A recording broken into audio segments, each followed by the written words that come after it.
this is why, because he was so effective at it.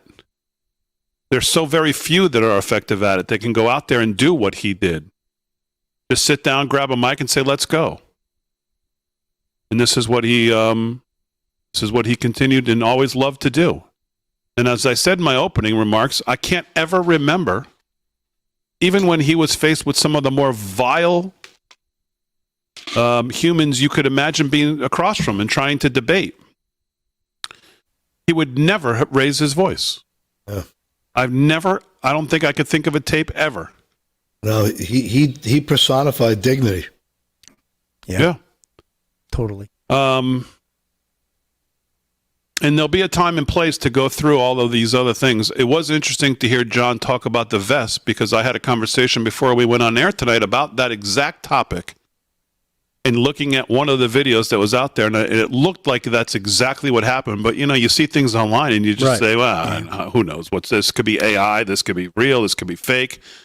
But when you looked at it, exactly what it looked like in slow motion. Exactly. You saw the shirt move. Mm-hmm. The first thing I thought was high-powered rifle. Did you guys feel the same way? Because the power with which it was thrust, and then the way his body jolted, it was hard. It looked to me like, that was as professional as it gets. I'm getting reports, Fran, that the YouTube stream is dead on Rav. I don't know if you're seeing that, but just take a look. Yeah, it's true.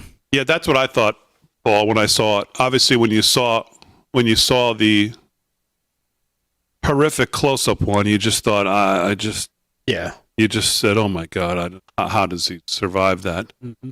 And you prayed as hard as you could, obviously, but also the professionalism of the hit, and that's what it was, was very clear to pretty much everybody. Yeah, and I think it's pretty clear at this point. It's not only a professional hit, but a political one, right? 100%. Let's face it. Political terrorism is what it is. This guy was fighting the battle on their battlefield and winning. Right. He was leading the charge, and he was leading it from the flank of the young people, the people that they prey upon. And that's again, they can't have. We've seen these people in the past. They've come. Our history is littered with them, with the MLKs and such, and those types that raise a voice, who seem to speak to people and can galvanize them and get them together. And you know what? The powers that be, at some point, and again, you see it happen time and again, and it's sad to say, but unfortunately, evil is real. You don't want to think it. You just want to think, God has a plan, but sometimes that evil gets involved, and unfortunately, we got to see that. And I feel for all those kids on that campus too, because I know one of them who's on that campus. She goes to school there. She wasn't there that day, luckily. Some of her friends were right up near where Charlie was speaking, and they're traumatized. School, I believe, I just got a message. The school's locked down till Monday. And this affects, again, it just doesn't affect,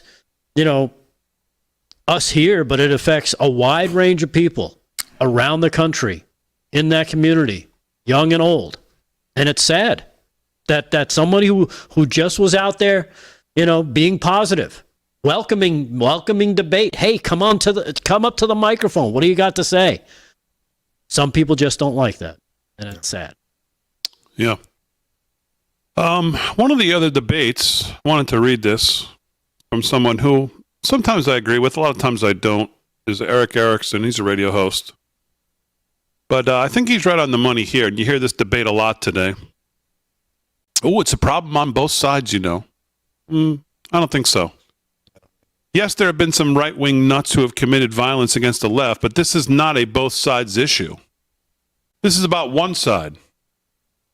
The side that the data says has the most mentally unwell people, constantly using the platforms of the press and the politicians to decry their opponents as Nazis, racists, fascists, bigots, and authoritarians out to destroy the country.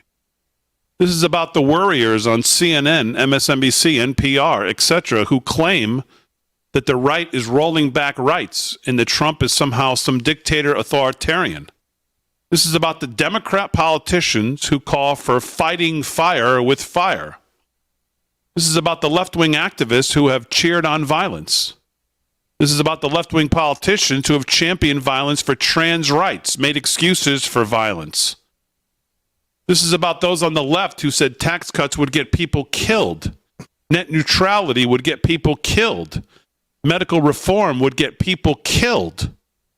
This is about those in the press and the left who even this week falsely said that the Supreme Court had given Trump permission to deport people just based on their ethnicity, which is a total fabrication.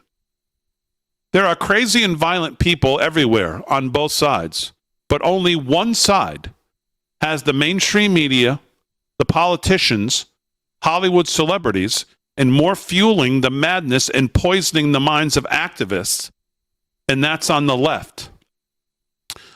Floyd Lee Corgan's, James Hodgkinson's, they were the beginning, and it keeps getting worse. Yes, a crazy guy in Minnesota killed 2 Democrat politicians, but there were 2 assassination attempts on Trump, 2 Israeli embassy workers killed, a CEO was shot, kids in multiple Christian schools murdered. Do we really have to keep a body count for both sides? How about stop convincing progressive activists who already say they're suffering from despair from turning to violence as a way to stop their political opponents? And I think a lot of that I agree with, that it's not a both sides issue. No, Clearly, totally it's not a both sides issue. Totally not. We see it. We see it from the left all the time. They're always antagonizing violence. Why? Because they believe that the ends justify the means. They've been convinced of it, right? That this guy's evil. This person's he's Hitler. He's this. He's that. And you know, Damon, you said it plenty of times where they use this verbiage to dehumanize the right. People like us, who, hey, we're just trying to live our lives doing what we hope to do. All right, hour 2 coming up live from Studio 6B on a Wednesday night. Real America's Voice.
Come on, what's going on?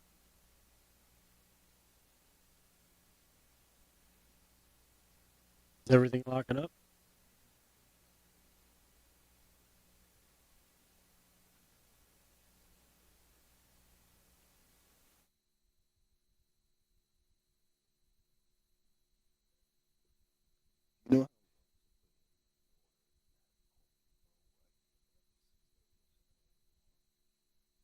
All right, I'm assuming this is it 13 minutes ago. Want to just see if you have sound?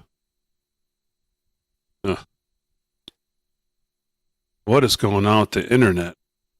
Can't get anything to work.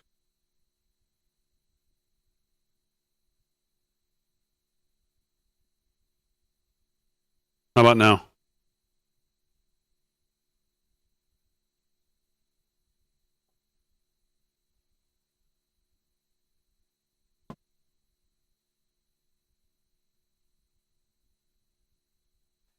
How about now? I am filled. Loud and clear. As long as it works. To my great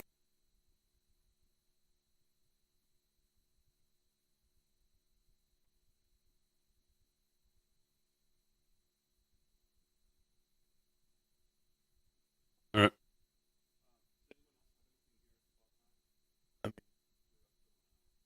Yeah, I mean, I wouldn't.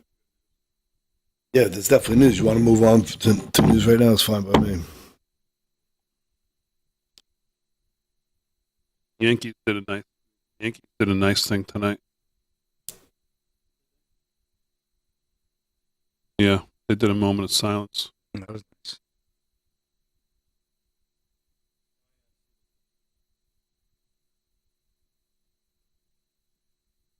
Like, sort of same person of interest has been released. Yep. Shooter is still at large. Yeah. Can't believe anything you're seeing online right now. Yeah. No, you really can't.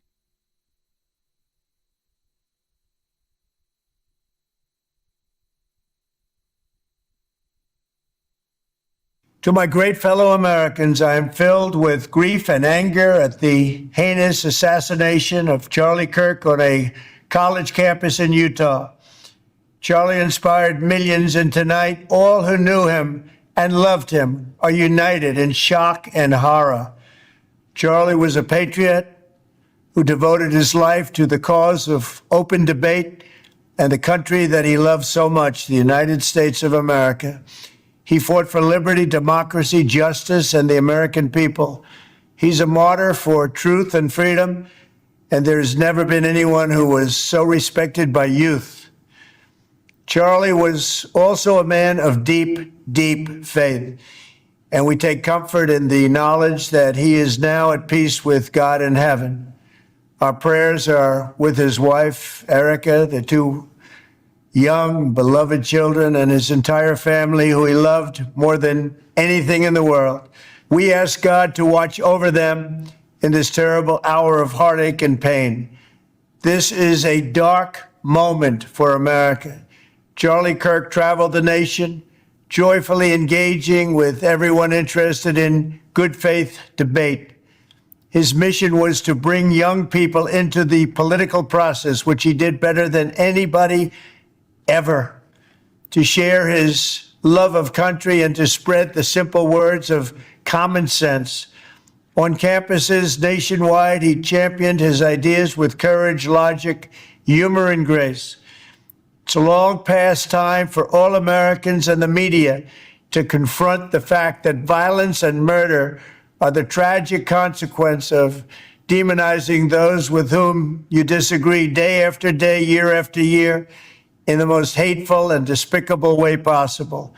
For years, those on the radical left have compared wonderful Americans like Charlie to Nazis and the world's worst mass murderers and criminals. This kind of rhetoric is directly responsible for the terrorism that we're seeing in our country today, and it must stop right now. My administration will find each and every one of those who contributed to this atrocity and to other political violence, including the organizations that fund it and support it, as well as those who go after our judges, law enforcement officials, and everyone else who brings order to our country.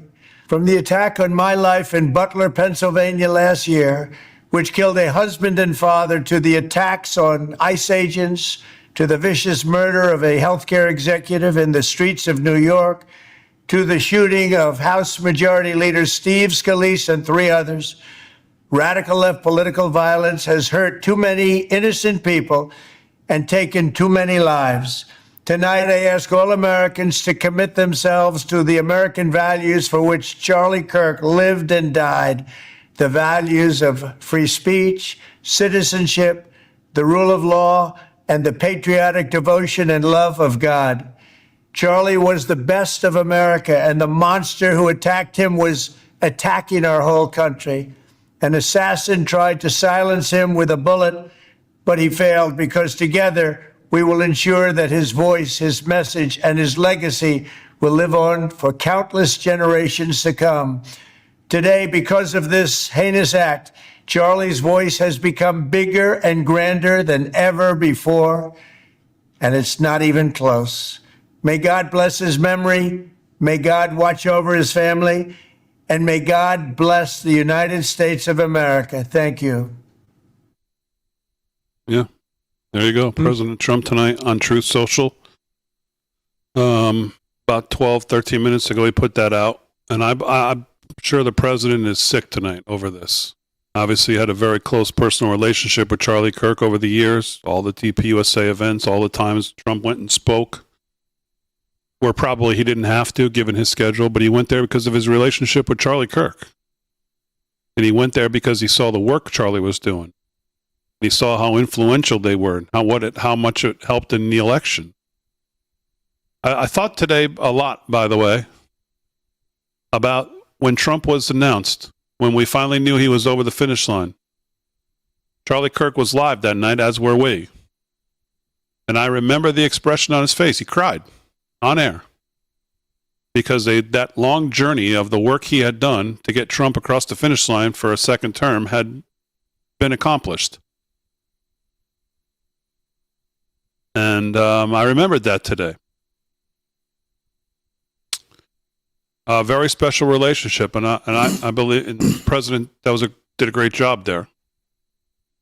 Getting through that was 4 minutes. But I bet the president's pretty torn up tonight, as everybody is, obviously. But I'll bet he is too. I mean, people think of him as a hard, no feelings. I bet the president is sick over this tonight, quite frankly. If I had to guess. Well, yeah. I mean, aside from their relationship, he faced it down as well. His own attempts. I want to just take a moment to kind of celebrate, Charlie Kirk, because like I said, never met the guy. Wish I had a chance to, him being a part of this network. But I always got a kick out of. And especially when he went over to the UK. I don't know if you guys ever saw any of the stuff he did over at the Oxford Union or at Cambridge. Unbelievable. Amazing. This guy, if you haven't seen it, search it out. You'll find it on X. You'll find it everywhere. The way he can just rattle off things, it made me think this guy's got one of those, I don't know what it's called, idyllic brains or something, where he can just read something and recall it. Yeah, his retention skills. His retention was amazing. It's outstanding. His recall, outstanding.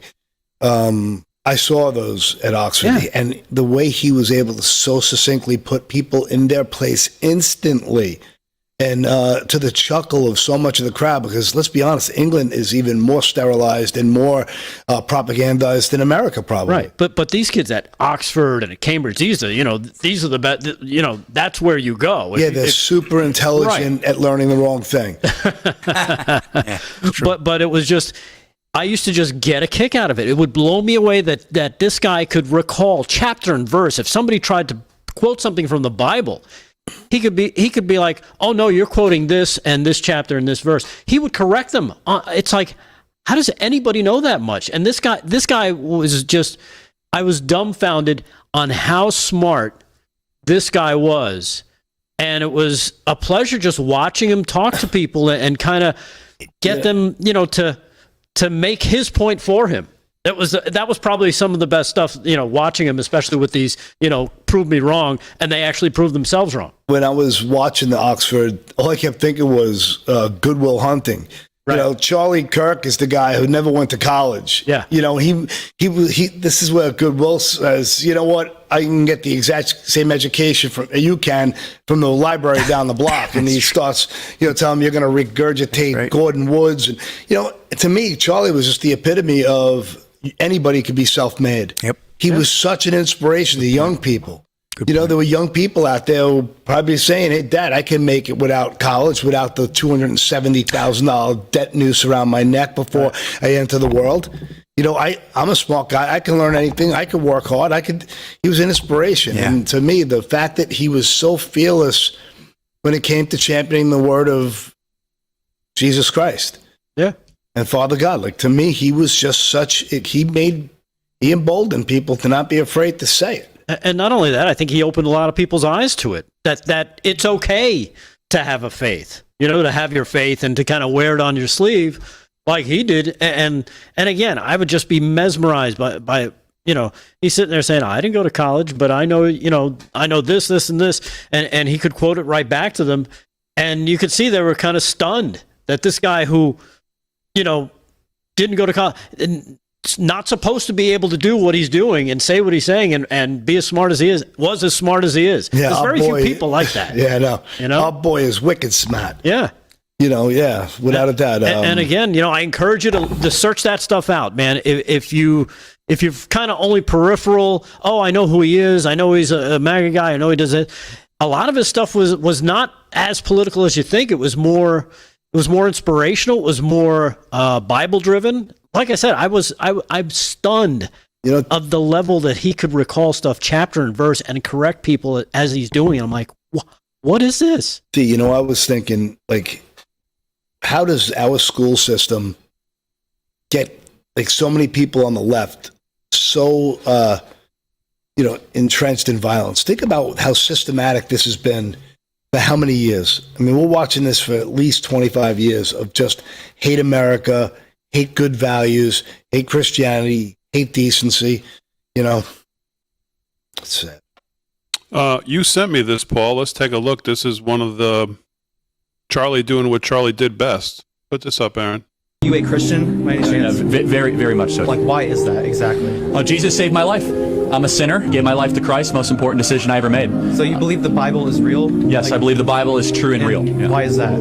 Well, I could give you the technical answer. There's never been an archaeological discovery that has contradicted the truth of the Bible. And then, of course, the wisdom. There is not a truth of the Bible that if you apply to your life does not improve dramatically. And then finally, we have the most accurate and transparent, historically robust account that one can have of the most important figure ever to live in the history of the world, Jesus of Nazareth. And the resurrection is the pinpoint of my belief that Jesus did rise from the grave so that we may live. What makes Christian mythology real? So that's not mythology, but that is theology. If Genesis 1:1 and the resurrection is true, anything in the Bible is possible. You're looking at the greatest miracle. The greatest miracle is creation. And then the fact that Jesus rose from the dead. And I say, how do you know that Jesus rose from the dead? Well, show me another historical piece of a story where so many people willingly died a brutal death for a lie. Every single person around him had everything to lose, and yet they went to the absolute death, from Paul to Peter to the half-brother of James, saying that Jesus is Lord, Jesus rose from the dead. Not to mention, if you were going to fake a story, you would not use female witnesses in the ancient world. In the scriptures, it said that the women were the first one to see Jesus Christ. If you're trying to fake a story, you would never do that. Yeah. Wow. On point. Totally on point. Wow. Yeah. Just amazing. And again, the amazing recall he has of all those technical details, but also to be able to communicate it, effectively and quickly too. Right. Boom. Like no quickly, hesitation. Effectively, quickly, and without making the guy feel like, oh, you're a piece of junk. No, he's just telling him this is what I believe. Yep. Just phenomenal. I want to before we get to the break, I want to read you something. Assassination culture is spreading on the left. 48% of liberals say it would be at least somewhat justified to murder Elon Musk. 55% said the same about Donald Trump. In California, activists are naming ballot measures after Luigi Mangione. The left is being whipped into a violent frenzy. Any setback, whether losing an election or losing a court case, justifies a maximally violent response. This is the natural outgrowth of left-wing protest culture tolerating violence and mayhem for years on end. The cowardice of local prosecutors and school officials have turned the left into a ticking time bomb. That was April 7th of 2025 on X, written by Charlie Kirk.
Thanks for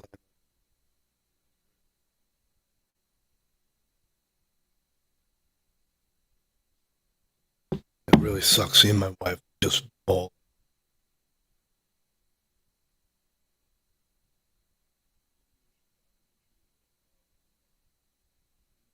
Yeah, she's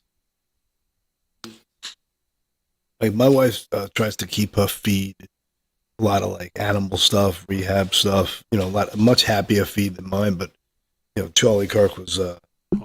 Hey, Aaron.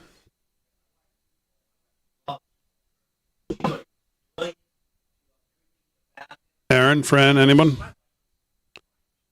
Can you text me the link if I wanted to send a Zoom thing to Vin to join us for a segment before we leave? Rav cover. Thanks. It happened.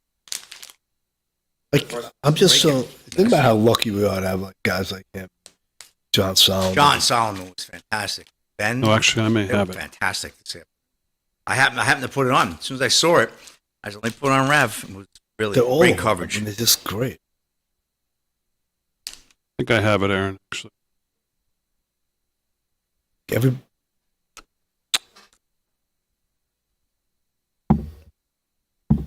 And sorry about the super chats, guys. Thank you so much for doing it. It was definitely Old guy, LSU Patriot. Thank you. Yeah, man. Really appreciate it.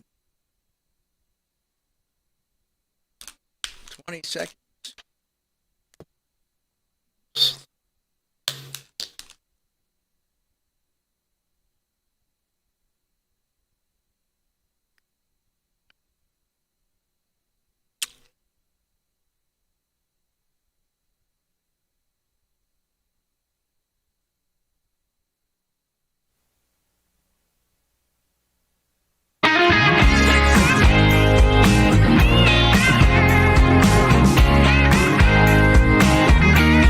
all right, 17 past the hour, live from Studio 6B on a Wednesday night, September 10th. Slick's here, and I told Slick going into this show that we probably weren't going to get to much sports, so I apologize to him again, but I'm glad he's still here, obviously. Delgado's here. Paul Nolan's here. Aaron Fran holding it down. Harry on the highways in the building as well. Pete Hegseth decided to get out and go over today, and he said didn't know what else to do, so he went over and talked to the troops. Here's a little bit of that. I'd also be remiss if I did not acknowledge why that flag is at half-staff. We lost an incredible American today, a dear friend of mine. If you knew him, you love him. His name is Charlie Kirk. Taken by an assassin's bullet. Unfathomable. The only assurance I can take is that I know he is with his Lord and Savior right now. He has heard the words, "Well done, good and faithful servant," as I know many of you will hear. And I didn't quite know what to do after that news with the rest of the day, but I know what felt fitting was to definitely come here and be with all of you. Not media, not anything. Just you don't do this for media. You don't do this for recognition. You do this because you love your countries and your communities in quiet ways that a lot of people don't understand. And so being here with you, with people who give so much, who put their lives at risk, and their families know it, is exactly where I should be and where we should all be. So if you would, bow your head with me and join me in the Lord's Prayer. Our Father, who art in heaven, hallowed be thy name. Thy kingdom come, thy will be done, on earth as it is in heaven. Give us this day our daily bread, and forgive us our trespasses, as we forgive those who trespass against us. And lead us not into temptation, but deliver us from evil. For thine is the kingdom, and the power, and the glory, forever and ever. Amen. Amen to that. Lord Jesus, be with Charlie, his family, his kids, his community, and this country. Welcome him into your arms. Comfort them when we don't understand your plan. We know your will be done. We don't always know what that means, but we know it is in your hands. And I ask that you watch over all these men and women here who put their lives on the line. Protect them tonight, tomorrow night, next week, and the months ahead. Lord God, protect them. And we put them under your shield of protection. It is in your Son, Jesus Christ's name, we pray. Amen. So a beautiful moment there by the Secretary of War, Pete Hegseth. Aaron, if Finn pops in, just let me know. We'll let him get his thoughts in as well. Delgado, I know you have a bunch of clips. I don't know what's appropriate to get into tonight, obviously. You know what? I really didn't send a lot. I sent a couple of the, of course, the scumbaggery of the left, but we already talked about that. I don't even think I want to give them any air anymore. Yeah, I'm with you. I didn't want to pay homage to any of those just despicable. lowlifes. That's why some of the early. I mean, just the early commentary is just so sickening. Even that apology from MSNBC was just pathetic. Yeah, I said to John, there's no statement that's gonna right the wrong of the whole damn network and the people on it. No. And I just want to again really insist on everybody, if you live in the sewer of social media like some of us are forced to do, there is a lot of stuff out there. I think to take John Solomon's words tonight, I just think let's wait and let the facts dictate where this thing goes. Because I'm seeing things that, who's the guy in the white shirt behind them? He's signaling. It's just, there's so much stuff. Yep. And most of it, of course, is not going to be having anything to really do with it. Let the authorities do what they do, and just keep going to Just the News. That's where you want to go, because at least you know whatever you're getting there is going to be whatever the most accurate information at the time is. So just try to avoid those clickbait hunters. Yeah. Vinnie Mac is with us from West Palm Beach. And Vin, thanks for joining us. I did want to give you a second, obviously, before the show's end, because this is somebody that you've talked about. Not that you didn't know him, but there's somebody that's inspired you. You talked about him at the warehouse on Friday nights and the work he had done. And so give me your thoughts here tonight. Well, to say the least, it's been a surreal day. And first, I have to say, what a great job you did with your opening monologue and the interviews with the guys early in the show. That was just magnificent, by the way. You just did a fantastic job. I think you said what all of us are thinking.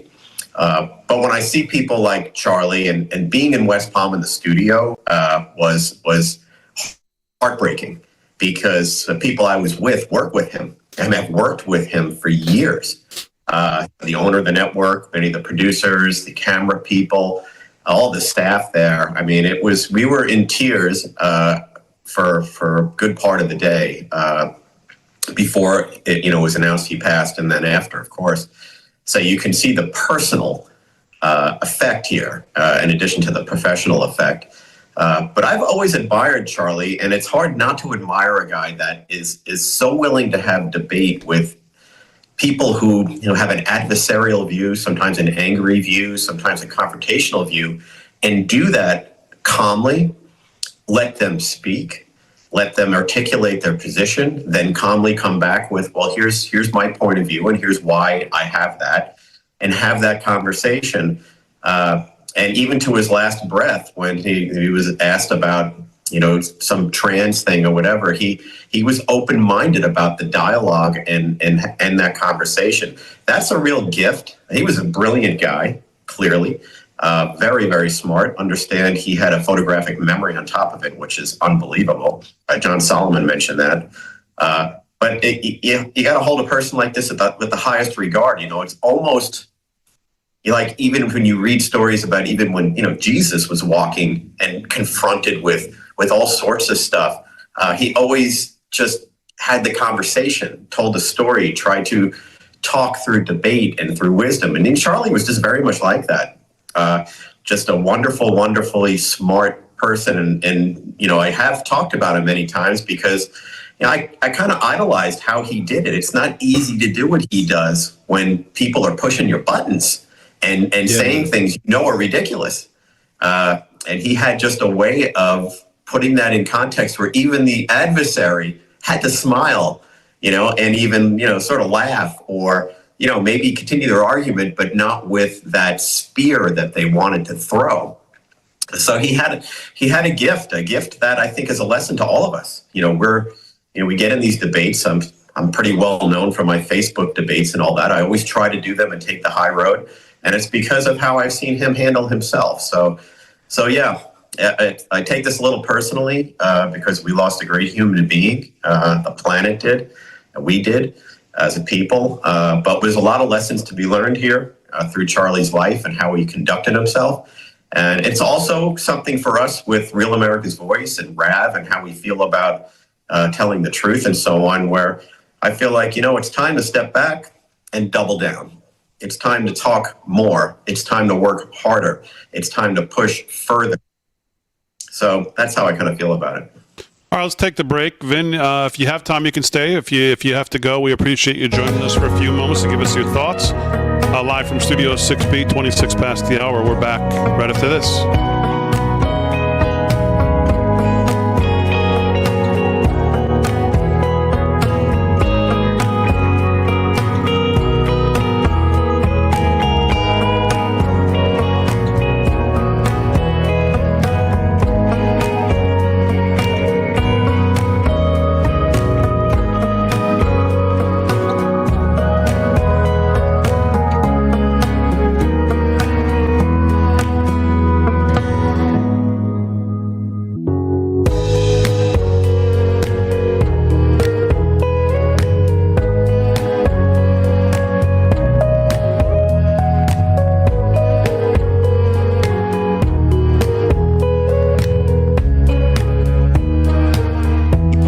Stuff.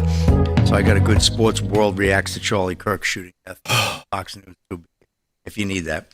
Okay, that's good. That's a good change of pace. Yeah, get into that. The Yankees held a moment of silence, like you mentioned earlier. All right, that was pretty classy. Save it for when we get back from break.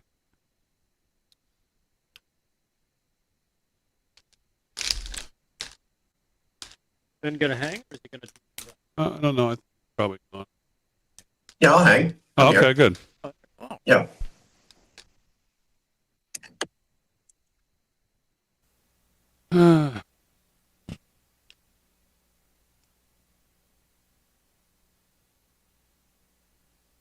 Donald Trump Jr. wrote a really nice piece. Oh, yeah, he was close with me. They were friends. Yeah, I'll share it on my X feed. Paul_X Nolan, if you want to check it out.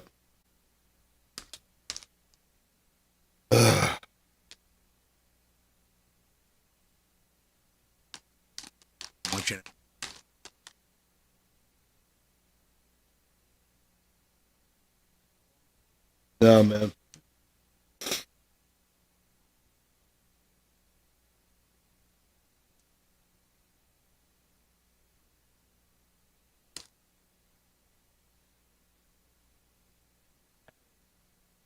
I'm at 55 hours right now.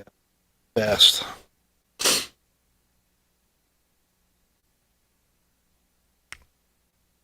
Trying to reset my evil ways. Yeah.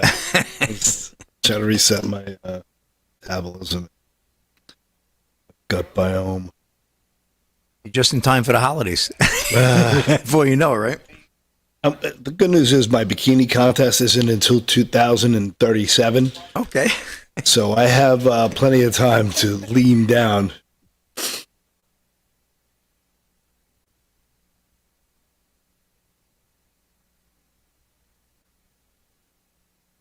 Tomorrow's 9/11. Wow. That's heavy. Tomorrow is the 24th. 24th anniversary. 24 years. Man, where did 24 years go? Every time you think of that day, it was like it was last year. It wasn't yesterday. He said Every time. before the show even started.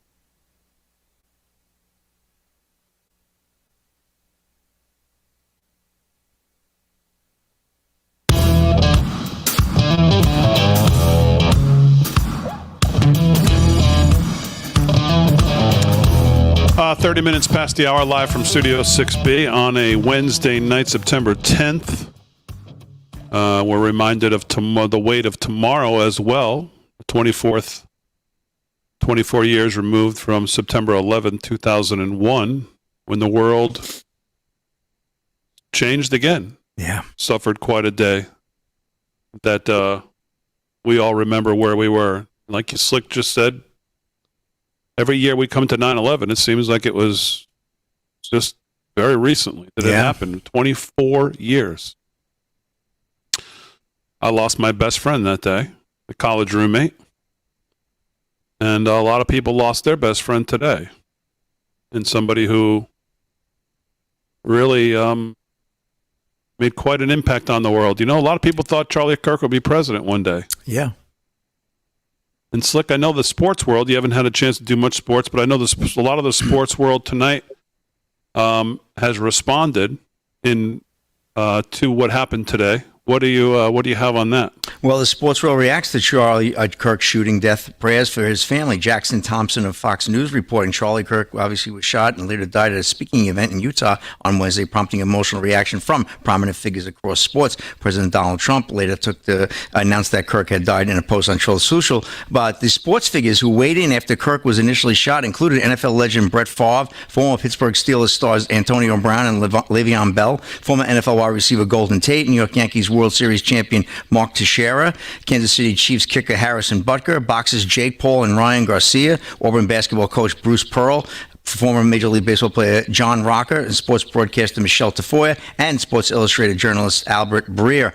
Team Tebow put on X, "I'm shocked and devastated to learn about the passing of Charlie Kirk. Above all else, Charlie was a follower of Jesus, a husband and a dad. He was a man of passion, courage, and devoted his life to making an eternal impact." Demi and I are praying for Erica, his two children. "I'm at a loss for words. Only things I can think of is tragic." Brett Favre said, "Please keep Charlie Kirk and his family in your prayers." Le'Veon Bell, prayers for Charlie Kirk. Robert Griffin III, "Charlie Kirk's shooting was disturbing, disgusting, and wrong. Praying for Charlie's wife, kids, and family. It's okay to disagree with somebody's political views, but celebrating his death makes you a despicable human. No one deserves to be gunned down for their beliefs." Julian Edelman, "Doesn't matter where you land in the political landscape, violence like this is never acceptable." Mark Teixeira, "Please join me in praying for Charlie Kirk and his young family." Obviously, Mark Teixeira moving forward with political career now. So just, a lot of Harrison Butker, of course, the great Kansas City Chiefs kicker. "Thank you for strong witness of Christ, Charlie Kirk. Thank you for your pursuing of truth and leading your family as a husband and father. Eternal rest grant unto them, O Lord, and let perpetual light shine upon them. May their soul and their souls of all the faithful departed." So Charlie Kirk, Jake Paul, timed in too. Now, Charlie Kirk got shot for telling the truth. That is literally it. What a mentally sick time we are living through. We need God more than ever. Praying for Charlie's family and praying for these evil people to heal. Jake Paul, that was a very profound statement from that young man. And just goes on and on. Bruce Pearl, of course, Charlie was an optimist. He was leading a revival of conservative Christian values and the happiness it could lead to. Charlie is irreplaceable, a true evangelist. If you disagree with me, step up to the front of the line. Condolences to his family and the young people of this show. So Bruce Pearl, coming in. Michelle Tafoya, "Clearly it is dangerous to be outspoken conservative in America. Charlie Kirk is a courageous voice who has inspired many and changed many minds. Praying unapologetically." And I preface what she said, praying unapologetically, because we heard about prayers, right? Prayers are, who was knocking that down the other day, right? Yeah, a couple of people were saying that prayers aren't so important, and you can't get. What are you going to get with prayer? Who was it? It was the one who used to be the Speaker of the House there years ago. The press secretary, the redhead there. What was her name? Oh, circle back. Jen Psaki. Yeah, Jen Psaki was saying that, right? Just last week about your prayers. Well, prayers for his family. You know who I also saw today? I saw Tim Waltz came out with a statement, and I mean, I just. Tim Waltz 3 days ago was joking about how he was hoping he would wake up the news and see Trump dead. Yeah, don't jinx Today it. he puts out some statement like anyone's supposed to take it seriously or believe that he gives a damn or that any of them give a damn. Matt Walsh tonight, and Vin, you can tell me what you think of this. He says the entire right has to band together. Enough of this. This is, by the way, echoing what Brian Glenn said tonight. The entire right conservative movement has to band together. Enough of this infighting BS. We are up against demonic forces from the pit of hell. They're killing us in our churches. They tried to kill our president. Now they've killed Charlie, one of our greatest advocates. Put the personal squabbles aside. Now's not the time. This is existential. A fight for our own existence and the existence of our country. Vin, what do you think? Yeah, it's a wake-up call for the entire party. And we have seen the left and the left media walk the walk of division, divisiveness, anger, even violence. We have seen them incite those things.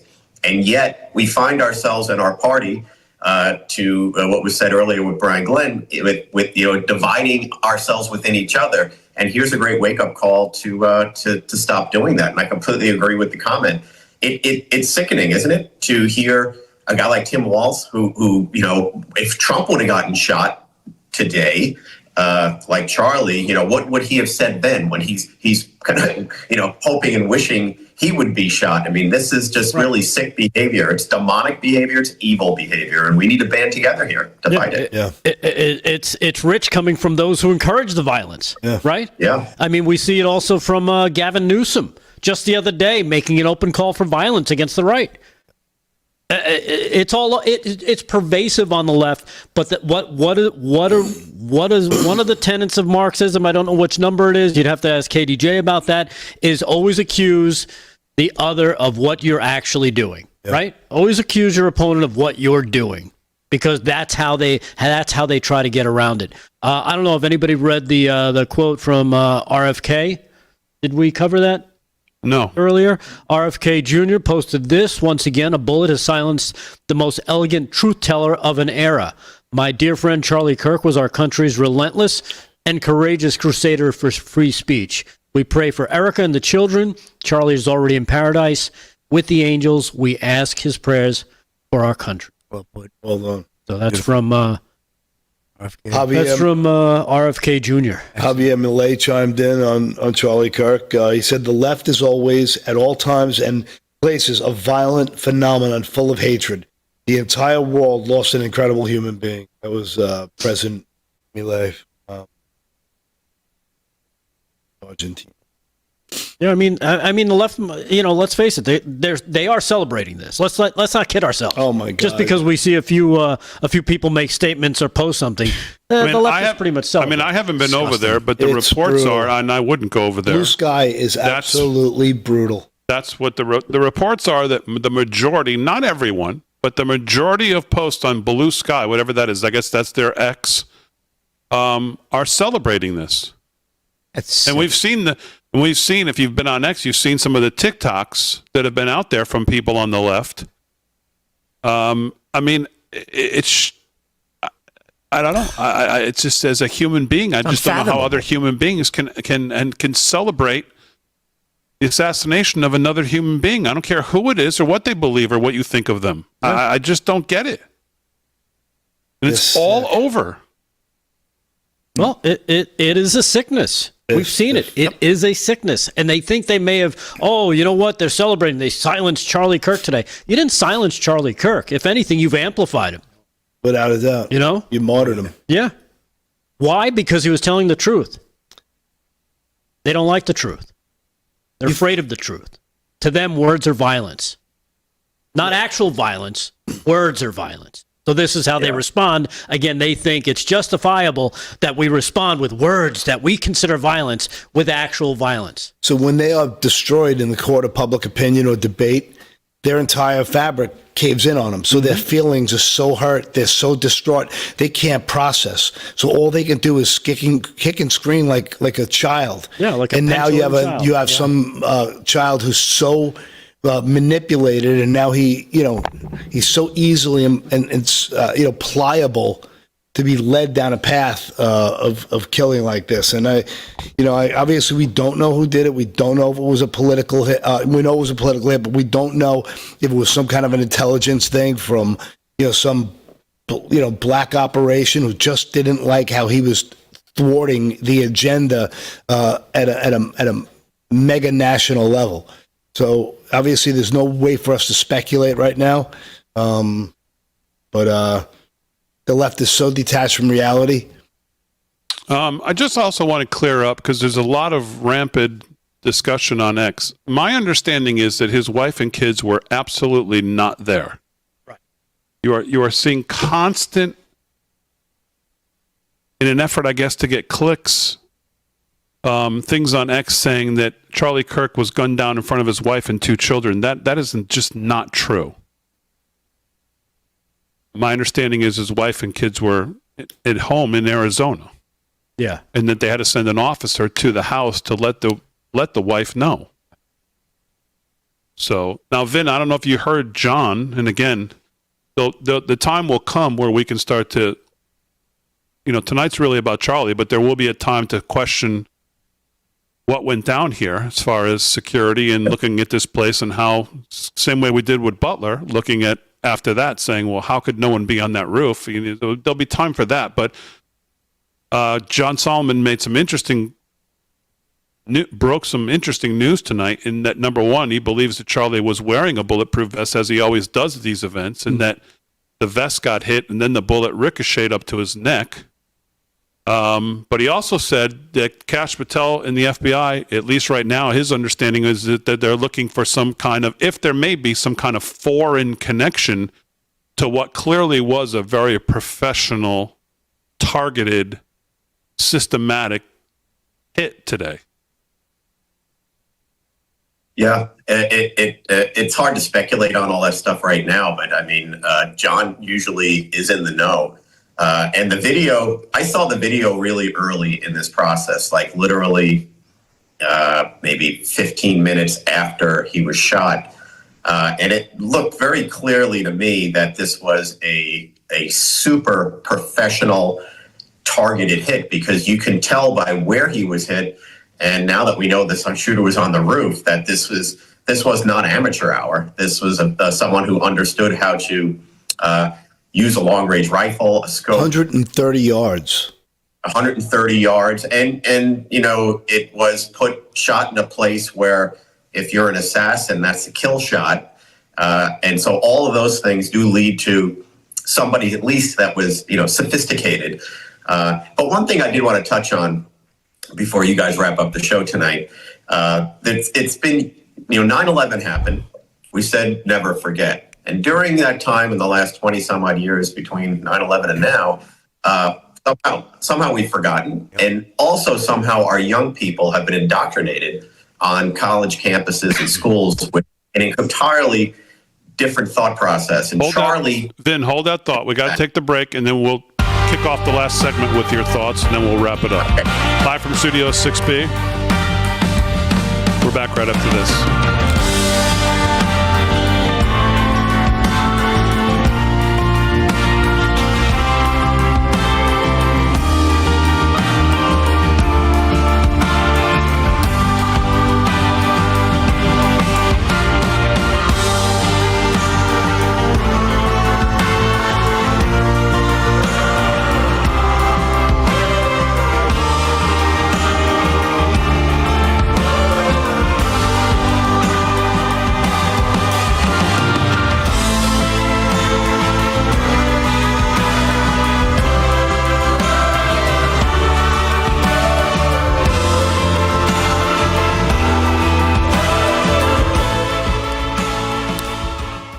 YouTube Super Chat, Patty Jamcat, $4.99. The best way to honor Charlie Kirk is for Americans to get out and vote in 2026 and then begin turning every state red by 2028. Amen to that. I'm I've heard, Vin, that the shot was a lot longer than 130. I've heard 200. I've heard as much as 500. Solomon said 130 in our interview with him. Oh, is that what? Oh, Yeah, did he? did That's say why I that. thought it was 200 also. I saw 200 was what they were. 200 is what I saw also. The problem is we don't know exactly where it came from. The building they suspect it came from is anywhere from 100 to 500 yards away from the spot, depending where he was. Depending where he was on the building. Ben Shapiro tonight, talking to our friend Michael Knowles, said that the actual full-scale murder of a 31-year-old superstar like Charlie Kirk for the great crime of saying things on college campuses that people didn't want to hear shows that something needs to change. There have been assassination attempts on presidents. Obviously, Ronald Reagan was shot. There was an attempted assassination of Donald Trump. Both of them lived, World leaders. Shapiro said. Kirk's assassination is impossible to process. This is the end of outdoor events in terms of political events. It's over. We saw the President of the United States almost shot in the head during an outdoor public event. We saw Charlie Kirk murdered in front of all of us at an outdoor public event. That's over. Something is deeply, deeply broken in this country for someone like Charlie Kirk to just be assassinated for the great crime of speaking what used to be known as traditional conservative values. I don't believe I'm exaggerating when I'm saying this shakes the foundation of the country. Because if we cannot trust each other to have normal conversations in public about basic issues, about governance and policy and values, how the hell are we supposed to have a country together? It's not possible.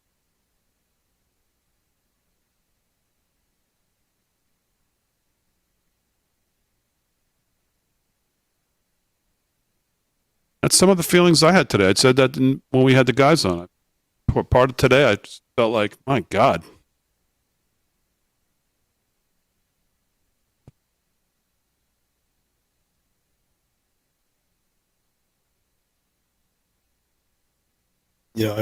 Someone in the chat said something, about how, 130 is not a great shot, but, I think it's been proven that killing a human being is not exactly easy. So that's, unless you're really trained at.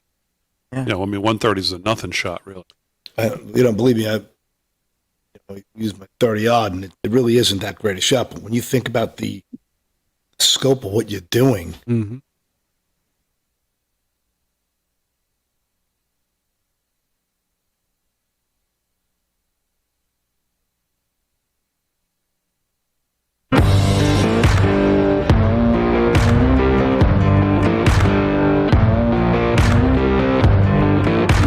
All right, 13 to the hour live from Studio 6B. Again, I want to thank John Solomon and Brian Glenn and Ben Bergwam. It's been obviously a tremendously hard day. Everybody at Real America's Voice, Parker, who's here in New York, actually, and Harry on the Highway and everybody. They've done an amazing job today on what's a just very, very tough day. For making the show happen tonight. Again, I said at the opening, there's no playbook on how to do a show like tonight. You talk for a living, but then you find yourself speechless. It's hard to figure it out. But I want to thank the audience for sticking with us tonight, as always. And obviously not a typical show, as it probably won't be here until for quite a while. Tomorrow's another day of heavy remembrance, and we'll do that tomorrow. But Vin, I know you had some thoughts there. I cut you off, so we had to hit the break. What were you going to say? Yeah. Before I say that, I today I was crying today. I didn't know Charlie. I was crying like I had lost a family member, and I really when I look back on that, I really welled up, and we all had a lot of tears in the office. But I don't know him. I just know what he meant to this country, and I felt that sadness personally right then and there. But the point I was trying to make was, when 9/11 happened, we went through a period of years where the left and others hijacked our youth. They indoctrinated them into things. They intimidated them into thinking ways. They created all of these far left progressive thoughts. And Charlie almost single-handedly opened that discussion up for many of the young people that weren't allowed to even talk about this stuff. Didn't feel safe to even talk about it. They were canceled, ostracized. We know the drill. I think we've all been through that as adults. But for young people, it's even harder, right? With all the peer groups and so on. He opened that door, and so 9/11 is a meaningful moment because between 9/11 and now, this indoctrination was being done at a very, very aggressive level. And Charlie went in and just opened that door for folks who wanted to have the conversation and maybe learn a little something. And he clearly influenced a lot of minds independently, without force, without, pressure, just through discussion. And those minds turned out and voted. And Trump, converted a lot of those into votes, which he did not have. I didn't think he was going to have many of the young vote. It turned out he did really well. And I think a lot of that's because of Charlie, and a lot of it's because of how Charlie went about it. And that's what's so special about this guy. And that's why I got emotional, because I just felt like, I didn't lose a family member. I lost someone so important to this country. Yeah, well said. And I didn't say it that well, but I said something similar in hour one, that I found myself today thinking, well, I met this guy one time back in 2019, barely really met him. It just was in the same area as him, kind of. But yeah, I just felt like I lost a brother today. And I was thinking to myself, why is that? And I think it's a lot of the same reasons you just articulated, Vince. So I appreciate what you said. And just to back that up, and I'll be quick, I think so much of it has to do with the fact that he brought such a pure sensibility and humanity to him, that we all felt so connected to him. He spoke for us, the thoughts we had, but we could not articulate in such a succinct manner. He was just so noble in the fight. He never embarrassed us. You never felt like, oh, Charlie Kirk guy. What he just say there? He was always so on his game, and he carried himself magnificently. So we were all proud of him. I felt connected to him because we were so proud of the way he handled himself, the way he represented MAGA and on network. He was like, I would tell people, oh, you have a podcast? That's cute. I mean, well, it's a little more than a podcast. Yeah. We got guys like Charlie Kirk. Oh, Charlie Kirk. And, and then we'd say John Solomon, and I'd say Steve Bannon. And people like, so have you met Charlie Kirk?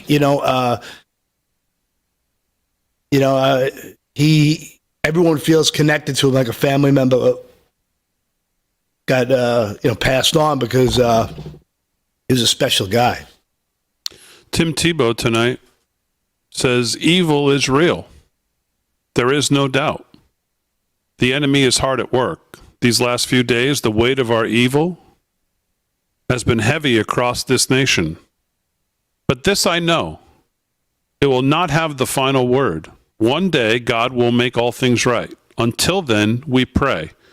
We weep with those who weep, and we keep fighting, knowing the victory has already been won. That from Tim Tebow tonight. Yep. Delgado, anything else that you are seeing or want to cover before we wrap it up? Yes, excuse me. Got something in my throat here. Former FBI agent Stuart Kaplan has posted, he said this on another network, said Charlie Kirk's assassination was a professional hit, quote unquote, very well planned, excuse me, very well orchestrated plot that was put into motion days before the individual had a plan of escape. This assassination is indicative of a professional hit. I think anybody who kind of watched it, and there's some video out there, obviously, that looks, again, and I can't judge it. I can only judge it by the video. But when you see this kid walking, I guess, into the event or around the area of the event, you can clearly see he says something about this guy's on the roof. You can see this person on the roof, but the place is empty. So again, I don't know if it's empty. Here it is. I don't know if it's empty because it's early on. I don't know if it's empty because he's on the wrong side of the building. Right. But if you listen to the audio, maybe we can play it with the audio, Aaron. Oh, we don't have audio. The kid says something like, oh, you think they'd be up there already? Meaning, I think he thought that was probably a protective sniper. Right, for security protection, reasons. yeah. Right. For him to be able to escape that route, yes, he had to be aided and abetted across the board. So that, to me, is what tells me hit. I mean, Charlie Kirk had fantastic security, and the Utah Police Department talked about how they worked in conjunction with him. So, again, it's hard to speculate until we, get some real news. University police chief admits we didn't cover the bases after Charlie Kirk shooting. That just was broke on Fox, I saw. So they're already admitting that they didn't have everything covered, unfortunately. But you know what? That's an ultra conservative Christian area of the country. Sure. Very religious. And they just don't have stuff like this happens there. But evil travels, Rick. Yeah, no, evil I understand travels. that. Yeah, man. And Well said, unfortunately, you know what? The longer that this manhunt goes on, the less confidence I have that we'll actually actually see justice and get the full story. I mean, look what happened in the attempts on President Trump. How quickly these people get get shuffled to the side. Another thing that felt like a intelligence operation. Right. Both of them. This is the other video that is going around that purportedly shows the shooter getting away afterwards, running on top of the roof. Right. And like Paul said, we just can take these at face value, but we don't really know. We're going to have to let it play out, like what John said, and Cash and his guys and the locals will do their job. We got about 40 seconds left. Paul, any closing thoughts? Just prayers to the Rav family. I mean, they lost just a noble champion to the family of Charlie Kirk and all the people who loved him. Yeah. Godspeed. Just keep thinking about those kids. I keep thinking about some of those videos of him when he did Fox and Friends and his little daughter there running across. It's just I don't know. Yeah. And again, I implore you, look up if you're not familiar with a lot of his stuff, go find it on social media. You will see just how brilliant this guy was. Slick. Incredible young man built TPUSA into a small backyard gathering to an $81 million a year organization. Let's make this a turning point. Let's get together. Let's consolidate the pod.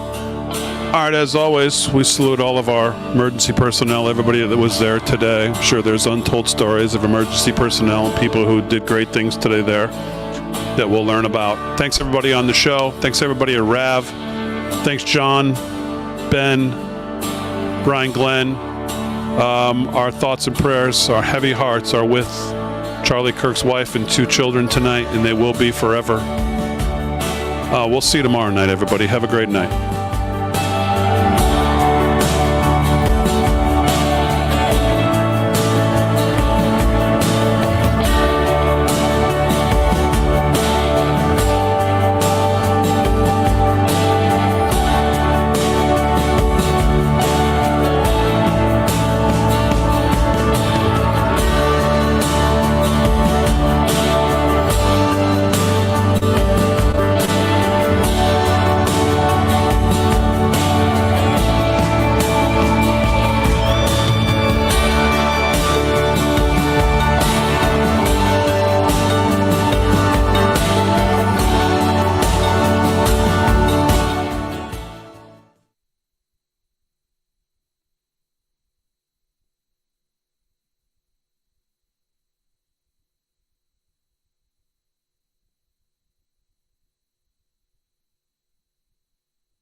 And for the past 100 years, Shriners Children's has become family to millions of kids.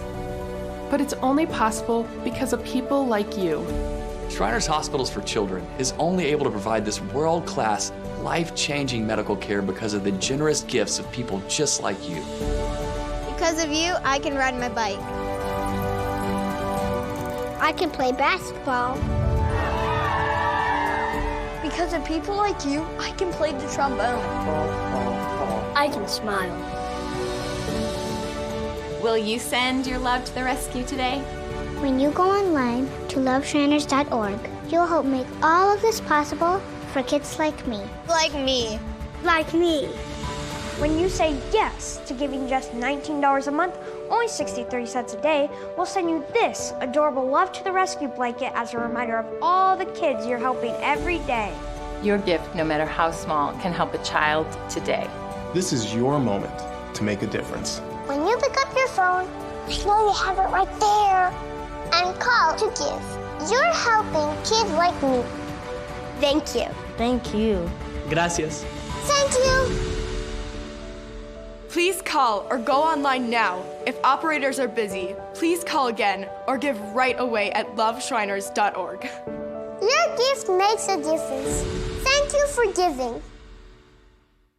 I'm a J6er. I spent 1,143 days in prison. About a year in prison. 4 years out of an 18-year sentence in prison. J6ers have been treated like terrorists. And we need your help. Stand in the Gap was founded to stand in the gap for J6ers working to rebuild their lives after being incarcerated. For just $10 or more, you can help these patriots get back on their feet again. Please scan the QR code to donate $10 or more to support these American patriots. Thank you for standing.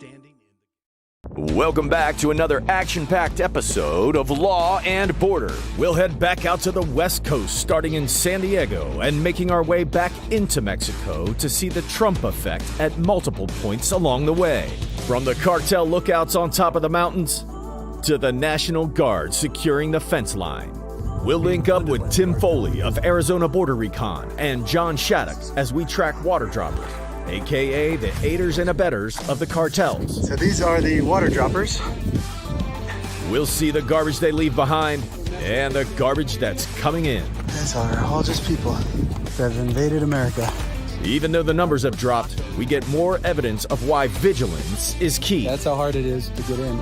We're not only fighting the enemies coming from outside of our country, we're also fighting the enemies within. Thanks for the Vienna sausages and the granola bar. And we'll end back out in the El Paso sector at night with our Border Patrol agents. So tell your friends if you want to see the truth about our southern border. I think they're just desperate to find different ways to come through. Tune in to Law and Border. Only on Real America's Voice. No good luck. Bad luck to illegals. Ben Berkman with his camera. Truth coming through. Heads up. Welcome to Law and Border, where we go to the front line to expose the truth about the real attack on America.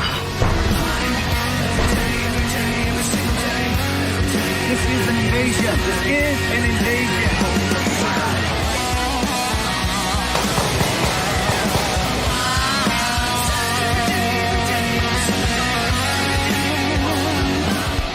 You're watching Law and Border with Ben Berkwam. We begin this episode of Law and Border at the infamous LAX airport.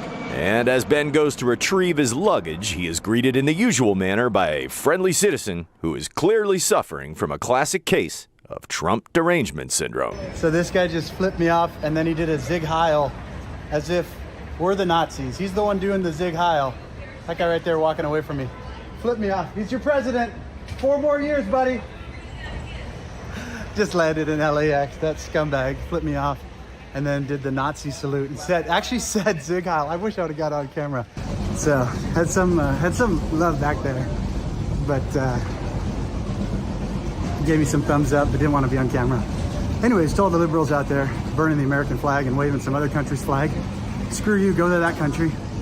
Told the illegals out there, go home. Told the scumbags like that guy, you need Jesus. There you go. All right, the week is just beginning. Hasn't even started yet. Saturday. We're just kicking off. Border tour, baby. Let's see what the difference 6 weeks has made. Trump is our president. God bless America. Got my bag. I'm just going to walk over and see if the guy popped around. Just want you guys to see his face. Scumbag, liberal. This is the guy right there. Just so you see his face. Watch out for Nazi salutes in LA from this guy. And when they say that Trump supporters are Nazis, it's always the liberals. They're always the racists. Want to say your name? No? My name's Ben. Instead of flipping people off and doing Nazi salutes, you might just introduce yourself. I'm raging liberal. Call him Kenneth. God bless you, man. Thank you, man. There it is, right there. You want to do the salute again? Just for old time's sake? No? All right. God bless you. Are you? Officer, this guy's harassing me. He's doing Nazi salutes, just FYI. And now he's claiming I'm harassing him. He's doing Nazi salutes and flipping me off, so I just wanted to make sure people understood who he was. God bless you. Thank you for your service. We appreciate you. He's allowed to film in public. He's coming up and harassing. Did I flip you off and do a Nazi salute, or was that you? We could check the camera. There you go. God bless law enforcement. That guy needs Jesus. He couldn't help it. Couldn't do the Nazi salute again because he knows it just shows who he is. But there you go. Welcome to LA. Spreading a little MAGA cheer. After leaving that pleasant gentleman behind, the Law and Border team heads out to the end of the border wall in Otay Mesa, just outside of San Diego. This is an area that during Joe Biden's presidency was basically left wide open. It is also an area that was well used for drug and human trafficking by the cartels. Ben and Ty head in between the wall at the top of the mountain, known as the White Cross. There, they notice someone posted up on the Mexico side.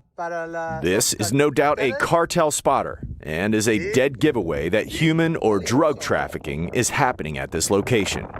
And it's no secret that where you see a cartel lookout, you'll most certainly find cartel coyotes waiting nearby for their signal to cross into our country and smuggle their merchandise. That's very interesting. So she's the cartel lookout. I've never seen a girl doing it. I mean, I guess you could have anyone do it. So even to get up here is you're going to come up here and live for a while. It's several hours up the hill. You see some of the clothes people dropped off. But she said she's working for the cartel. I asked her, "Are you working?" "Yes." "Working for the cartels?" "Yes." And she's just sitting up there. She's eyes on, letting them know when it's time to go. So she'll be running the group here, apparently. Again, if what she's telling me is true. She laughed when I said I was media. Media doesn't come up here. This is a very, very dangerous place. That's where we were last night doing our night op.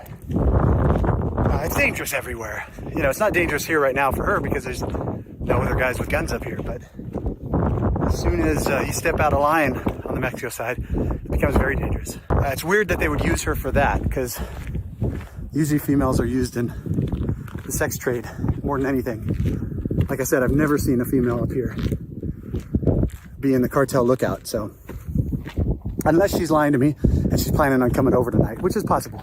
From the top of the mountain, looking down towards the Pacific Ocean, you can see our National Guard troops who are filling the gap and securing the border that the Democrats had left open for the last 4 years. We're coming back up the mountain here to the top outside of Otay Mesa, top of the mountain, this White Cross, and we saw Border Patrol jamming up the road as we were going. Clearly looked like they were chasing somebody. Now we got a helicopter up there doing some passes, so it looks like we got a group up in the mountains over here. So even though the numbers have really slowed down, the cartel is not stopping.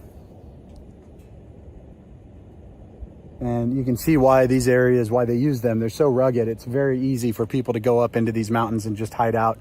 And they're saying they can take up to a day to 3 days because they're taking their time now trying to hide in the brush during the day and then move at night to not trigger the sensors.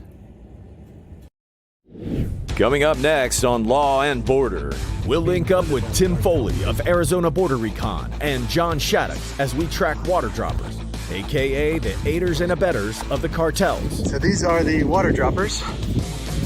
We'll see the garbage they leave behind and the garbage that's coming in. These are all just people that have invaded America. Even though the numbers have dropped, we get more evidence of why vigilance is key.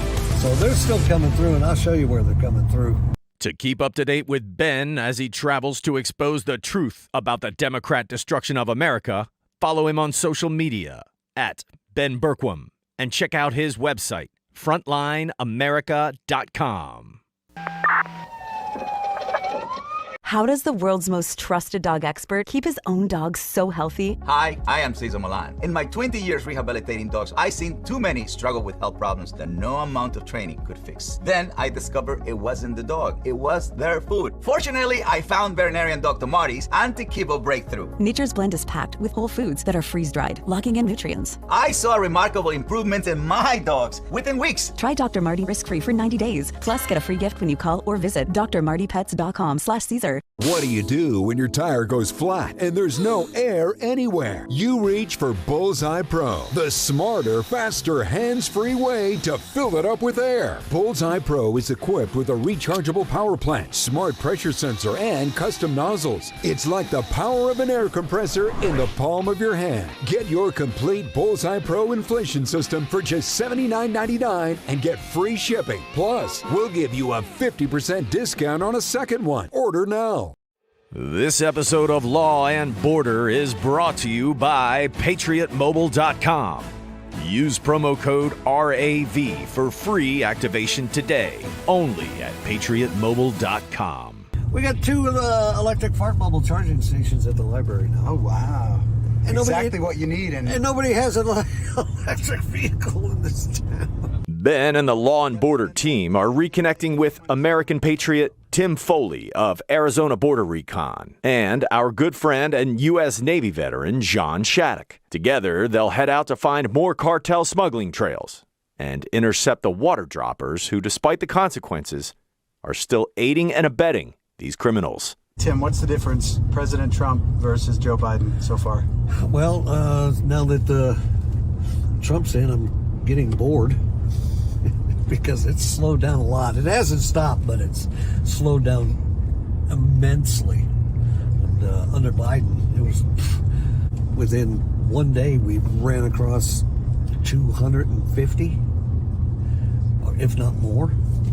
Now they're coming through, but they're coming through in small groups, 6, 8, 4, where it's harder to detect them. But these are also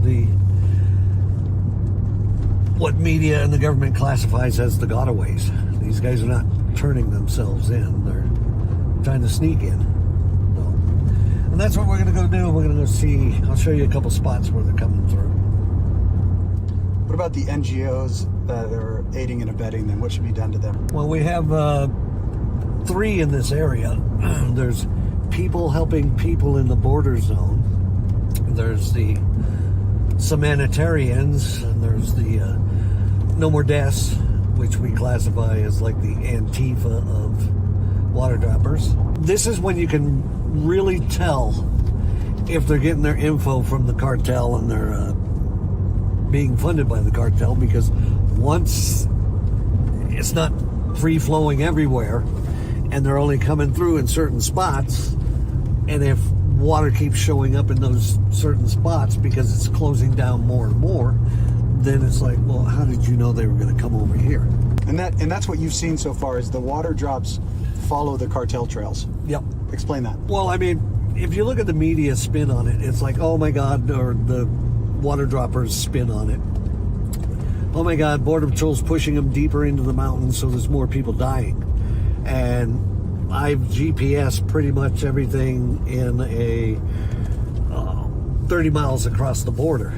And the big flatland, which is over here where we're going, just to get back out and around, there's only, I think, maybe 5 water drops in the flatland in 30 miles.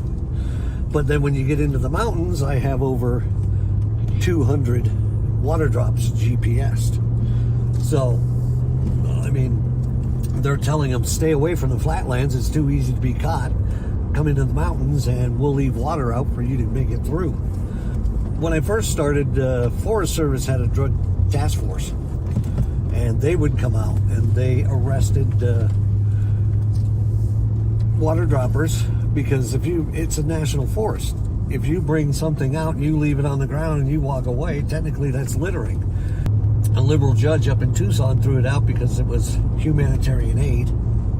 You were saving the lives, which was all right, because then that gave us, they couldn't charge us with trafficking or kidnapping or anything else, because then we give them a bottle of water and a Band-Aid and we now saved your life. So we used something out of their playbook to help us continue for years. Because they were actually coming after you. So the same people that were aiding and abetting the cartels, that we believe are working directly with the cartels, were actually coming after you for trying to stop them and catching the bad guys. Yeah. Well, so was Border Patrol. I've had supervisors, when I call Tucson and say, hey, I got 5 in the back of my truck. I'm going to take them over here where you got the bus sitting. Oh, you can't do that, because I go, Doug, there's nobody in the back. Nobody's holding me at gunpoint. And they're free to jump out of the truck anytime they want at 45 miles an hour. Oh, you can't do that. I go, I'm not transporting, obviously, because I called you to let you know I'm bringing them to you. And that was under Obama. they didn't like us. So there's humanitarians. Oh, let's go back there real quick. They're dumping water somewhere around here. Just south of Arivaca. And it looks like they've got water droppers right here. We're going to try to see.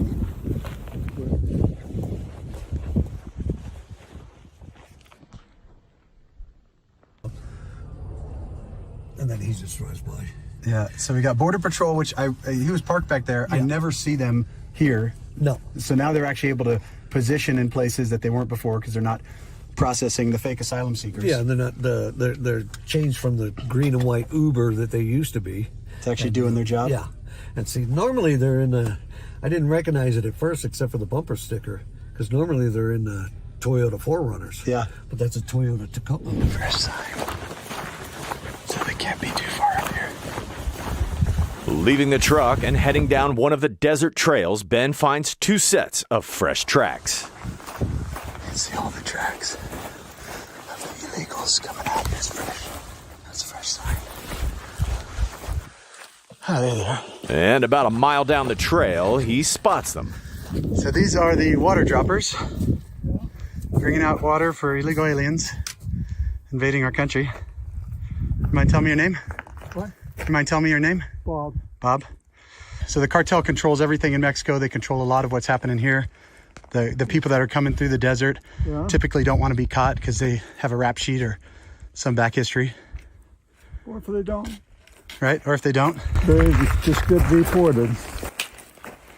And you're okay with that? I'm okay with saving people's lives. And you don't feel bad that you're aiding and abetting the cartels that are trafficking women and children and drugs? Well, you owe the American people and law enforcement. Try to get back here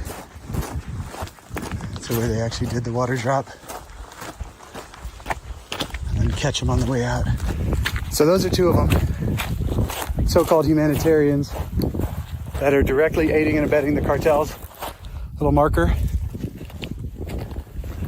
So more than likely, the water drop is somewhere right around here. Here it is. All of this, here we go, just to trash. So this is what these guys came out to do. Right there. And by the way, this is nationally protected forest, and they're just dumping on it. And the liberal judges in Tucson refuse to prosecute. They won't even prosecute them for littering because they say it's humanitarian to help the cartels. There you go, guys. What a beautiful, you can't miss it. They've got the dates on it. Little messages to everybody there. Written on the sides of the bottles. Oh, how sweet they are. Look how sweet they are. Just. Their cans of SpaghettiOs. Ben double times it to catch up with the cartel accomplices before they can drive away. Some of them, like that old man, might just be naive, but many of them work directly with the cartels. So who coordinates the drops? We've got confirmation that the cartel's communicating directly with the organizations. If you knew you were actually helping the cartels directly, would that change your mind on what you're doing? Nope. Nope? Okay. They're good guys. They're good guys? Yeah. Cool. They're paying off Trump. The cartels? Yes. You mean the one who actually shut the border? Right, that gives them more money. By shutting the border, it gives them more money? Absolutely. You have not thought this through, have you? I have thought it through. You realize Biden gave the cartels $13 billion a year. That's why they have their arms. That's why they have the money they have.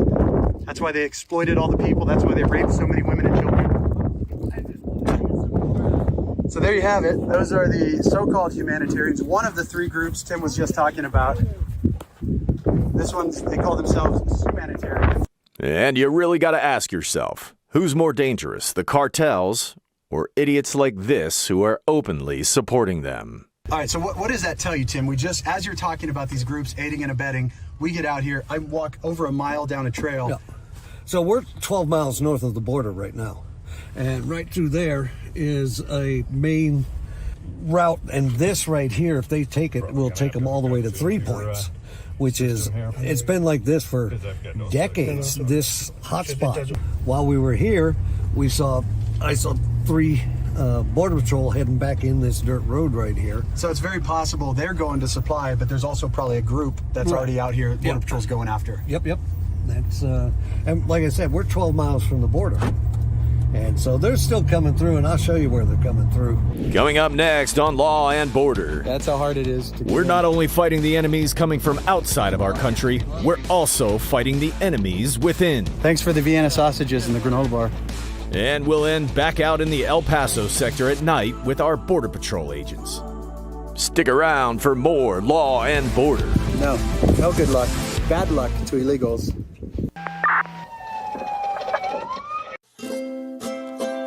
If you're happy and you know it, clap your hands. If you're happy and you know it, ride your bike. If you're happy and you know it, then your face will surely show it. If you're happy and you know it, smile big and bright. Thousands of kids just like me are happy every day. And it's all because of generous people like you who support Shriners Hospitals for Children every month. All you have to do is call the number on your screen or go online to loveshriners.org right now with your monthly gift. Because of people like you, Shriners Hospitals for Children is able to make an everyday miracle happen for kids like me. If you're happy and you know it, dance around. If you're happy and you know it, play a song. If you're happy and you know it, then your face will surely show it. If you're happy and you know it, take a shot.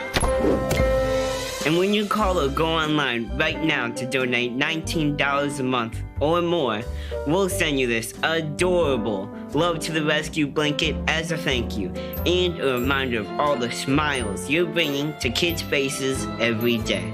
Will today be the day you send your love to the rescue? When you call the number on your screen right now and give as little as $19 a month, just 63 cents a day, you'll be making a life-changing difference for a child, just like Sarah. Your monthly gift today could change your life forever.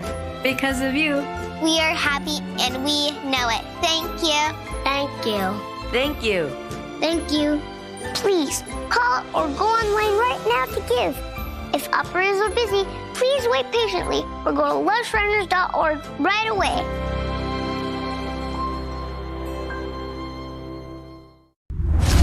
I'm a J6er. I spent 1,143 days in prison. I'm a J6er, and I spent 3 months in jail and about a year in prison. I spent 4 years out of an 18-year sentence in prison. J6ers have been smeared and defamed by the media, persecuted by the government, and treated like terrorists. In reality, J6ers are patriotic men and women, mothers, fathers, sisters, and brothers from all walks of life. Stand in the Gap was founded to stand in the gap for J6ers working to rebuild their lives after being incarcerated. And we need your help. For just $10 or more, you're helping these patriots get mental, physical, and spiritual help. Please scan the QR code or go to j6support.com to donate $10 or more to support these American patriots. Thank you for being a patriot. Thank you for standing in the gap. This episode of Law and Border is brought to you by PatriotMobile.com. Use promo code RAV for free activation today, only at PatriotMobile.com. Welcome back to Law and Border. We reconnect with our host, Ben Berkwam, and Tim Foley of Arizona Border Recon. Come across the border with your Sunday best. Those people, that stopped. What we have here hasn't stopped because these are the gotaways. These are cartel camoed out. Yep. These are ones that have been deported before, crimes in this country, crimes in their country. They would be expelled immediately because... The Law and Border team arrives at one of the notorious locations of the border that Joe Biden has conveniently left open, where illegals cross freely behind the cover of Mount Fresno, and where we find more idiotic liberal enablers who leave supplies to simplify their journeys. Tuna. I'll grab some waters, yeah. Yeah, we got the ramen. No, Oh yeah, we're loading up, baby. There you go, the peanut butter. Yeah, Ty, we didn't even need to go to the freaking grocery store. These were full to the brim. Wow. So that means that many illegals have come through, huh? Thanks, liberals. Your treason will help keep us nourished as we expose you and the truth. Now, because the cameras are that way, they can't see past this mountain. This is where everything starts. And, you can see trash down in there, the empty water bottles. And, this used to be a big dope trail. But now, it's gotaways. Runners.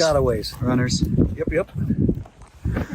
There you go, a little smiley face on the wall. Oh, peace. We got peace in the rainbow, of course. Got to push the woke agenda. There we go.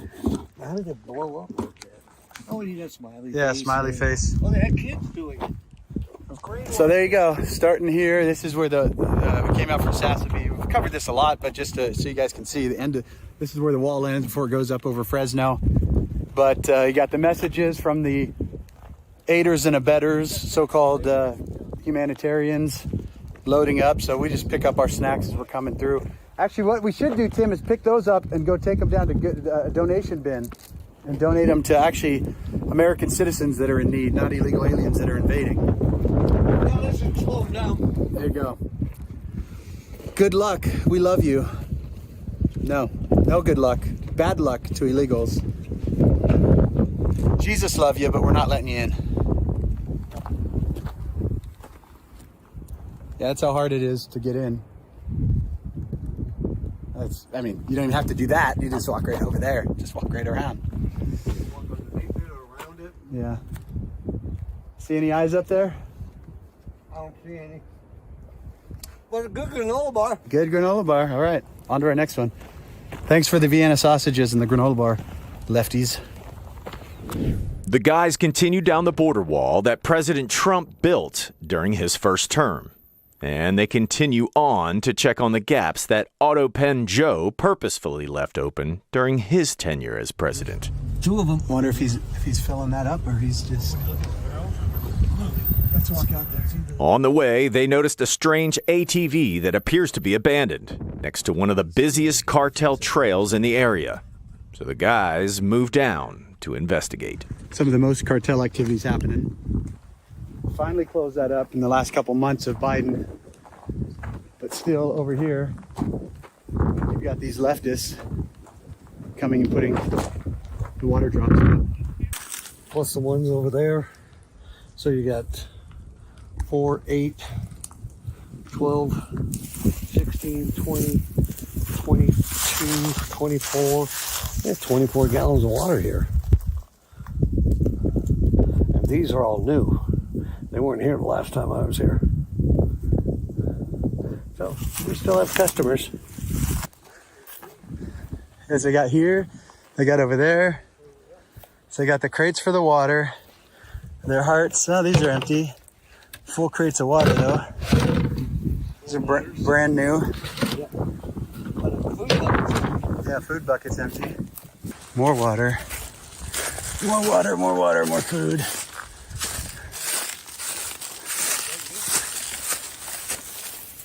From one water drop to an entire camp set up for illegals right at the end of the wall, where the majority of illegal traffic known as gotaways continues. I think it's a travesty to justice. I think it's treasonous. I mean, by all standards, this is the end of the border. And this is John Shattuck. He's a United States Navy veteran, a hostage negotiator, and a humanitarian. Cartel at the moment, so these aren't your typical immigrants coming over. This is a field house for cartel, which this needs to be dismantled ASAP. You can see here why we pay so much for milk and eggs. All our crates are going to seating arrangements for the welcoming committees here for the cartel. Water, apple, food, yeah. Medical, shelter, and butterflies. And butterflies. Got to throw the butterfly effect in. Just so we're clear, this camp was set up by leftists specifically to provide aid and support for illegal alien invaders. And that is what you're looking at right here. These humanitarian groups are more concerned about protecting Saguaro than the American public. You can see that they've wrapped a Saguaro to be protected, yet welcoming in cartel and God knows who into the country without any vetting process. And a few days later, we get word that this treasonous NGO camp has finally been torn down. And that's great news for the American public. We move from the U.S. side to the Mexico side. No doubt there's a cartel lookout up on one of these hills as we speak. To show you the evidence and trash that's being left behind. There's a huge trash pile right over here. We bind you, Satan, in Jesus' name. We cast you out. We declare America a nation of Christ and not of the devil. And we invite security back into our country. All of this is garbage that was left behind by millions of illegal invaders that came across during Joe Biden's 4 years in office. Most of them are currently operating illegally somewhere in America. And now it's the job of ICE to locate and detain them. Just remember, these are the same criminals that the American Democrat traitors are protesting to protect. But little did they know that their time is up. Tom Homan is not Kamala Harris. The illegals will be removed. The Democrat traitors will be prosecuted. And America and her borders will be secured once again. And the cartel that protects them. Yeah. All the humanitarian food.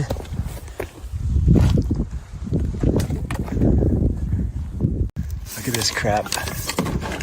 And while digging through the identification cards and the garbage, Ben finds something truly alarming. This is on the Mexico side. Right here. Shrines to the patron saint of death.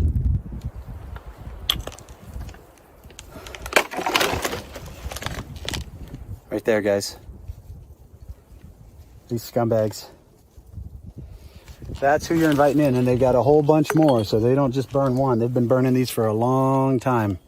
I would take those as souvenirs, but I don't want that evil anywhere near my house. To all the lefties providing food and water and socks and blankets, this is who you're supporting.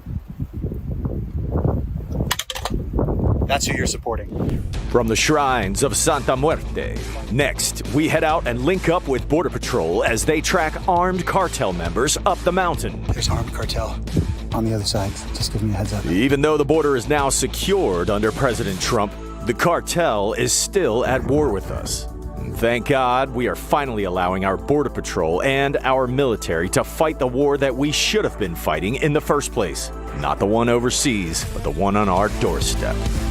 Because it puts me right in the firing line.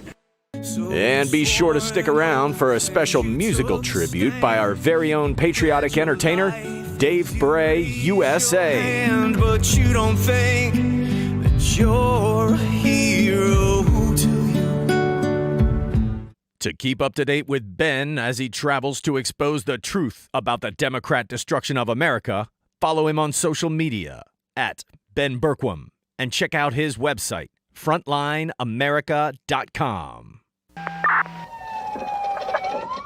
Water, nature's ultimate cleaner. We drink it, we bathe in it. Think water, think steam, think clean. Now harness the power of water with the H2O X5 5-in-1 steam cleaning system. I'm so impressed with the X5. It's an all-in-one product, so I can use it throughout my entire house. It's cleaning, it's sanitizing, there's no chemicals in it. It's just steam. This is unbelievable. There is no more odor. 5 minutes, I'm done. Look at that, it's amazing. If you're ready to step into an effective, economical, and eco-safe world of cleaning, look no further than the H2O X5. Using just the power of superheated water, the X5 Super Hot Steam cleans and kills up to 99% of germs, viruses, and bacteria. You could spend over $500 to purchase the products that the X5 5-in-1 Miracle replaces. But through this special TV offer, you won't spend $400, $300, or even $200. Order your H2O X5 steam cleaning system, a $500 value, for just 4 easy payments of $43.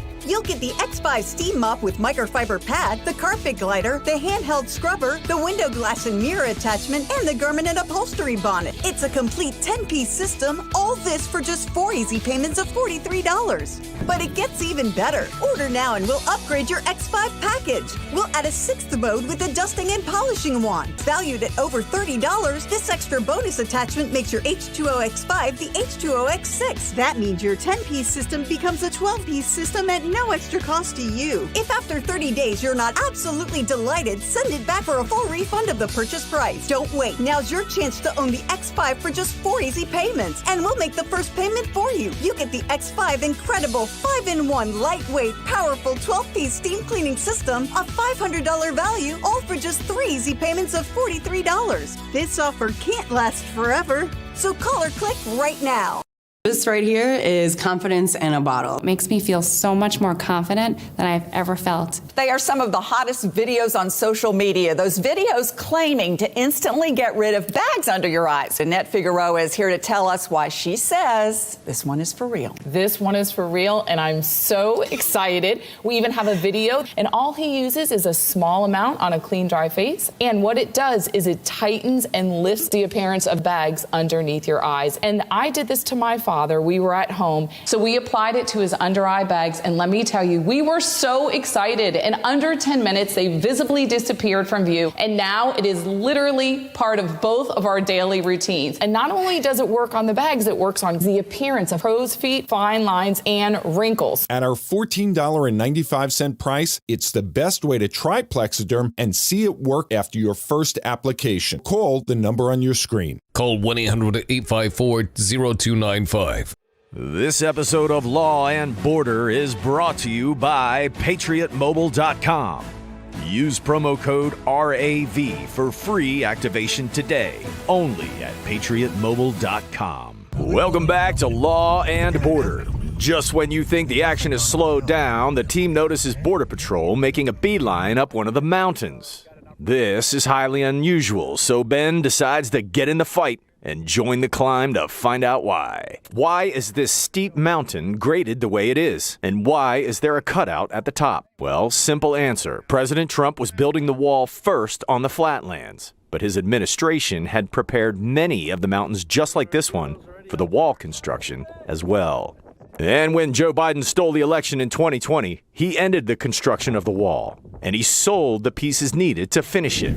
So I just got up here to Fresno Mountain. The Border Patrol that were hauling ass out here got word there are armed scouts up on that mountain right there, cartel scouts. Just to show you, Sassabee is right there. The end of the wall is right below me, right there. This is a war. Joe Biden quit building the wall. If President Trump had been in office the last 4 years, this wall would have been complete. But it's not now, and the cartels exploit that. They use the fake asylum seekers to push more drugs and traffic more people. And now they're using these openings that Joe Biden left to push the rest of the drugs through. I'm gonna climb up here. Border Patrol's up on top of this rock. I'm gonna climb up here. I'm gonna stay out of their way just to try to get you a better shot of these guys though. I got Border Patrol over there doing an operation. I'm on the Mexico side. I'm actually right on the Mexico line, U.S.-Mexico line, right up over this hill. We got armed cartel. I'm gonna get up, get a vantage point, and see what I can see.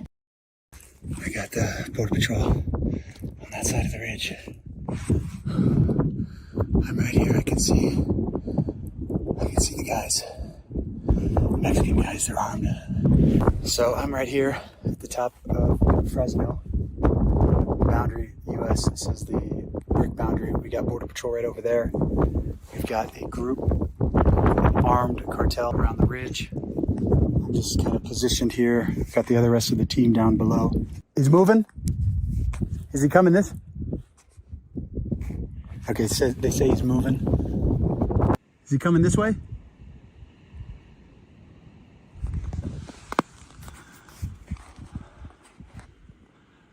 Oh yeah, I see him. He's right there. He's right there. Right in the middle of your screen.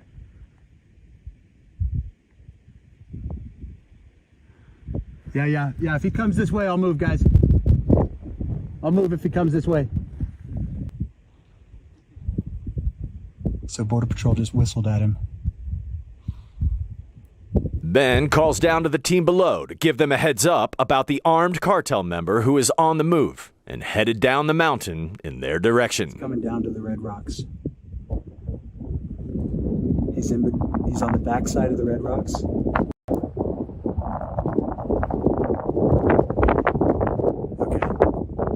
This is the front line for the battle for our country.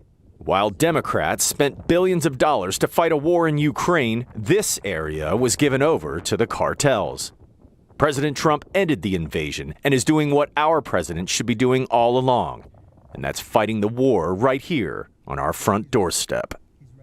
Unfortunately, due to some technical issues, we were unable to get our drone in the air to get a clearer shot of this guy. But you get the idea. Bad guys on the border with guns, good guys in green standing in the gap.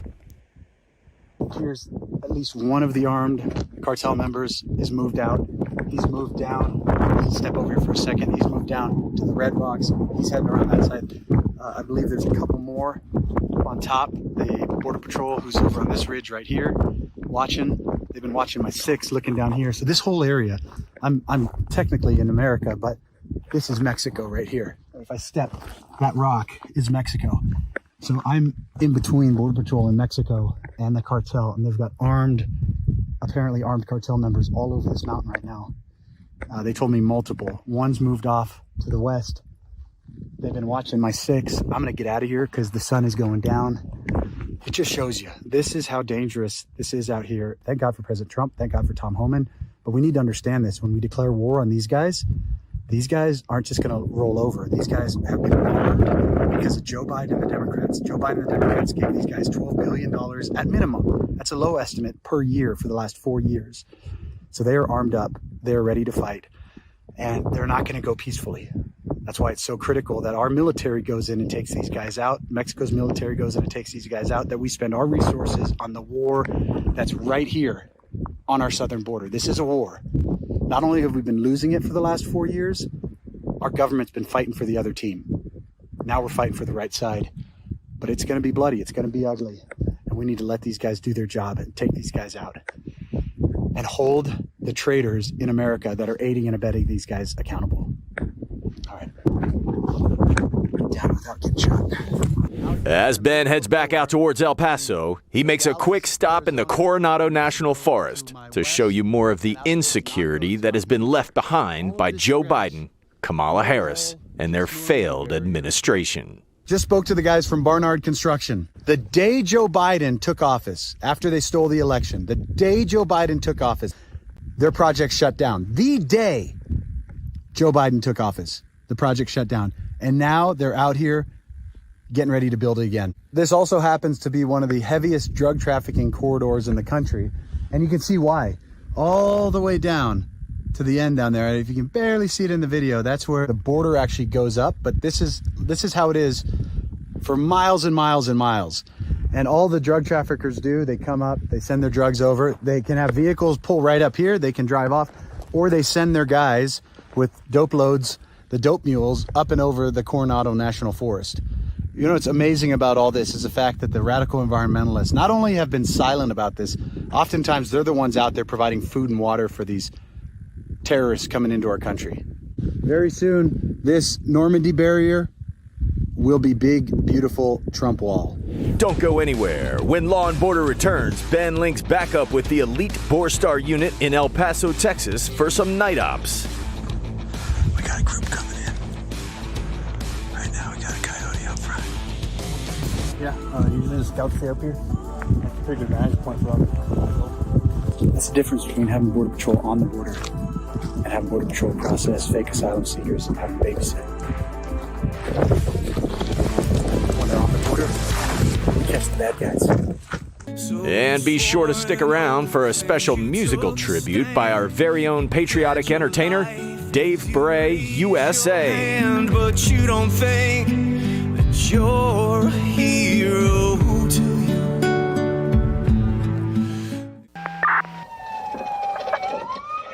Water, nature's ultimate cleaner. We drink it, we bathe in it. Think water, think steam, think clean. Now harness the power of water with the H2O X5 5-in-1 steam cleaning system. I'm so impressed with the X5. It's an all-in-one product. I can use it throughout my entire house. It's cleaning, it's sanitizing, there's no chemicals in it. It's just steam. This is unbelievable. There is no more odor. 5 minutes, I'm done. Look at that, it's amazing. If you're ready to step into an effective, economical, and eco-safe world of cleaning, look no further than the H2O X5. Using just the power of superheated water, the X5 Super Hot Steam cleans and kills up to 99% of germs, viruses, and bacteria. You could spend over $500 to purchase the products that the X5 5-in-1 Miracle replaces. But through this special TV offer, you won't spend $400, $300, or even $200. Order your H2O X5 steam cleaning system, a $500 value, for just 4 easy payments of $43.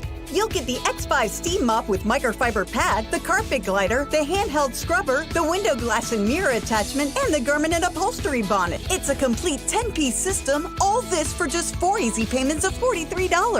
But it gets even better. Order now and we'll upgrade your X5 package. We'll add a 6th mode with a dusting and polishing wand. Valued at over $30, this extra bonus attachment makes your H2O X5 the H2O X6. That means your 10-piece system becomes a 12-piece system at no extra cost to you. If after 30 days you're not absolutely delighted, send it back for a full refund of the purchase price. Don't wait. Now's your chance to own the X5 for just 4 easy payments, and we'll make the first payment for you. You get the X5 incredible 5-in-1 lightweight, powerful 12-piece steam cleaning system, a $500 value, all for just 3 easy payments of $43. This offer can't last forever, so call or click right now. This right here is confidence in a bottle. It makes me feel so much more confident than I've ever felt. They are some of the hottest videos on social media. Those videos claiming to instantly get rid of bags under your eyes. Annette Figueroa is here to tell us why she says this one is for real. This one is for real, and I'm so excited. We even have a video, and all he uses is a small amount on a clean, dry face. And what it does is it tightens and lifts the appearance of bags underneath your eyes. And I did this to my father. We were at home, so we applied it to his under eye bags, and let me tell you, we were so excited. In under 10 minutes, they visibly disappeared from view, and now it is literally part of both of our daily routines. And not only does it work on the bags, it works on the appearance of crow's feet, fine lines, and wrinkles. At our $14.95 price, it's the best way to try Plexiderm and see it work after your first application. Call the number on your screen. Call 1-800-854-0295. Welcome back to Law and Border. From Arizona to Sunland Park, New Mexico, we link back up with the Border Patrol Borstar Tactical Unit on the front lines of the war against the cartels. Law and Border would like to offer a special thank you to our friends Jared and Emily Sharp for the night optics. We certainly couldn't do it without patriots like you. I just got word that one just climbed the fence down here. I went up.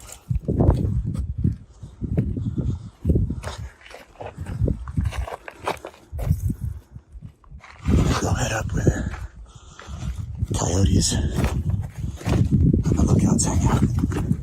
See what we can see. I got my boy Anthony coming too.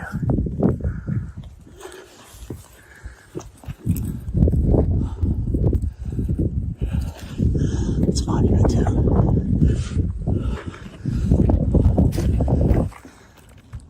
You think they're regrouping because all the labeling them terrorist organizations, or what do you think is, or just moving them different ways, tunnels, vehicles? Yeah, I think they're just desperate to find different ways to come through. They're doing a pretty good job of securing it. Oh, yeah, we got a group.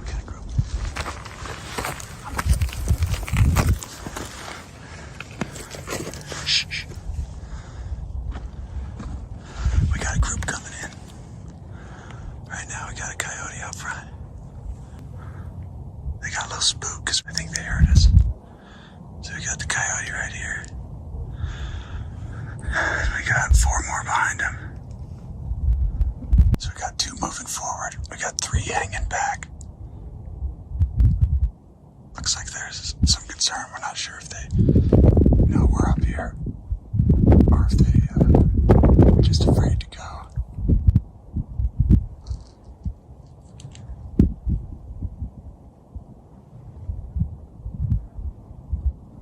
looks like 2 of them want to go and the other 3 aren't sure.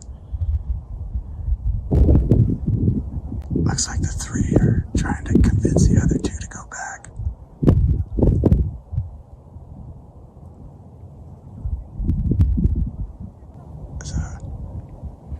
Sounds like the coyote is one of the 3. He's telling her to come back.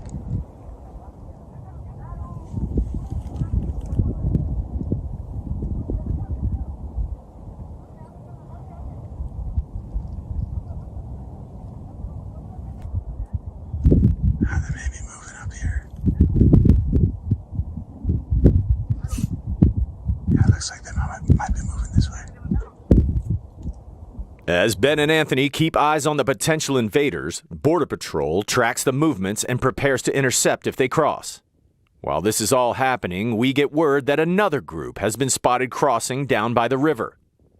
And it's unclear if that group was intended to be a distraction for this one or vice versa. But either way, these guys decide to turn around and go home, at least for the time being. 3 or 4 that was spotted near Monument 1. Agents are responding right now, trying to see if they can find them by the river. And we just had that other group of 5. Can you explain how they coordinate, the cartel and the coyotes coordinate with the groups coming across? Yeah, so they always send somebody with a cell phone. You usually talk through WhatsApp. And like I said, they usually have service all through this area. And they'll just call each other where you're at. Also got walkie-talkies. But yeah, it's all connected. We all know who's pushing groups. They all got the same phone number on their phones. Those are the guys we want to catch with pretty quick response. Yeah. So we're out here with BP up on top. You know, even with the amount of decline we've seen on the border, places like this, open areas like this are just, they're still nonstop. Like, you know, when you talk about how far the numbers have dropped, that's from catastrophic numbers. We were having 10,000 illegals per day for months on end. Now we're happy that we're down 95%, but that still means 5% of these scumbags are coming across here and the cartel's pushing them. And you know it's the worst guys. It's the guys that have no other options and that have the money to pay. So some of them are coming this way. He said they caught one guy a few days ago that said he had come across through the tunnels and you got to pay 15 grand to do that. It's not stopping until we take the cartels out. This is not stopping. And until we take the cartels out, and really until we take the NGOs and the traders in our own government out, this is not stopping. Another one for BP. That's the difference between having Border Patrol on the border and having Border Patrol process fake asylum seekers and have them babysit. When they're on the border, we catch the bad guys. Thank you guys again for joining us. This week our tribute is Hallelujah by Dave Bray USA, supporting the law enforcement that puts America first. I want to ask you guys a special favor this week. Go to that QR code, download his music, but also check out his merch. Some of the best shirts, Old School Patriots, Save America. If you support Dave Bray, the voice of law and border, and the best patriotic entertainer in America, go to DaveBrayUSA.com and show him some love. God bless you guys. We'll see you on the next one.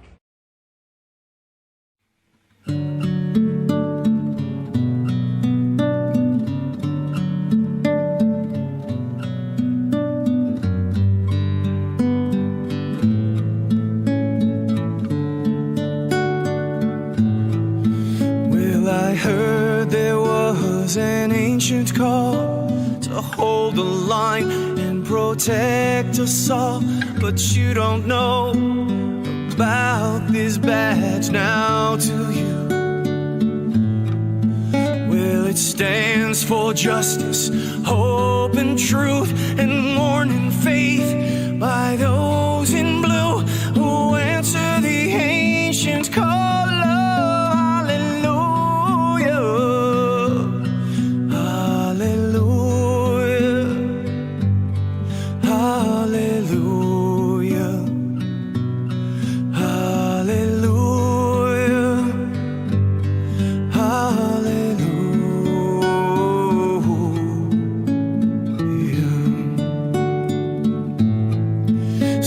swore an oath and you took a stand. You pledged your life as you raised your hand, but you don't think that you're a hero to you.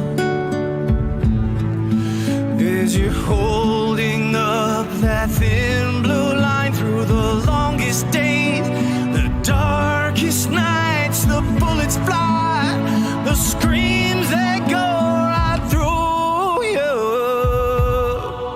Hallelujah,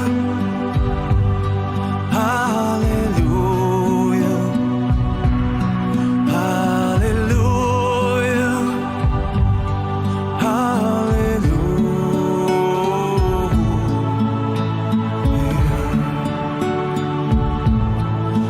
There's a silent war in every town that nobody sees because you're around, and they'll never know how much they truly need you.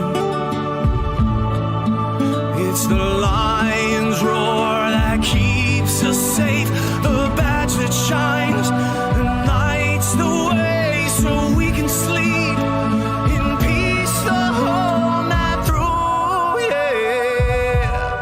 Hallelujah, hallelujah, hallelujah, hallelujah.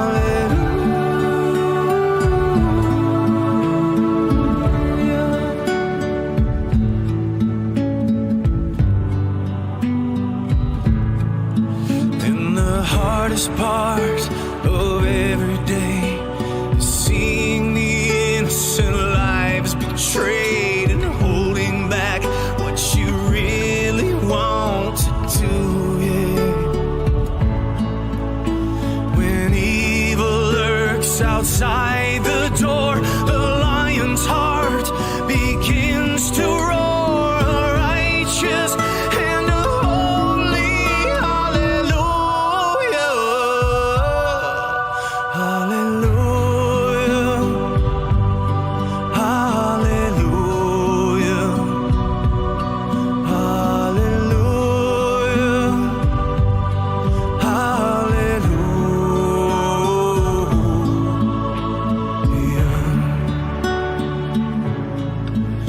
After all the sirens and all the lights, you never got to say goodnight to the ones at home who were always waiting for you.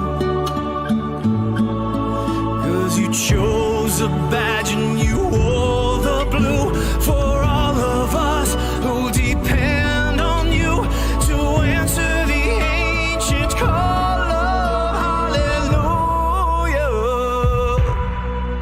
Hallelujah, hallelujah, hallelujah,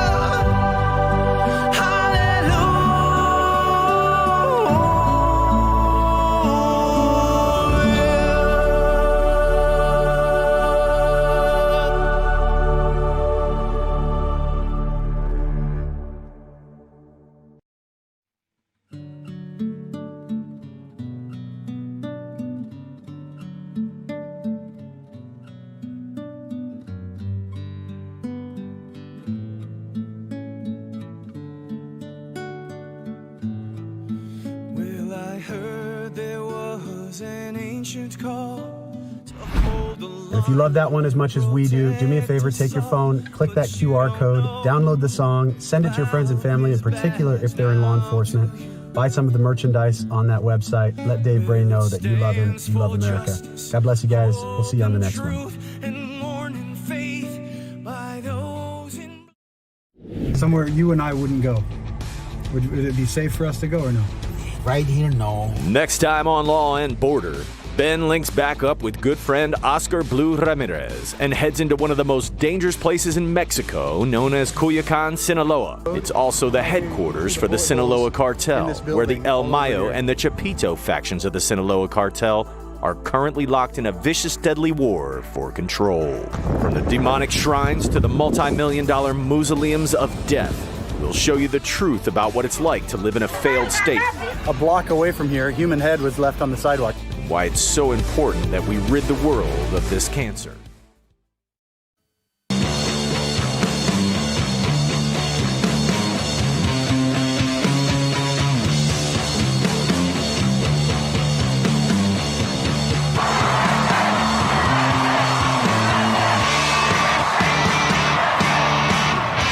The Charlie Kirk Show starts now. People are murdered every single day, but this particular one, I'm trying to understand why this has become such a flashpoint on the right. I have to say, some of the replies to Musk, some of the comments around this story are baldly racist. The president and his allies are using the attack to accuse Democrats of being soft on crime. Yeah, so the president has pointed the finger at Democrats. Members of the Trump administration also used the video to criticize Democratic-led cities. The president blaming Democrats for Zaruka's death. It is Trump-aligned influencers who are posting up a storm about this case on social media. Certain people have been looking for an opportunity to find a case like this to make a point. It all comes, of course, as Trump is trying to seize control of other cities that he says are not safe. I mean, Charlotte is a place with a very effective police department, very effective leadership. Murder is down 29%. Charlotte police were touting a 25% reduction in violent crime. What he really needed was inpatient mental health care, and North Carolina rates last when it comes to mental health bed availability. What are the city managers doing to make sure they are investing in these individuals to get them to help? If you want to be addressing the mental health issues of these folks and prevent the recidivism, you do need to be investing in mental health. CNN spoke with his mother and his sister, who say that for years they have struggled to get him adequate mental health treatment.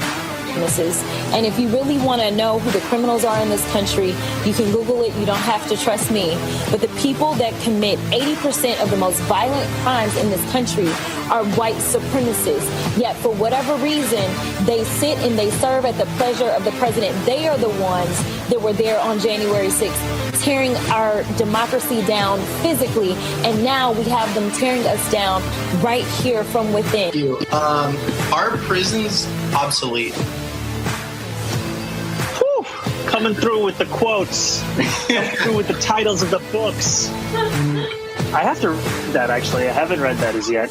But I think that, frankly, I mean, what purpose do they serve?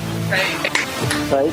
I think we have to ask ourselves that, which is that, you know, I think a lot of people who defend the carceral state, they defend the idea of it and the way it makes them feel. I also, with respect, sir, thank you for the information that you have shared on this show, but we would appreciate all of the information. All of it. All of the data that you say you have. I've done this show several times. Every time I'm on your show, I speak with integrity, I speak with honesty, and I speak with facts. The bottom line is, because of all this false narrative, and you using the term disappearing people, well, is that's disgusting. What's happened. That happened to the group that was sent to El Salvador. U.S. citizens get arrested every day. U.S. citizens get arrested by police every day. Are they being disappeared? No, their laws are being enforced. They're being arrested. They're being put in detention because they committed a criminal offense. Not like what you're doing. We will not let a progressive DA keep this case. Justice will be served. He'll be prosecuted to the fullest extent of the law. In Mecklenburg County, the sitting clerk is Alyssa Chin Gary. On her LinkedIn page, she calls herself a clerk and a DEI consultant and a racial equity organizer. And her life mission?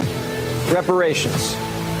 We are here to honor them, to lift their names, and to continue the intergenerational work that we are required to do to eliminate structural racism. Ms. Stokes was nominated by Judge Carla Archie. Horrific new video of a Ukrainian refugee's murder caught on camera. It is absolutely horrific. Trump is now seizing on this to push his nationwide crackdown. We cannot allow a depraved criminal element of violent repeat offenders to continue spreading destruction and death throughout our country. We have to respond with force and strength. We have to be vicious just like they are. It's the only thing they understand. 24 of the top 25 most dangerous cities in America are run by Democrat mayors, and it's time to stop this madness. The people of our country need to insist on protection, safety, law, and order. We have proven that it can be done. I'm a J6er. I spent 1,143 days in prison. I'm a J6er, and I spent 3 months in jail and about a year in prison. I spent 4 years out of an 18-year sentence in prison. J6ers have been smeared and defamed by the media, persecuted by the government, and treated like terrorists. In reality, J6ers are patriotic men and women, mothers, fathers, sisters, and brothers from all walks of life. Stand in the Gap was founded to stand in the gap for J6ers working to rebuild their lives after being incarcerated. And we need your help. For just $10 or more, you're helping these patriots get mental, physical, and spiritual help. Please scan the QR code or go to j6support.com to donate $10 or more to support these American patriots. Thank you for being a patriot. Thank you for standing in the gap. I'm a J6er. I spent 1,143 days in prison. About a year in prison. 4 years out of an 18-year sentence in prison. J6ers have been treated like terrorists. And we need your help. Stand in the Gap was founded to stand in the gap for J6ers working to rebuild their lives after being incarcerated. For just $10 or more, you can help these patriots get back on their feet again. Please scan the QR code to donate $10 or more to support these American patriots. Thank you for standing in the gap. Every day, there's a battle for your mind raging. Information coming from every angle with the will to deceive. Fear not. You found the place for truth. The voice of a generation that still has the will to believe in the greatest country in the history of the world. This is the Charlie Kirk Show. Buckle up. Here we go. Hey everybody, welcome to the Charlie Kirk Show. Andrew Colvett in for the one and only Charlie Kirk, who starts his college tour. The fall tour is kicking off today in Utah. We're here at the Bitcoin.com mobile studios, holding it down for him. Never fear, we've got a great hour 2 with him. It's such a treat, by the way. He sits down with James Orr, basically the only conservative at Cambridge University, and a great guy that I personally got to spend a lot of time with, have really in-depth conversations. The guy has a photographic memory of the Western canon, and Charlie and James are Dr. Orr are going to be talking at length in hour 2, so stay tuned for that. You're not gonna want to miss it. But in the meantime, we have work to do. And I have a really special guest to kick off the show with us today, and that would be Libby Emmons, editor-in-chief of the Post-Millennial and Human Events. A great guest. But Libby, before we dive into it, there was a clip of you and Jack Posobiec on Timcast last night, and that's why you're here, because it was such a great jumping-off point for the discussion I want to have with you. Go ahead and play cut 407. In reality, and you can see the statistics, you can see the data, that unfortunately we have a problem of mass violence against white people in this country that has gone completely unchecked and in some cases encouraged. And in every single case, you have people like Van Jones going on TV and making excuses for it. And it's disgusting. It is open season on white people in this country. Well, it has been since the knockout game. It has been since White Girl Bleed a Lot. And now you have the exact same things going on and on. Right. I mean, but it was. I mean, I'm not trying to be mean. We also saw because they view them as white. We also saw a young black woman. Well, they were the Hasidic Jews wearing the big hats. An illegal immigrant and thrown off a bridge in Annapolis. So that was a fiery little segment, and I hope we captured it. I mean, there was a lot going on between, about a 3-minute stretch. But Libby, Jack's making a pretty, I would say, controversial point that it's open season on white people in this country. I guess the floor is yours, Libby. Is that true? What are we really dealing with? I want to narrow down on what is happening in this moment. This clip from Irina Zarutska and her tragic death, I think it's radicalizing a lot of people, and it's moved the Overton window more rapidly than I have seen anything do in a long time. So, Libby, the floor is yours. Yeah, that was a really interesting conversation last night with Jack and Tim, and we did get into a lot of stuff. Jack was saying that it's open season on white people in this country, and I think it's really important to remember when you hear a comment like that, that under the Biden administration, the FBI said outright that the biggest domestic threat in this country, the biggest threat of domestic extremism in the country were from white supremacists. We've had years and years of rhetoric saying that white people are inherently racist, that there's nothing that they can do to undo their racism, that they have to do the work of anti-racism, which means stepping back, which means giving up jobs, which means, giving your alleged privilege in society to people who are, black and brown in this culture. And we've seen that repeatedly over the years with the George Floyd death in, May 2020. That rhetoric really ramped up a lot more. And we saw it throughout that summer, right? I mean, we saw white shop owners in Democrat cities being targeted and harassed essentially for being white while there was a BLM protest going on. We saw Trump supporters being shot because they were white Trump supporters. I don't know necessarily that it's open season on white people now more than ever, but there certainly has been a justified idea of violence against white people for some time. You can even go back several years ago to the whole punch a Nazi concept. And the punch a Nazi concept, maybe it sounds great, like punch Nazis, but when all white people were equated to be Nazis because they can't control their own racism, it becomes, punch white people. And we certainly have seen some of that. And I totally agree that there is something that we have not been able to talk about. I used to mock this expression from the left that we have to have a conversation about it. We have to have a conversation about racism in America and systemic racism. Well, in this instance, I think there is some validity to this sentiment that we have to have a conversation about what we've not been able to have a conversation about. And the media blackout about this story at the very beginning, I mean, they were forced into this narrative that they did not want to go into. They did not want to cover this story because it exposed their gross incompetence. It exposed the failed experiment known as criminal justice reform, which is really fueled by this idea that we have a systemically oppressive country against black people. We have not been able to talk about the other side of the story, which is actually, and this is, I think, the point that Jack was making, that when you look at raw numbers, that there is actually more, interracial attacks against white Americans than the other way around. And that's, when you per capita, it's even more extreme because black people only represent about 12.5% of the population. And so but let me play a clip here, because yesterday Charlie talked about the fact that Van Jones came after him for race mongering, hate mongering about this. Well, there's a clip going around from Van Jones in that era, 2020, that you talked about, Libby, right after George Floyd died in Minneapolis, 398.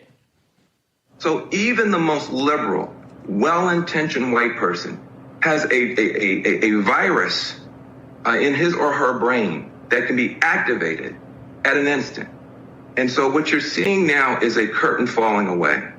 And those of us who have been burdened by this every minute, every second of our entire lives are fragile right now. We are fragile right now. We are tired. So this is millionaire Van Jones, who has one of the most prestigious seats in all of, media and the culture, who will get up with the elites. And here he is saying that he's tired. This is 2020.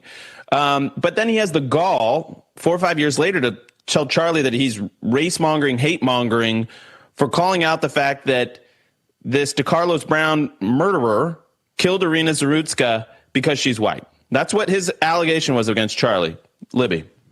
Yeah, and we also saw in the video aftermath of Brown slaying Zarutska, him saying, I got that white girl, I got that white girl. which, leads you to believe that her race had something to do with his intention to harm her. And talking about Van Jones back in 2020, he is a very prominent media figure, of course, and it has been leftist media and legacy media in a lot of ways that have been propping up this race narrative. I think a lot of it started in 2012. We really saw the rhetoric in the New York Times and other news outlets start ramping up about how racist the country is. That was a big part of what they started covering. BLM, Eric Garner, all of the rest of it really started to come to the fore. And the idea was that white people were racist, that the entire society was racist, that there wasn't anything that, white people could do to cure their racism. Libby, and I know what you're talking about here. So I'm going to throw this graphic up on screen. This is the use of the word racism or racist by the New York Times, Los Angeles Times, Washington Post, and Wall Street Journal over the years. And you can see it kind of peaked a little bit in 1990. That was probably, with the Rodney LA riots, and stuff, yeah. Rodney King. And then it kind of went down again. And then we have the election of Obama. And then you have Ferguson. And then you have George Floyd. And it's stratospheric. And this is the point I think that a lot of us are making right now, is that we have been living under a narrative built on fake statistics and lies. And those lies have consequences. And those consequences mean that murderers are roaming the streets to maim and hurt and kill people like Irina Zarutska. And we're done with it. We're done with it. It's not that we don't like black people or brown people. We love all Americans. We want everybody to be safe and healthy and secure and thriving in this country. But we're sick and tired of living under a lie. Libby, let's just go through the breaks because this is too much fun with you to have this conversation. So on stream, on podcast, you'll hear this conversation. We'll be right back.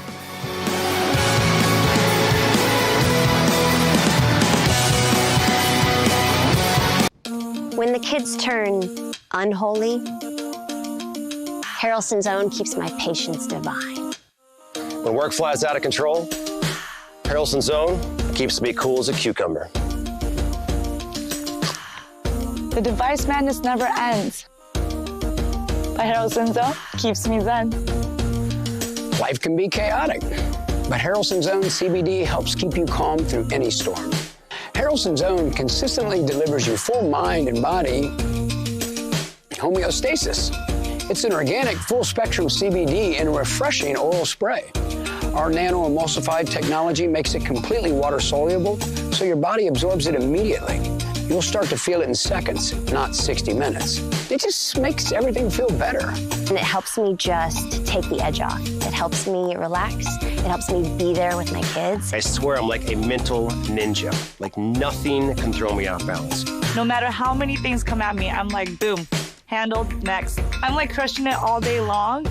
Well, some people take it for a release from stress. Some take it to get rid of pain. Others just take it for general well-being.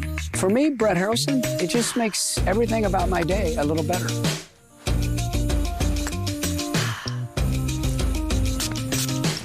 Give your life a boost. It's just the best you've ever felt in your natural state. My happiness in a bottle is the best. So to sum it all up, you're going to feel the benefits quickly, love the way it feels, and like the way it tastes. Pay a fair price, and you're going to thank us for it. We are so confident you're going to be satisfied that we back every bottle with a 60-day, 100% money-back guarantee. Give Harrelson's Own a try, from our family to yours.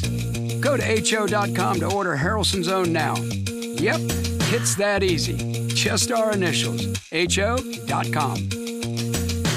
This right here is confidence in a bottle. It makes me feel so much more confident than I've ever felt. They are some of the hottest videos on social media. Those videos claiming to instantly get rid of bags under your eyes. Annette Figueroa is here to tell us why she says this one is for real. This one is for real, and I'm so excited. We even have a video, and all he uses is a small amount on a clean, dry face. And what it does is it tightens and lifts the appearance of bags underneath your eyes. And I did this to my father father. We were at home. So we applied it to his under eye bags. And let me tell you, we were so excited. In under 10 minutes, they visibly disappeared from view. And now it is literally part of both of our daily routines. And not only does it work on the bags, it works on the appearance of crow's feet, fine lines, and wrinkles. At our $14.95 price, it's the best way to try Plexiderm and see it work after your first application. Call the number on your screen. Call 1-800-854-0295. I think we saw that his sister said that he's schizophrenic,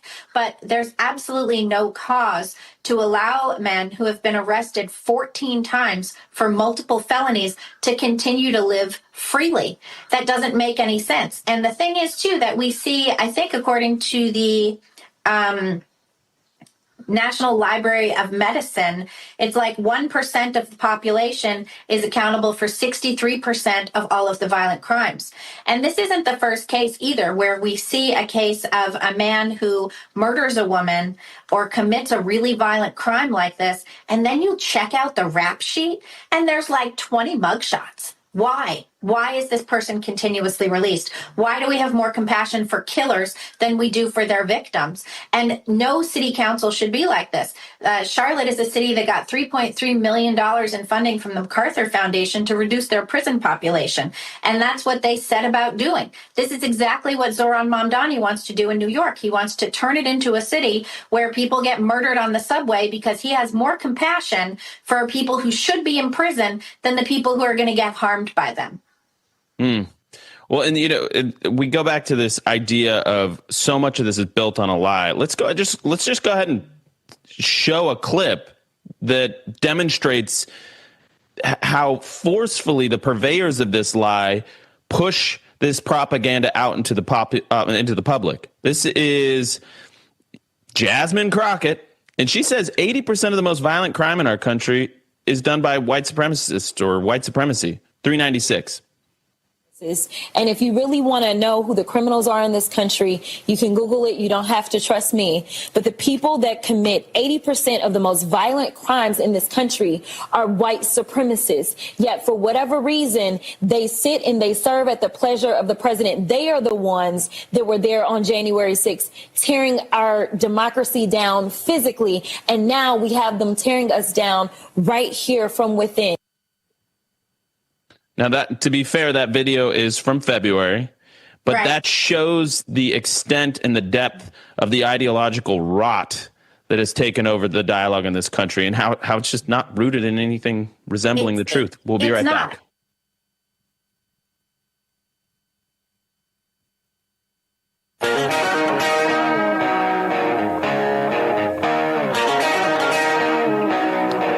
Welcome back to the Charlie Kirk Show. Andrew Colvett, executive producer of this fine show, sitting in for the one and only Charlie Kirk, who's on assignment today. His college tour starts in Utah.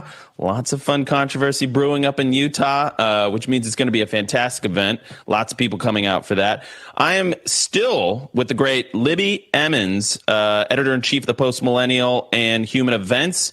And we're having a conversation. I mean, this is a really important conversation, Libby, because, again, what we're talking about is the Overton window is changing as we speak. People that were cowed by this, you're a racist accusation are speaking out for the first time. And you're seeing this with, Republicans at the local level, in the South. They just did a press conference where they're sick of this. You can tell.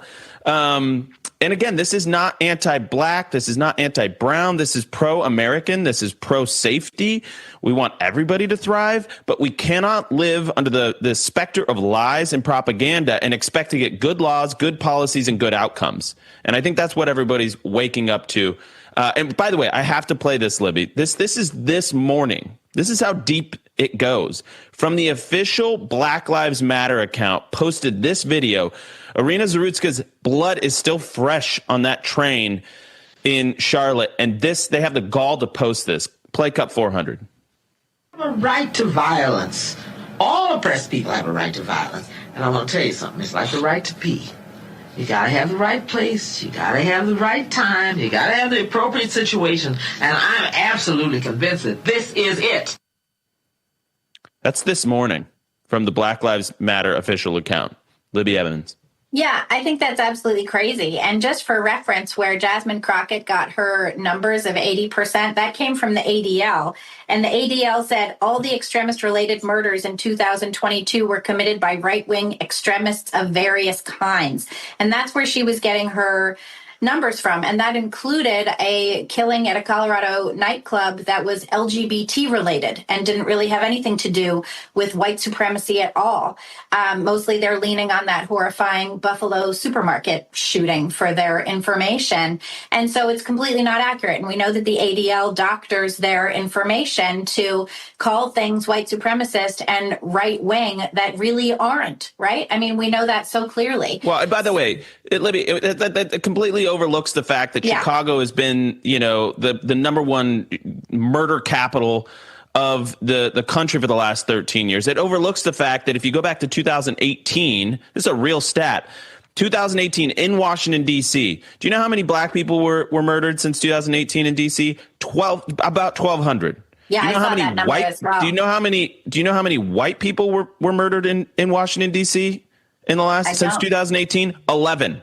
Right. And 11. That's the thing too, 11 to 1,200 since you have 2018. everybody getting all of these left-wing mayors of various blue cities in the country getting all mad at Donald Trump when what Trump is doing in D.C. specifically is protecting black lives. That's what he's doing. That's what the curfew in the Navy Yard is about. It's about protecting black kids from violence. And these kids, like you were saying, deserve to grow up in a safe country where they're safe from violence and they can thrive. And that's what we want for Americans. That's what we want for everybody here in this country. And the rhetoric needs to stop. And I think that projects like the 1619 Project and others really have painted white Americans as villains.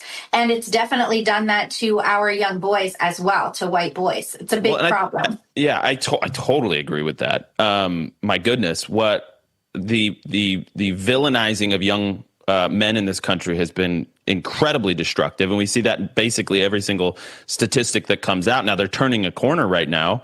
But this, I think, is where I want to land this conversation in this last minute, Libby, is that these policies, not only are they destructive and they result in the death of so many innocent people, and when it's somebody like Irina Zarutska, it's chilling, it's radicalizing for so many. I've seen so many people post that word specifically. I feel radicalized by this video because it's so tragic. But we have to remember that when and the great Heather McDonald coined this term, the Ferguson effect in 2014, that resulted in dead black and brown kids. Yes, that's what the result is. And then once again in George Floyd, these cops don't want to go into urban cores and urban centers to police crime because they know that they'll get scapegoated if something goes wrong, which it often does go wrong because it is a messy job and it's a hard job and it's unpredictable. And what happens? More in black and brown people die. And the 20 seconds, Libby, the final thought. Yeah, I mean, we recently saw an execution-style killing on a Philadelphia street. We saw of a black woman. We saw a black girl murdered by an illegal immigrant in Annapolis and thrown off a bridge. We see this kind of crime happening in black communities and to young black people all of the time, and it's got to stop. And these blue city mayors who are so intent on their, soft on crime policies need to give it up and start protecting their populations. Libby Emmons, Post-Millennial Human Events. Thank you so much. Thanks.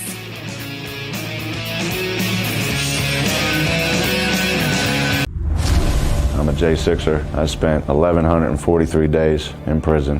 I'm a J6er, and I spent 3 months in jail and about a year in prison. I spent 4 years out of an 18-year sentence in prison. J6ers have been smeared and defamed by the media, persecuted by the government, and treated like terrorists. In reality, J6ers are patriotic men and women, mothers, fathers, sisters, and brothers from all walks of life. Stand in the Gap was founded to stand in the gap for J6ers working to rebuild their lives after being incarcerated. And we need your help. For just $10 or more, you're helping these patriots get mental, physical, and spiritual help.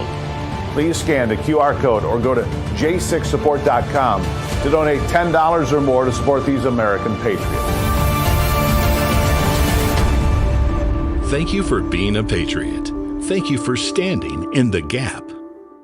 Water, nature's ultimate cleaner. We drink it, we bathe in it. Think water, think steam, think clean. Now harness the power of water with the H2O X5 5-in-1 steam cleaning system. I'm so impressed with the X5. It's an all-in-one product. I can use it throughout my entire house. It's cleaning, it's sanitizing. There's no chemicals in it. It's just steam. This is unbelievable. There is no more odor. 5 minutes, I'm done. Look at that, it's amazing. If you're ready to step into an effective, economical, and eco-safe world of cleaning, look no further than the H2O X5. Using just the power of superheated water, the X5 super hot steam cleans and kills up to 99% of germs, viruses, and bacteria. You could spend over $500 to purchase the products that the X5 5-in-1 Miracle replaces. But through this special TV offer, you won't spend $400, $300, or even $200. Order your H2O X5 steam cleaning system, a $500 value, for just 4 easy payments of $43. You'll get the X5 steam mop with microfiber pad, the carpet glider, the handheld scrubber, the window glass and mirror attachment, and the garment and upholstery bonnet. It's a complete 10-piece system, all this for just 4 easy payments of $43. But it gets even better. Order now and we'll upgrade your X5 package. We'll add a 6th mode with a dusting and polishing wand. Valued at over $30, this extra bonus attachment makes your H2O X5 the H2O X6. That means your 10-piece system becomes a 12-piece system at no extra cost to you. If after 30 days you're not absolutely delighted, send it back for a full refund of the purchase price. Don't wait. Now's your chance to own the X5 for just 4 easy payments, and we'll make the first payment for you. You get the X5 incredible 5-in-1 lightweight, powerful 12-piece steam cleaning system, a $500 value, all for just 3 easy payments of $43. This offer can't last forever, so call or click right now. Stressed about back taxes, maybe you missed the April deadline, or your books are a mess? Don't wait. The IRS is cracking down with penalties adding up fast. We're talking 5% per month, up to 25% just for not filing. The good news is there's help. Tax Network USA can take the burden off of your shoulders and stop the spiral before it gets worse. They've helped thousands of Americans, whether you're an employee, a small business owner, or if you haven't filed in years. If you've got messy books, none of that is a problem. They've seen it all, and they know exactly how to clean it up. With direct access to powerful IRS programs and expert negotiators on your side, Tax Network USA knows how to win. You'll get a free consultation, and if you qualify, they may even be able to reduce or eliminate what you owe. More importantly, they'll help protect you from wage garnishments or bank levies. So don't wait for the next IRS letter. Instead, call 800-905-8000 or visit tnusa.com/RAV to talk to a real expert at Tax Network USA. Take the pressure off and let Tax Network USA handle your tax issues for you.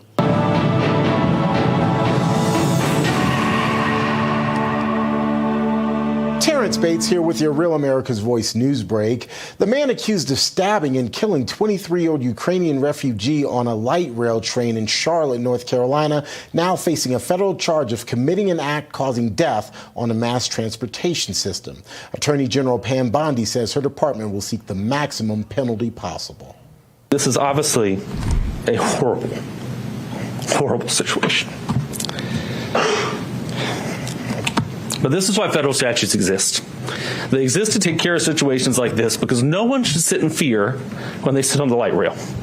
If you sit in fear on the light rail, you sit in fear when you walk around the streets of our center city like I do every day. You sit in fear when you go to our parks like I do with my daughter every weekend. You sit in fear at our sporting events, our entertainment venues, at concerts, at restaurants, at our museums. These are all the things that we have worked as a city so hard to build. We built a city that people want to live in, but we can lose that all if we allow violent crime like this to go on in our streets. And I'm here to tell you, the federal government is going to save our city from that.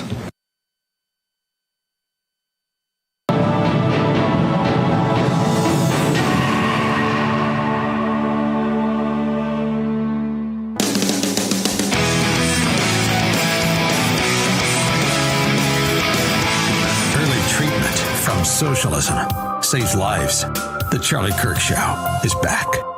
All right, welcome back to the Charlie Kirk Show. Andrew Colvett in for the one and only Charlie Kirk, who's going to be in Utah today. So keep a lookout for those clips. They're going to be coming real quick. I can promise you. I'm so excited to start off the new tour season. And just for this one day, we're letting Charlie focus on that, get back in the saddle. And so I get the honor of being with all of you from coast to coast and all across streaming and all the things. Here at the Bitcoin.com mobile studios, I am so excited about this next guest. His name is Nick Shirley. He's an independent journalist. You can follow him on X at Nick Shirley. That's SHIRLEYY. Maybe we can help him get rid of that second Y. And then on YouTube at Nick Shirley as well. Nick, I saw your footage and I was blown away. And so just really quick, before we get into the footage, introduce yourself to the audience and what it is you do.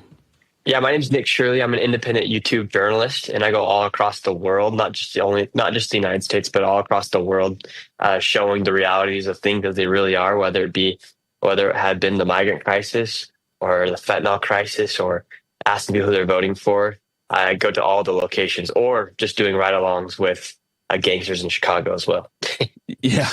Okay. So this I saw it and I was like, this is like, it was some of the most incredible footage I've ever seen, because you went straight into the west side kind of hood of Chicago and you're hanging out with gangsters. At one point, they point the gun at your cameraman and you hear him go, whoa, whoa, whoa, whoa.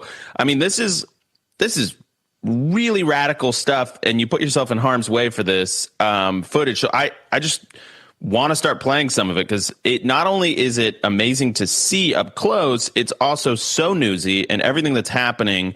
And I think it gives people a really unique insight into how these cultures of crime and real like urban warfare happen. Let's go ahead and play. We could start anywhere, but let's go 401. So right now, you got this massive gun on you. What is this called? AIP. Whoa. And now after your brother got shot, how do you feel about gun violence? Are you ready for the gun violence to stop? Or hell no. What do you got tattooed on the face? Well, I got a tattoo on my face? Yeah, right there. These are my brothers. I'm a Muslim. Muslim, okay. Yeah. And how many times you been done shot? Let's 3. You got shot right here, looks like. Another shot right there. Like that. Well, you got a bullet inside your body. Yeah. Oh my gosh, and Spaz, you've been shot too, right here, right here, right here. You got one bullet shot right here, one right there, and then you have a literal bullet in your rib. Yeah. What kind of bullet you got in here? It's like a 40. 40. And that hurt when I go like that? Yeah, no, I can't feel. So, I mean, how many people did you hang out with, and how many of those people were shot? Yeah, I hung out with about 5 people, and each of them have been shot around 3 times each. And the bullet wounds are there. One guy literally, like it showed there in the video, he had the bullet lodged into his ribs. Jeez. And you asked that one individual in that clip, like, hey, now that you've been shot, are you ready to see the gun violence die down? And his answer was, hell nah. Yeah, not only did he say hell nah, it was his brother that died, his twin brother that got shot and killed. And what they call it is the cycle. And the way they explain it to me is that, so somebody kills you, or somebody kills somebody you love, that just makes you want to go kill him and somebody else. And then that cycle just repeats and repeats. And that's why there's so much gun violence, because everyone's just trying to get back on somebody else. Jeez. This is a longer clip, but I think it's important because it talks about, it kind of reveals how young this starts. Go ahead and play cut 383. How old are you? I can't even say my age on the hood. What? I can't. Why is everybody so secretive here? Why is there so? Because we out west with it. We out west with it on the hood. Why do you walk around with a shiesty? Because I got ops out here. You got ops? Don't play no games. Like, are you in high school still? Yeah, I'm still. No, actually, I'm out of high school. I got kicked out. And what do you hope that happens with your life in your future? I hope we get better. I ain't going back. What's your current situation? Family fucked up. We all arguing, doing a whole bunch of. It's just chaos. So, what do you think would be the solution to get yourself out of the chaos? Would it be to go to college, get an education, move out of Chicago? Yeah, then I move out of Chicago. I keep been thinking about moving out of Chicago. Been posting on these stories, talking about they finna move out of Chicago, do this, do that. I've been looking at them. I was like, finna get out the rag. That's crazy. Is it pretty dangerous to be walking around these streets?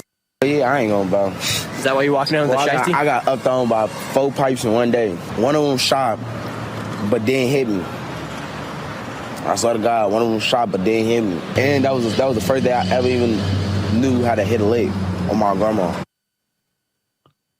I don't even know what he means by that. And actually, it's funny. A couple times you asked them to translate for you because he's like, you're like, I don't think anybody's going to be speaking and translating hood talk. But I mean, this is just, you just met this guy on the street and he'd been shot at. He's in a high schooler age at least. And how common is this in the west side of Chicago? We hear about the south side, but the west side as well.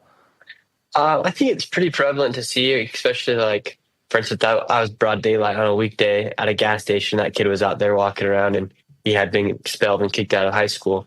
And so there are a lot of people like that. I don't know to what extent, but it does happen. And there's a lot of kids that do find themselves into that gang lifestyle and finding themselves into that cycle, like they say. And it's kind of sad to see somebody knowing that it's bad get into that. So there's some statistics here, Nick, that suggest that 12.5% of black men in Chicago will have been shot by the age of 40. So obviously that percentage is going to be much higher in the rapper sort of gangster community, but that's more than 1 in 10. So if you're born a black man in Chicago, a little baby, by the time you're 40, more than 1 in 10 of them is going to be shot. And I can't instantly compare that to statistics of war in Ukraine or in Gaza or whatever, but I have to believe that is equivalent. It's probably on par, maybe higher than some of these places that we consider war zones in the country. Do they have enough sense or reflection that they are living in a war zone? Well, they do call Chicago Chirac, so people are referring it to as a war zone. And I mean, the casualties there, every weekend there's about 5 homicides, 5 murders, 5 people get shot.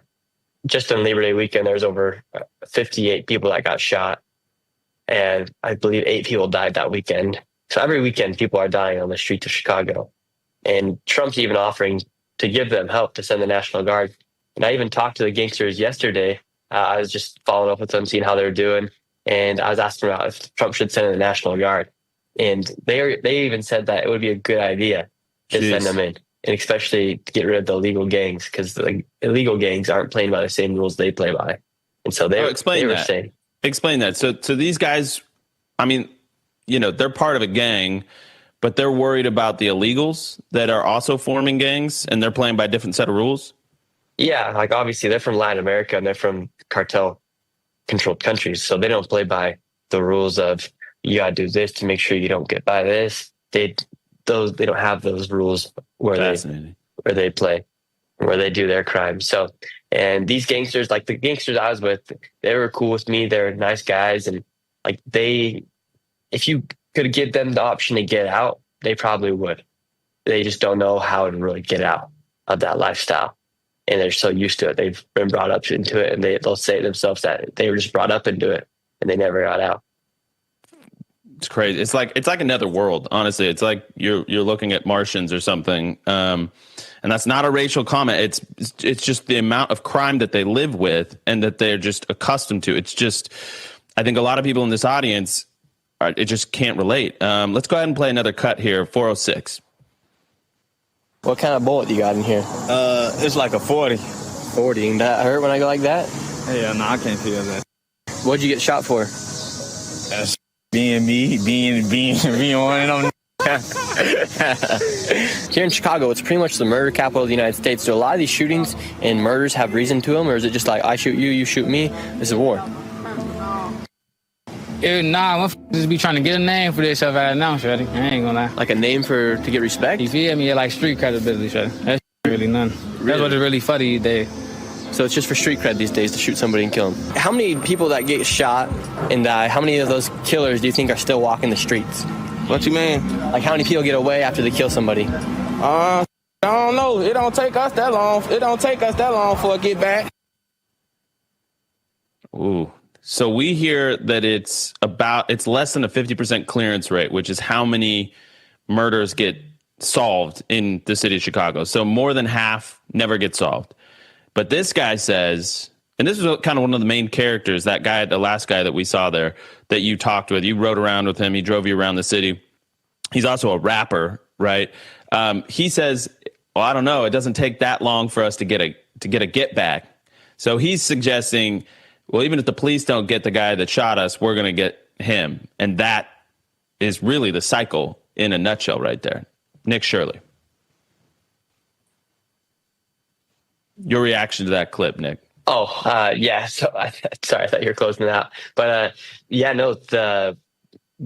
they obviously, these communities aren't that big. It's just a few blocks, and it's kind of sad to think that Chicago is running like a country in South or Latin America. For instance, some of these guys can't go from one street to the next. We drove across one area, and he freaked out because I had my camera out, and he's like, well, we can't make sure that my car gets put on camera because we're not inside my area now.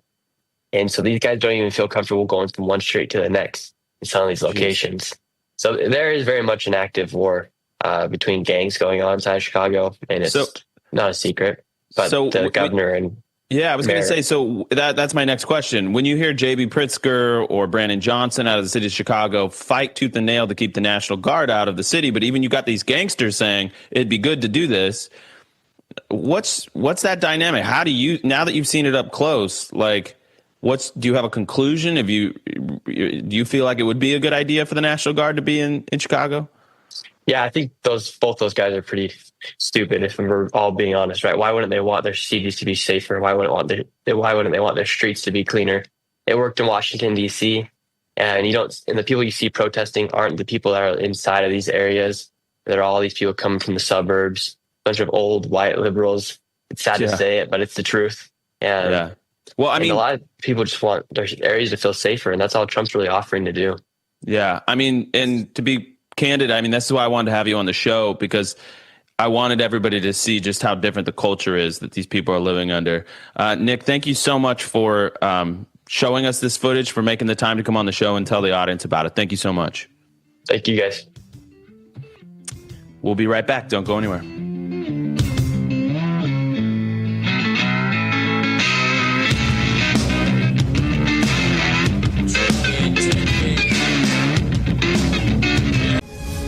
Poverty is unimaginable.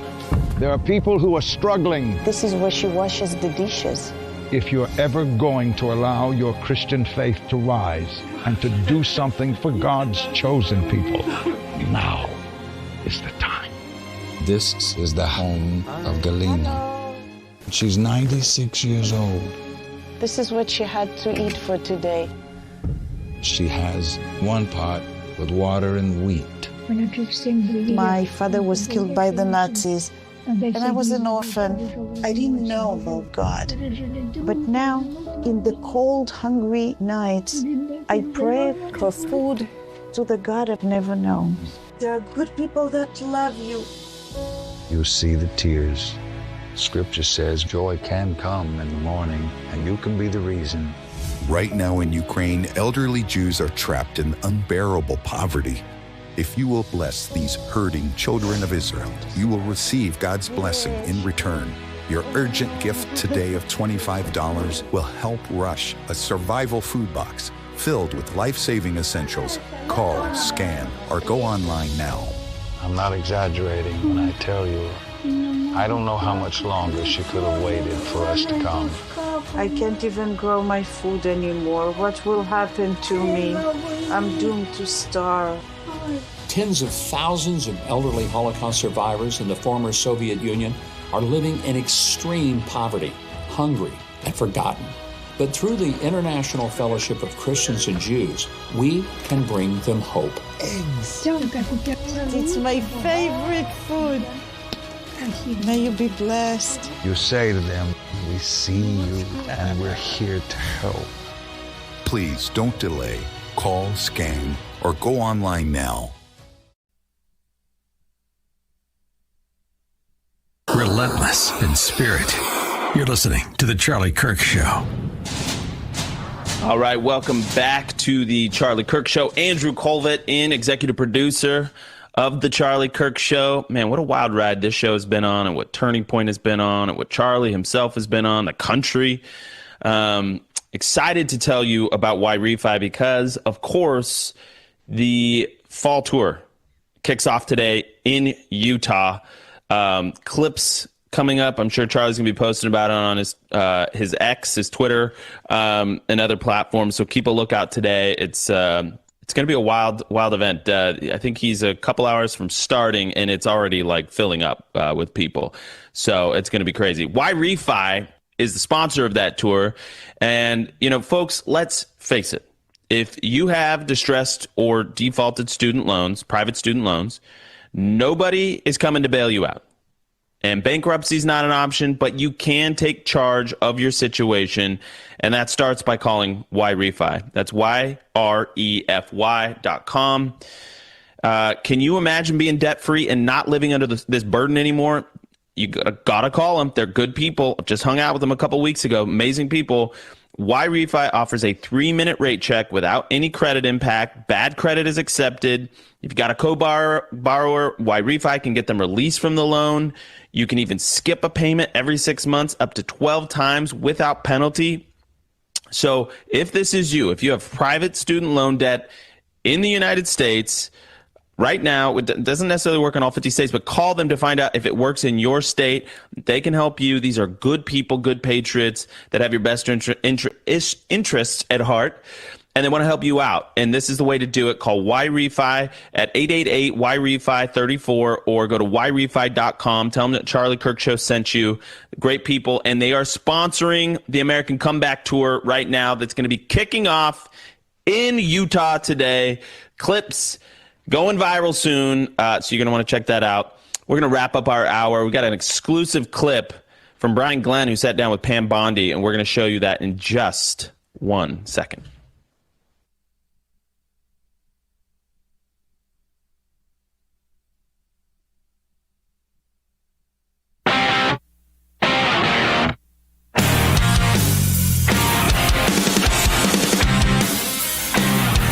All right, welcome back, everybody. Radio stations across the country, Real America's Voice, streaming, podcast. Listen, Brian Glenn is one of these guys. You hear him almost at every single White House press conference, Trump press conference. He's there. He's in the mix. Great guy, really just a gentleman. He's the White House correspondent for Real America's Voice, and he got an exclusive moment with Pam Bondi, an interview with Pam Bondi, and on their way to Chicago. And so they let me know that this clip existed, and I was like, absolutely, because we're going to be talking with Nick, who you just met, who is in the streets of Chicago.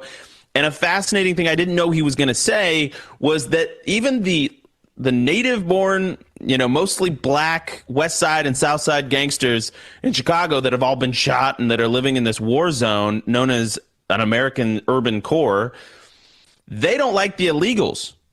The illegal gangs don't play by the same rule, and they're even more violent, and they're even more dangerous, and they're moving into turf, and they're causing more and more destruction in a city like Chicago.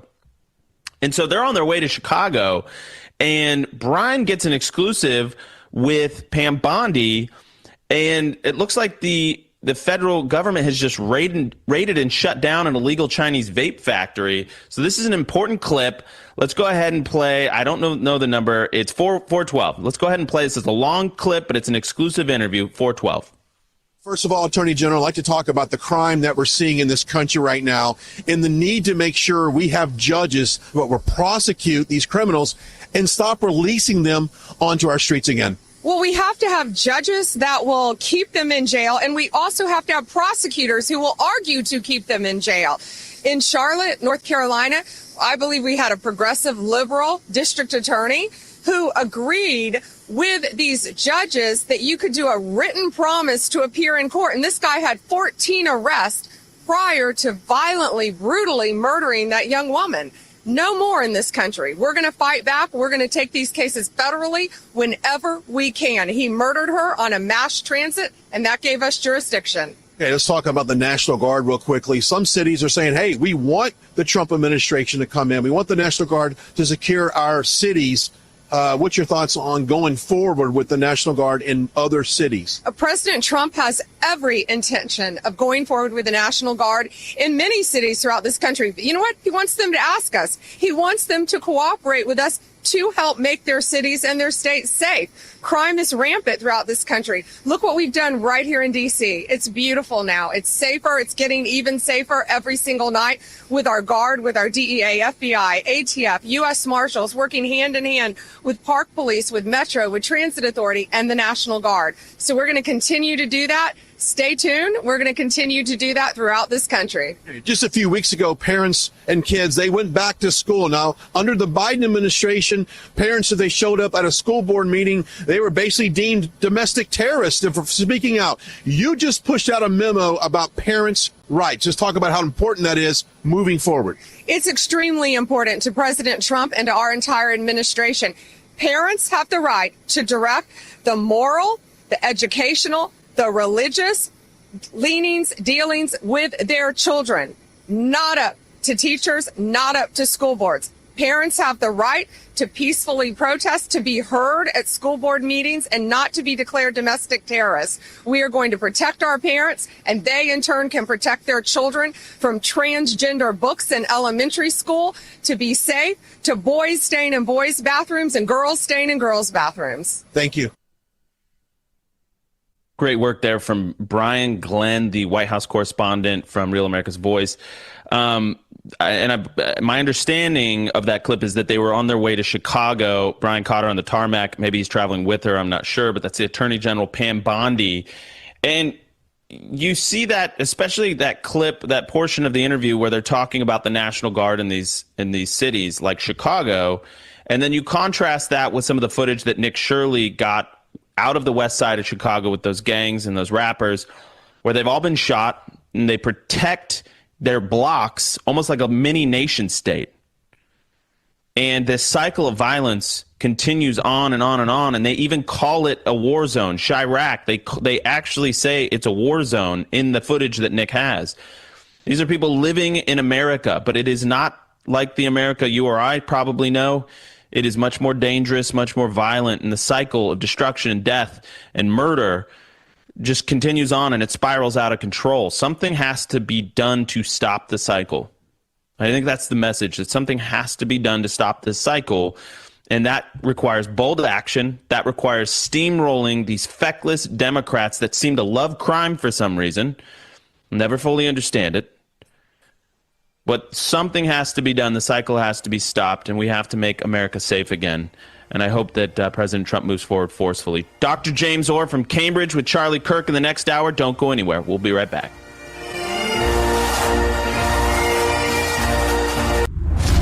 I'm a J6er. I spent 1,143 days in prison. I'm a J6er, and I spent 3 months in jail and about a year in prison. I spent 4 years out of an 18-year sentence in prison.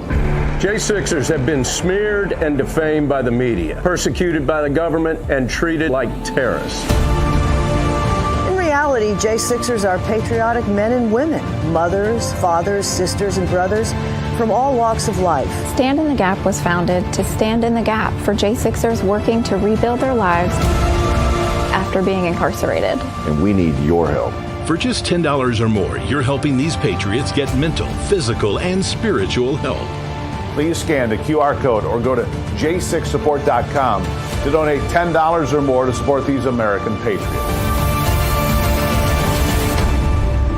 Thank you for being a patriot. Thank you for standing in the gap.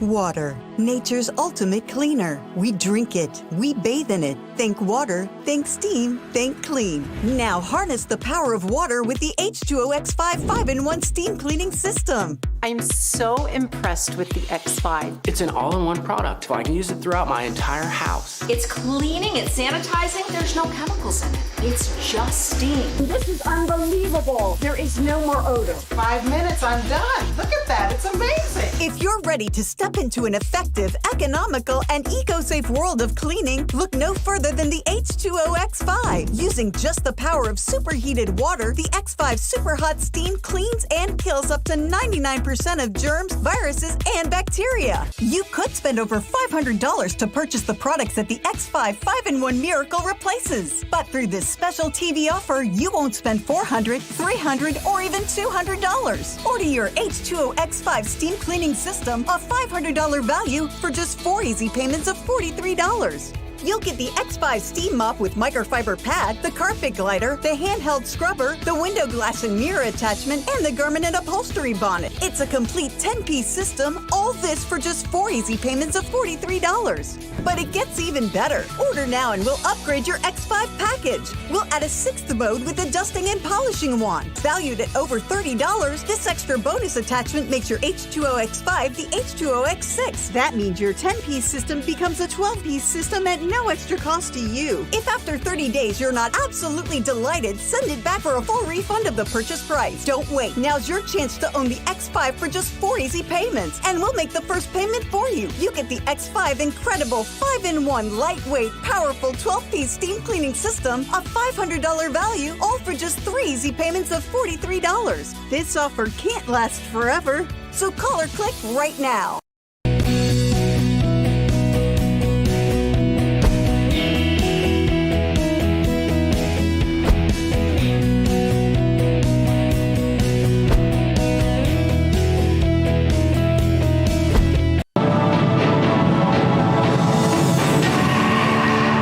To this Real America's Voice news break, I'm Terrence Bates. As many as 19 million Americans take fish oil supplements. We're told that fish oil supplements are rich in omega-3 fatty acids, and those omega-3s help with heart health, joint health, and other things that might be affecting you. The question is, does it really help? Or have we all been lured into this marketing claim that are now being challenged by medical studies? Chad Walding is an expert in the field of physical therapy, nutrition, and nutraceuticals. He's also the co-founder of Native Path, which is a health and wellness company that's focused on supplements that are backed by science. Chad, welcome. Hey, Terrence. Good to be here. Thank you for having me. All right, good to have you. You know, the reality is you see fish oils everywhere. If you go into a GNC or really any store that sells supplements, fish oil is going to be front and center. But there are some studies out there that suggest that fish oil may not be quite as healthy as advertised. That's right. And we should start with the fact that there is solid evidence omega-3s are beneficial to overall health. As you mentioned, omega-3s do reduce inflammation. They contribute to heart health, brain health, eye health, bone health, metabolism, and potentially even cancer prevention. And if we were all eating a healthy diet, we would be getting omega-3s from fish and seafood, eggs, and grass-fed beef. But the problem is we don't eat a healthy diet in the modern world, and we're often lacking in omega-3s, and we often get way too much omega-6 from toxic industrial seed oils, which inflame our bodies. But when most people hear omega-3s, they think fish oil. So hundreds of supplement companies have really seized the opportunity to supply fish oil to consumers in hopes of augmenting the omega-3s we need. But the science on fish oil is getting a little murky. You know, Harvard Health published a major study of multiple randomized trials testing fish oil against placebo, and they found there's no evidence of heart-related benefits from fish oil. Cleveland Clinic actually published a study stating fish oil pills aren't doing what you think they're doing. In fact, one of the studies found that fish oil may increase LDL cholesterol. So much of the science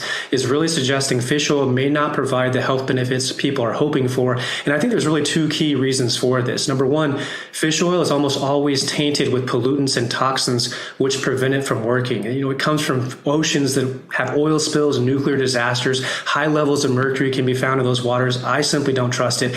And the second thing is it doesn't get absorbed by the human body very well, especially when compared to krill oil, which I feel is a better source of omega-3s. I'm glad you brought up krill oil because I was going to ask about an alternative, and I would imagine that you would stand by krill oil as an alternative.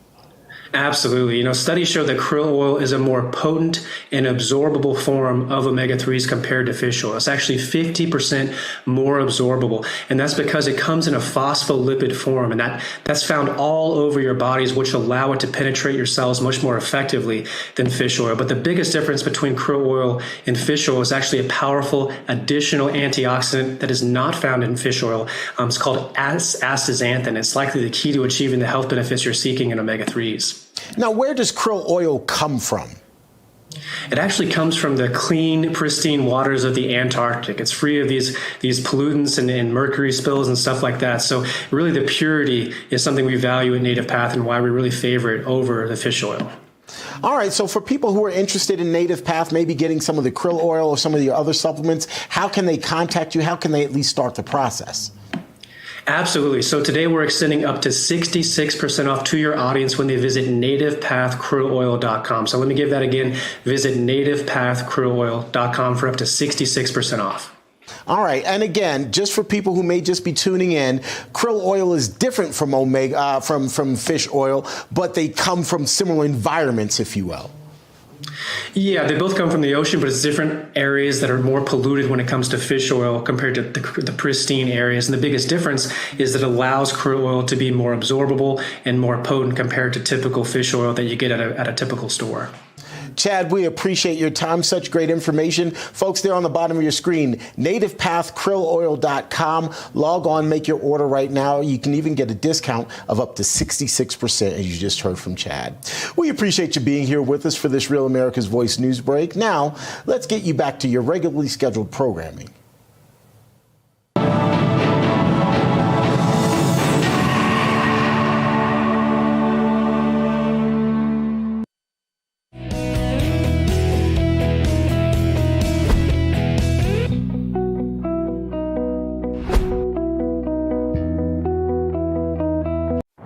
J6er. I spent 1,143 days in prison. About a year in prison. 4 years out of an 18-year sentence in prison. J6ers have been treated like terrorists. And we need your help. Stand in the Gap was founded to stand in the gap for J6ers working to rebuild their lives after being incarcerated. For just $10 or more, you can help these patriots get back on their feet again. Please scan the QR code to donate $10 or more to support these American patriots. Thank you for standing in the gap.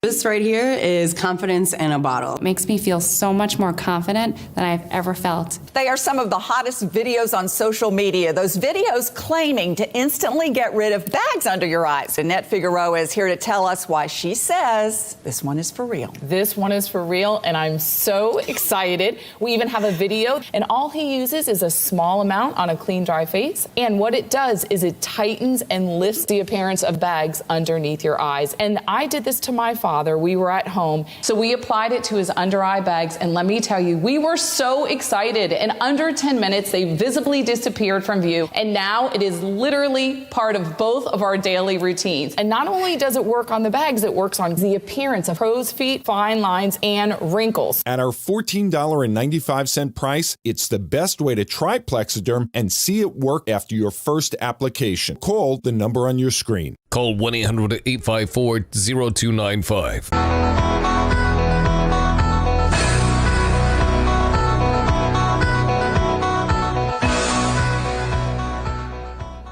Thank you, Andrew, for hosting Hour 1 as we kick off our most ambitious tour yet at Utah Valley University. For Hour 2 today, I have another amazing interview for you that I had a few weeks ago in Aspen with Dr. James Orr from the University of Cambridge. I think you'll really enjoy this. Email us freedom@charliekirk.com. Watch this. I could say the only conservative professor at Cambridge University, Dr. Orr, who is a contributing editor for Heritage and Culture at JB News. Dr. James Orr, everybody. Good to be with you, Charlie. Dr. Orr, great to see you. First, I want to just, you sat through the presentation. You've been around all of this. As a Brit, as a professor, what is your take on this whole thing we have going on here? Well, I got to say, first off, I was saying to Andrew earlier, it's pretty overwhelming for a Brit like me to see the scale of your success and of your ambition, what you've achieved. There's that, lots of students at Cambridge claim they want to change the world, that they can go into jobs that are going to change the world. And I thought to myself this morning, you really could say that you are changing the world. As America goes, so goes the world.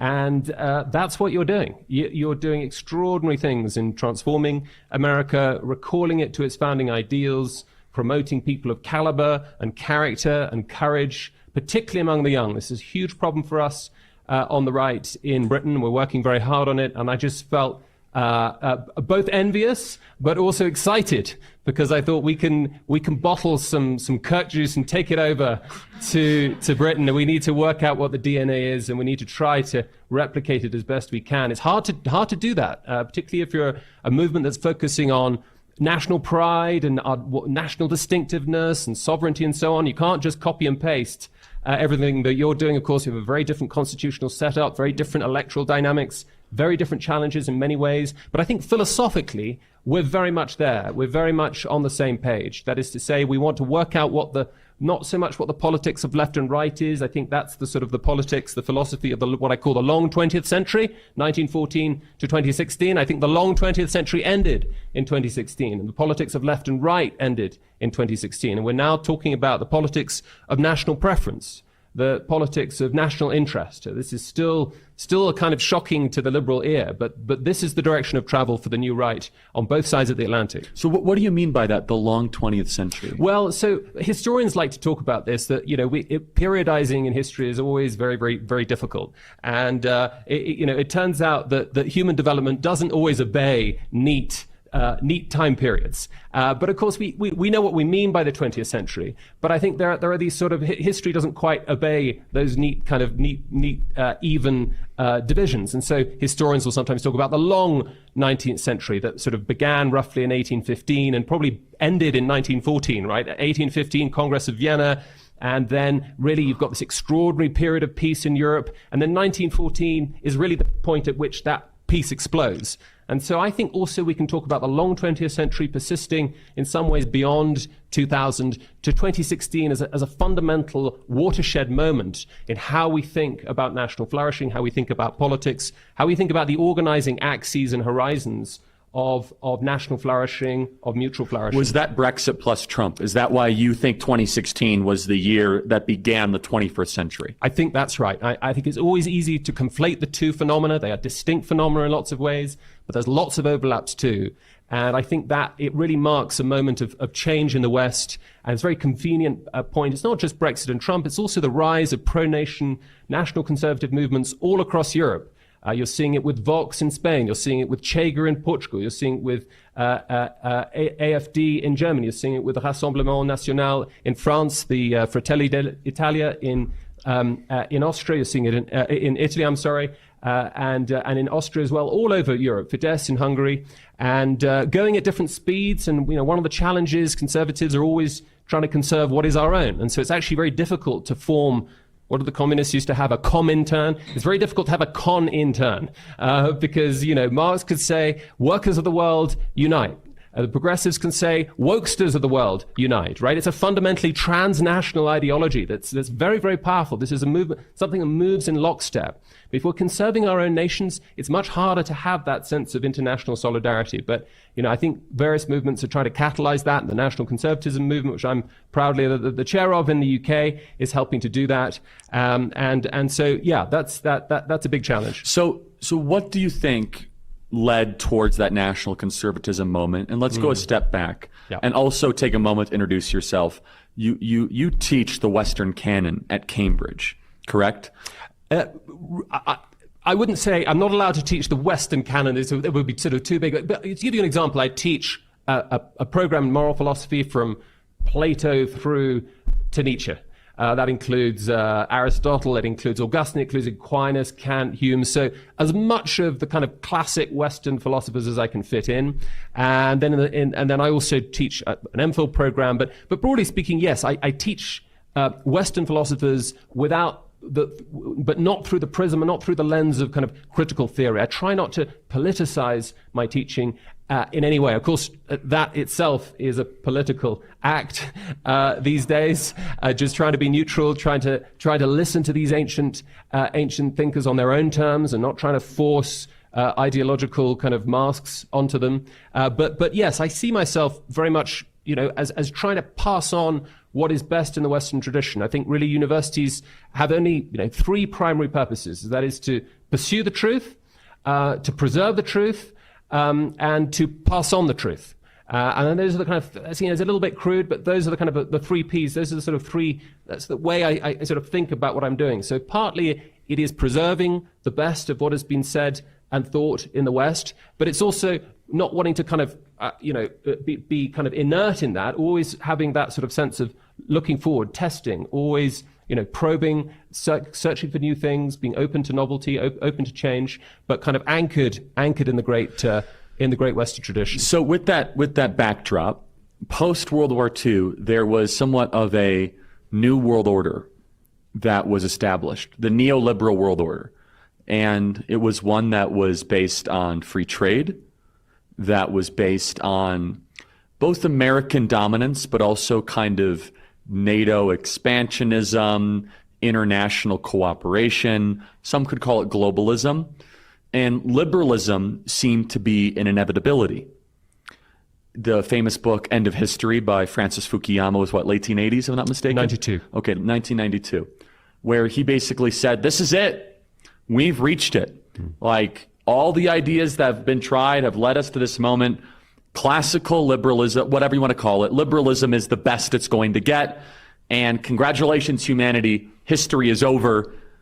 What happened from Fukuyama in 1992 to now, what you say, 2016 to now, where you go from this kind of hubristic, prideful, kind of exaltation of liberalism to a completely different moment we're in now. Yeah. Well, that book, The End of History, by Francis Fukuyama, it's a fascinating kind of moment of kind of hubris, you might say, a kind of misplaced optimism. But if you read the very end of that book, the actual full title of the book is The End of History and the Last Man.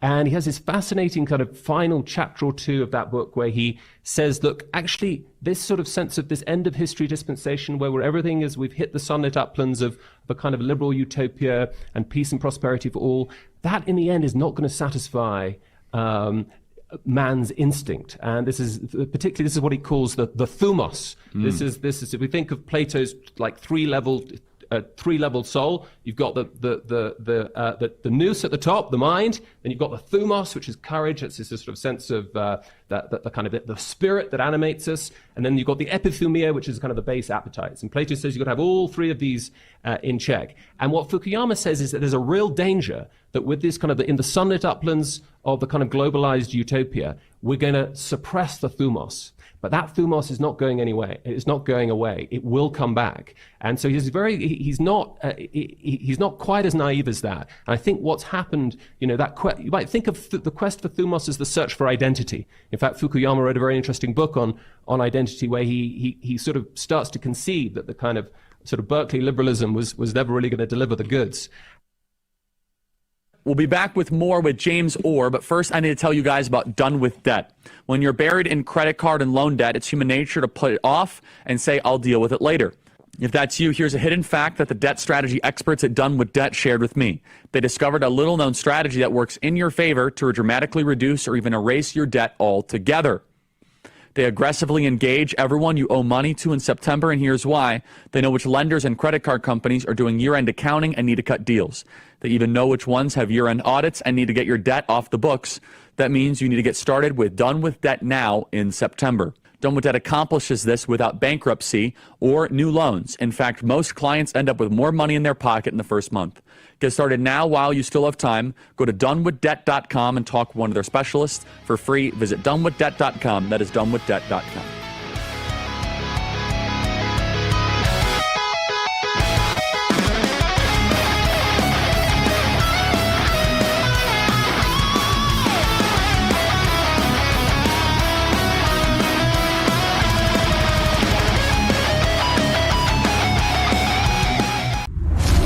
I'm a J6er. I spent 1,143 days in prison. I'm a J6er, and I spent 3 months in jail and about a year in prison. I spent 4 years out of an 18-year sentence in prison. J6ers have been smeared and defamed by the media, persecuted by the government, and treated like terrorists. In reality, J6ers are patriotic men and women, mothers, fathers, sisters, and brothers from all walks of life. Stand in the Gap was founded to stand in the gap for J6ers working to rebuild their lives after being incarcerated. And we need your help. For just $10 or more, you're helping these patriots get mental, physical, and spiritual help. Please scan the QR code or go to j6support.com to donate $10 or more to support these American patriots. Thank you for being a patriot. Thank you for standing in the gap. Water, nature's ultimate cleaner. We drink it, we bathe in it. Think water, think steam, think clean.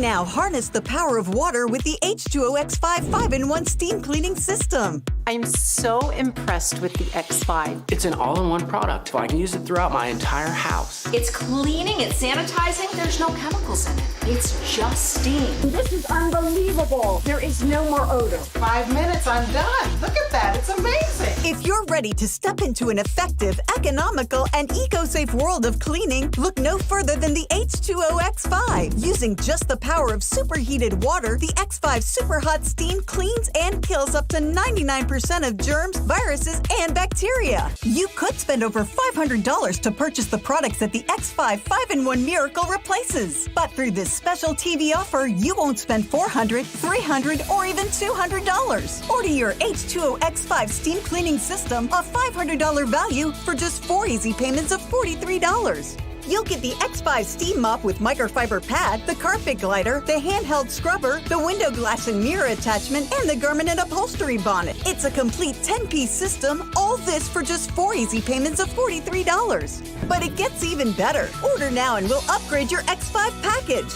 We'll add a 6th mode with a dusting and polishing wand. Valued at over $30, this extra bonus attachment makes your H2O X5 the H2O X6. That means your 10-piece system becomes a 12-piece system at no extra cost to you. If after 30 days you're not absolutely delighted, send it back for a full refund of the purchase price. Don't wait. Now's your chance to own the X5 for just 4 easy payments, and we'll make the first payment for you. You get the X5 incredible 5-in-1 lightweight, powerful 12-piece steam cleaning system, a $500 value, all for just 3 easy payments of $43. This offer can't last forever, so call or click right now.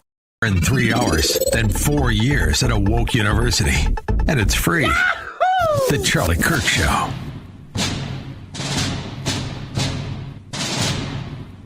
Okay, now I need to tell you about our amazing partners at YRefi. Go to YRefi.com. YRefi refinances distressed or defaulted private student loans, which are different from federal loans. Let's face it, if you guys have a privately held student loan, nobody's coming to bail you out. Well, YRefi offers a 3-minute rate check without any credit impact, and it may not be available in all 50 states. We are about to start our campus tour, and YRefi is the sponsor of it. If you go to YRefi.com, you can read testimonials from other people who have been where you are and how they have escaped successfully. YRefi is not a debt settlement company, and they work with each borrower individually, tailoring each loan to each borrower's specific situation. You will not be calling a faceless call center. YRefi does not care what your credit score is. They provide you with a custom loan payment based on your ability to pay. Can you imagine being debt-free and not living under this burden anymore? YRefi offers a 3-minute rate check without any credit impact.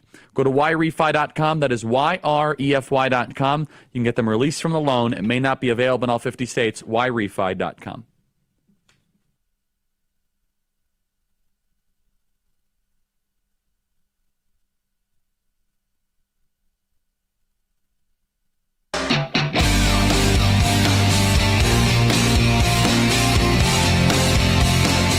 Remember, you can watch this full interview ad-free on members.charliekirk.com, as well as every other episode completely ad-free. Sign up today to become part of the members-only call this week. We had to take a break from my Asia trip, but I'm ready to get back to the calls to talk to you soon. And so I think, the suppression of that sense of self, sense of rootedness, sense of home, sense of distinctiveness and what we are and what we love, that was never going to be sort of erased by the liberal doctrines of the kind of the blank slate doctrines of human nature. We're rooted human beings. We're related to what's around us. We're conservative about what we love most, about what's closest to us, and that's never going to go away. And we got to face up to reality as it is given to us and not as we would like it to be. But what went wrong with the liberal project? Well, I think the fundamental problem with the liberal project is that it's grounded on fundamentally mistaken assumptions about what it is to be human. The basic idea is that human beings are born into the world with completely independent, completely blank slate. This is Locke's view of the tabula rasa or the white page, and we're completely free of all unchosen obligations. And there can be no obligations that we don't ourselves choose. And this is just a complete fantasy. I don't think it's an accident that the great liberal philosophers like John Locke and Immanuel Kant never had any children. Anyone who's had a child will understand that the radical nature of dependency, that most basic bond. We're born into the world with that most literally, with a physical bond. We're attached to a physical bond to our mothers. And so that was always going to be a problem. That we're not blank slates. We are connected. We flourish most when we're connected to what is closest to us, and it's not natural to love what is closest to us. I was in France, I think, last month, up in the mountains, this beautiful chateau, addressing some, must have been 50 or 60, I suppose, conservative right-wing students from all across, I think probably 25 different nations. And I wasn't quite sure what I was going to say to them, that the organizers hadn't been very clear. So I found myself beginning the session by saying, who here has got the best mum in the world? And every hand went up. And they looked around and they started laughing at each other. And I said, notice what you're not doing right now. You're not arguing with each other. You're not discussing what are the proper optimality criteria of being a mother. You're not. There would be a crazy, inhuman thing to do. It's a totally natural thing to think that your mum is the best mum in the world. And then I said, who here lives in the best country in the world? And everybody's hands went up. And my point was, I don't owe you an argument for why my country is the best country in the world, any more than I owe you an argument for why my mum is the best mum in the world. Somebody who asks for an argument has had what the philosopher Bernard Williams calls one thought too many. The person who has one thought too many is like the guy, the utilitarian, who walks up to the river and he sees two women drowning, his wife and a strange woman, and stops to ask, what if that strange woman might win the Nobel Prize in public economics? That person has had one thought too many. It is a totally natural disposition of every human to love what is closest to their own. Aquinas sees this. Aristotle sees this at the beginning of one of the greatest works of politics ever written. Book 1, page 1 of Aristotle's Politics. He says, how do we think about how we get on? How do we think about the life of the polis, ta politica? He says, well, we're born into the world and we're dependent upon each other. Male, female, men and women will bond. Then they will procreate. There'll be a family, a household, an oikos. But that won't be enough. That will be enough for daily needs. But it won't be enough for sort of, more than daily needs. So you'll have a village, and the village will come together, but that won't be enough either. You will need to grow into a polis for self-defense and so on, a city-state, as it were, a country, a nation. And that, Aristotle thinks, okay, that's pretty small in 5th, 4th century BC Greece, but that was the functioning, that was the way in which Aristotle, that was his kind of optimal size for human beings to flourish, to as it were, fulfill their proper ends as human beings. And I think that's still the basic way of thinking about things. I think it's really what you see in Aquinas. I think it's what you see in the Bible as well. Wow, there's so much there to think about. So let's pull one of those threads, which is that all the French young people that at that chateau will raise their hand, who lives in the greatest nation. Why does Europe not vote or believe that vocally in any of their politics? Let's now center our conversation around continental Europe, and then we'll make our way to your home.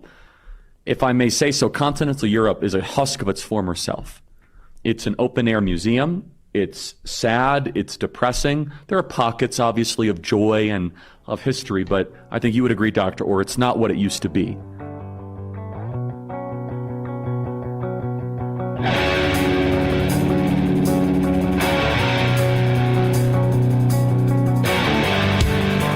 This right here is confidence in a bottle. Not only does it change you on the outside, but something in the inside, knowing that you're looking better. It makes me feel so much more confident than I've ever felt in my life. They are some of the hottest videos on social media. Those videos claiming to instantly get rid of bags under your eyes. Well, today we're going to see one for ourselves and let you be the judge. It's called Plexiderm, and lifestyle expert Annette Figueroa is here to tell us why she says this one is for real. This one is for real, and I'm so excited. We even have a video, and you'll notice the model has bags underneath his eyes and some sagging, and all he uses is a small amount on a clean, dry face, and that's how easy it is. All right, what's the active ingredient? Okay, so it's silicates that are minerals found in shale rock, and what it does is it tightens and lifts the appearance of bags underneath your eyes, and as little as 10 minutes, no prescriptions, and very little effort. Even watching the video, this is a real, it's a model, but it's a real guy with real bags underneath his eyes. My real true opinion is totally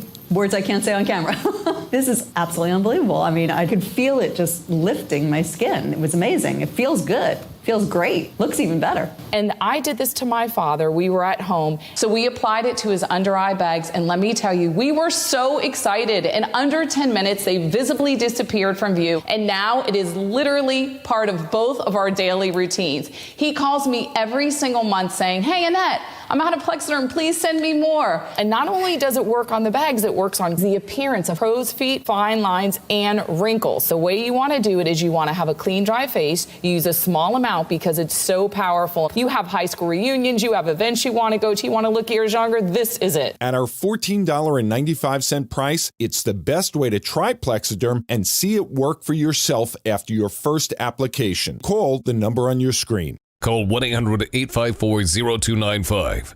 Do you suffer in pain? Are you stiff, tense, or less active than before? Introducing the EasyWell Remedy Massage System that combines the incredible effects of vibrational therapy, targeted deep tissue shiatsu massage, plus soothing infrared heat. A triple fusion of therapeutic experiences. Full body vibrational therapy increases blood circulation and reduces inflammation. Look at these beads moving from the powerful vibrational motors. It's like 1,000 little fingers just vibrating my body from head to toe. Infrared heat penetrates deep to reduce pain, soothe, and relax. Remedy gets in there and helps deal with the source of the pain, so you feel much better. The Ultra Shiatsu pillow with 6 infrared heated nodes mimics a professional massage. Plus, it's detachable for deep relief anywhere you need it. It's just something that you're gonna have to feel for yourself. Experience the true remedy for your pain and stiffness. Call now. Stressed about back taxes, maybe you missed the April deadline or your books are a mess? Don't wait. The IRS is cracking down with penalties adding up fast. We're talking 5% per month, up to 25% just for not filing. The good news is there's help. Tax Network USA can take the burden off of your shoulders and stop the spiral before it gets worse. They've helped thousands of Americans, whether you're an employee, a small business owner, or if you haven't filed in years. If you've got messy books, none of that is a problem. They've seen it all, and they know exactly how to clean it up. With direct access to powerful IRS programs and expert negotiators on your side, Tax Network USA knows how to win. You'll get a free consultation, and if you qualify, they may even be able to reduce or eliminate what you owe. More importantly, they'll help protect you from wage garnishments or bank levies. So don't wait for the next IRS letter. Instead, call 800-905-8000 or visit tnusa.com/RAV to talk to a real expert at Tax Network USA. Take the pressure off and let Tax Network USA handle your tax issues for you.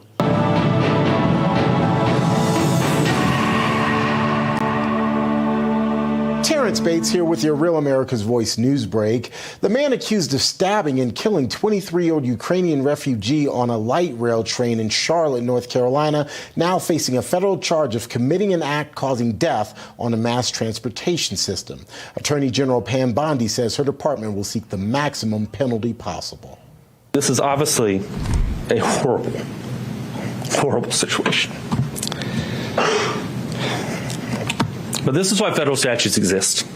They exist to take care of situations like this because no one should sit in fear when they sit on the light rail. If you sit in fear on the light rail, you sit in fear when you walk around the streets of our center city like I do every day. You sit in fear when you go to our parks like I do with my daughter every weekend. You sit in fear at our sporting events, our entertainment venues, at concerts, at restaurants, at our museums. These are all the things that we have worked as a city so hard to build. We built a city that people want to live in, but we can lose that all if we allow violent crime like this to go on in our streets. And I'm here to tell you, the federal government is going to save our city from that.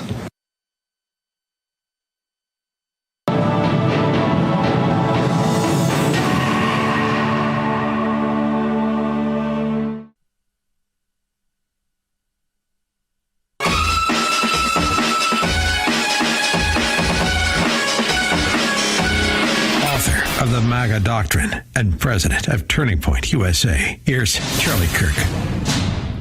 I need to tell you guys about Patriot Mobile. You still have a lot of choices for cell phone service with new ones popping up all the time, but here's the truth. There's only one that boldly stands in the gap for every American that believes that freedom is worth fighting for, and that is Patriot Mobile.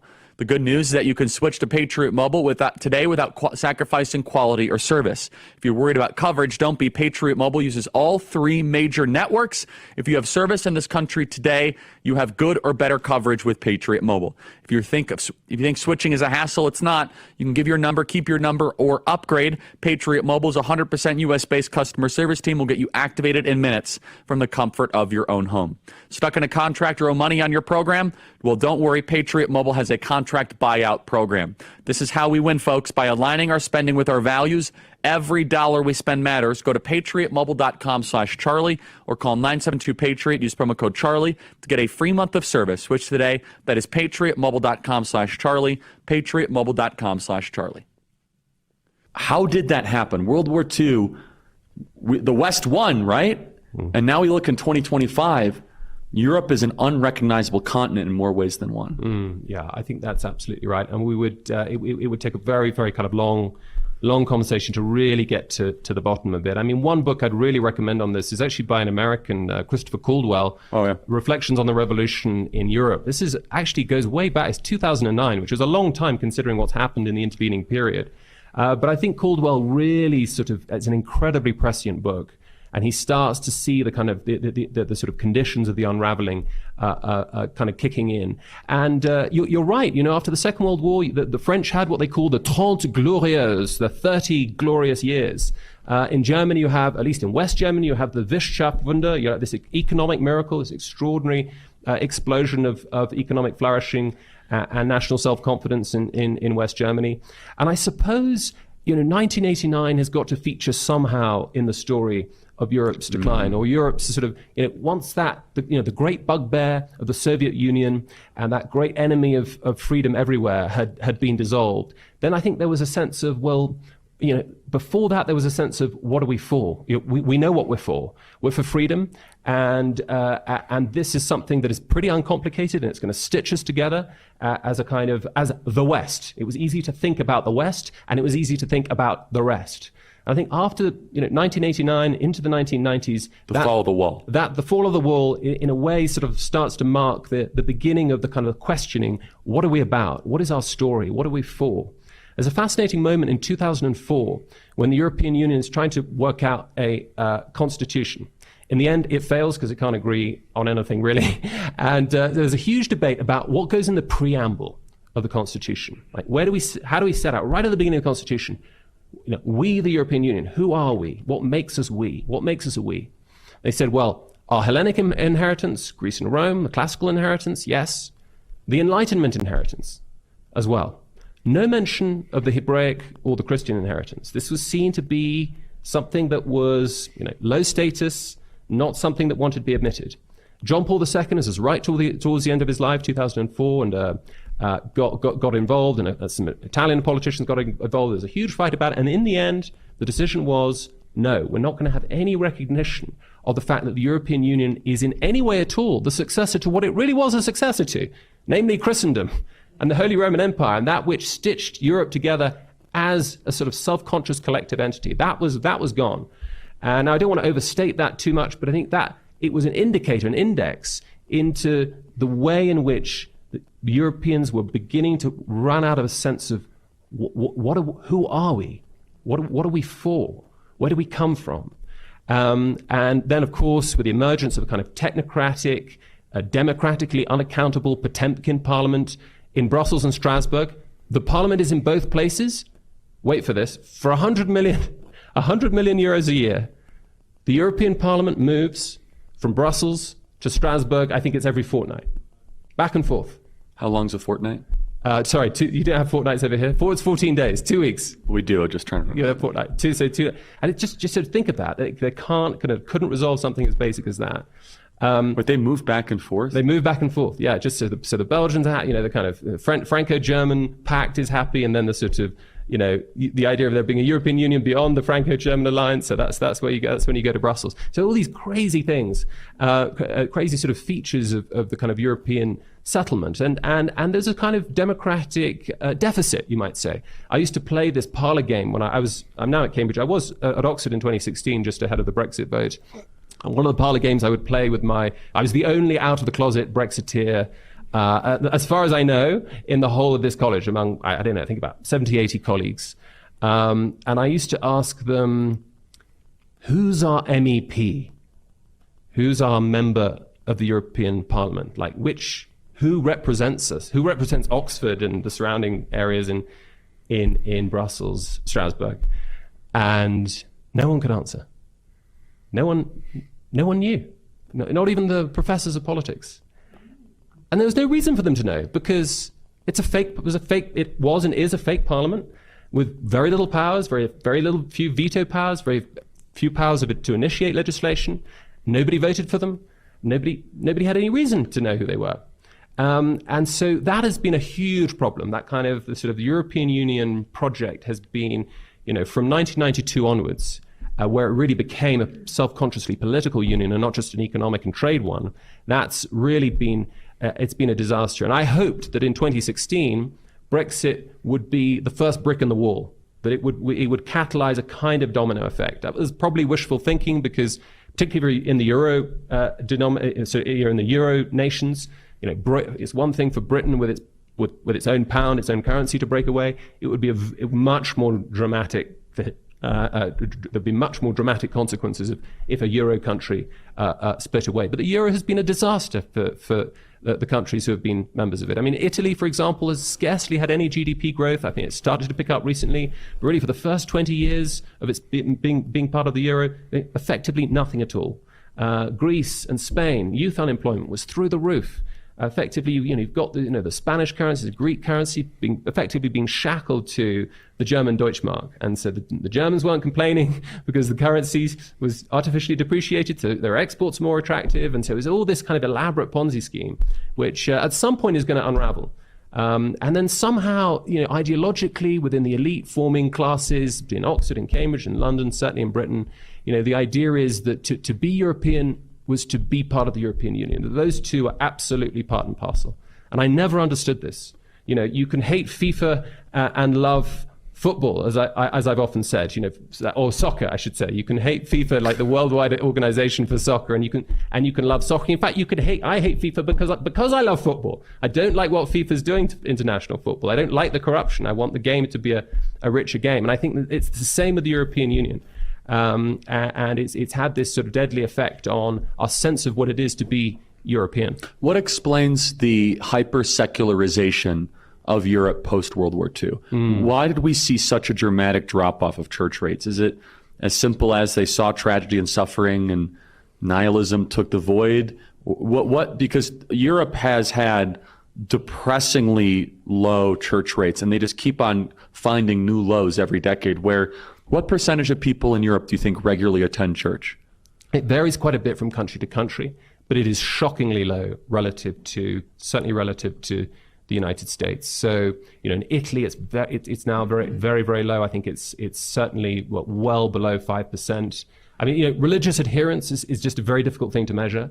Is actually going to church? Does it count as sort of being a Christian or being a churchgoer? In Britain, what caused it? I mean, it may be the opposite. I think I'm more tempted to the analysis that actually it's prosperity and flourishing, particularly material flourishing and prosperity, that tends to catalyze a sort of collapse in the sense of any need for meaning or any orientation to the transcendent. I suppose also in the 60s, you're seeing the emergence of competing systems of meaning, competing accounts of what it is to have significance, competing sets of answers to life's deepest questions. We see that a lot of that imported from California and elsewhere. And I suppose the sort of something, there's something fashionable about religious skepticism that was certainly true in the 60s. If you think back, to the high noon of the New Atheists in 2005, there was something very, very sort of elite. There was something a lot of cachet in being an atheist. I'm tempted to think that new atheism was just a politically correct way to be skeptical of Islam. I think that the timing works quite well there. But I think if you look in the last few years, I just saw some data out from Britain this morning. I think between 18 to 35-year-olds, belief in God has tripled over the last 5 years. Bible purchases has gone up by 87% over 4 years. Now, it's from a pretty low base, but something is happening out there. It's still quite small, but the numbers among Gen Z or Gen Z as you call them, that something. You call them Gen Z? Because Z is how you pronounce the letter in English. Oh, okay. And I know you Americans have a different way of putting it. No, it's interesting.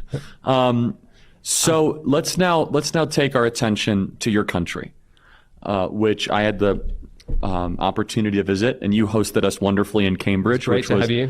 Quite the ambush. So not by you, but by Cambridge. But we survived it.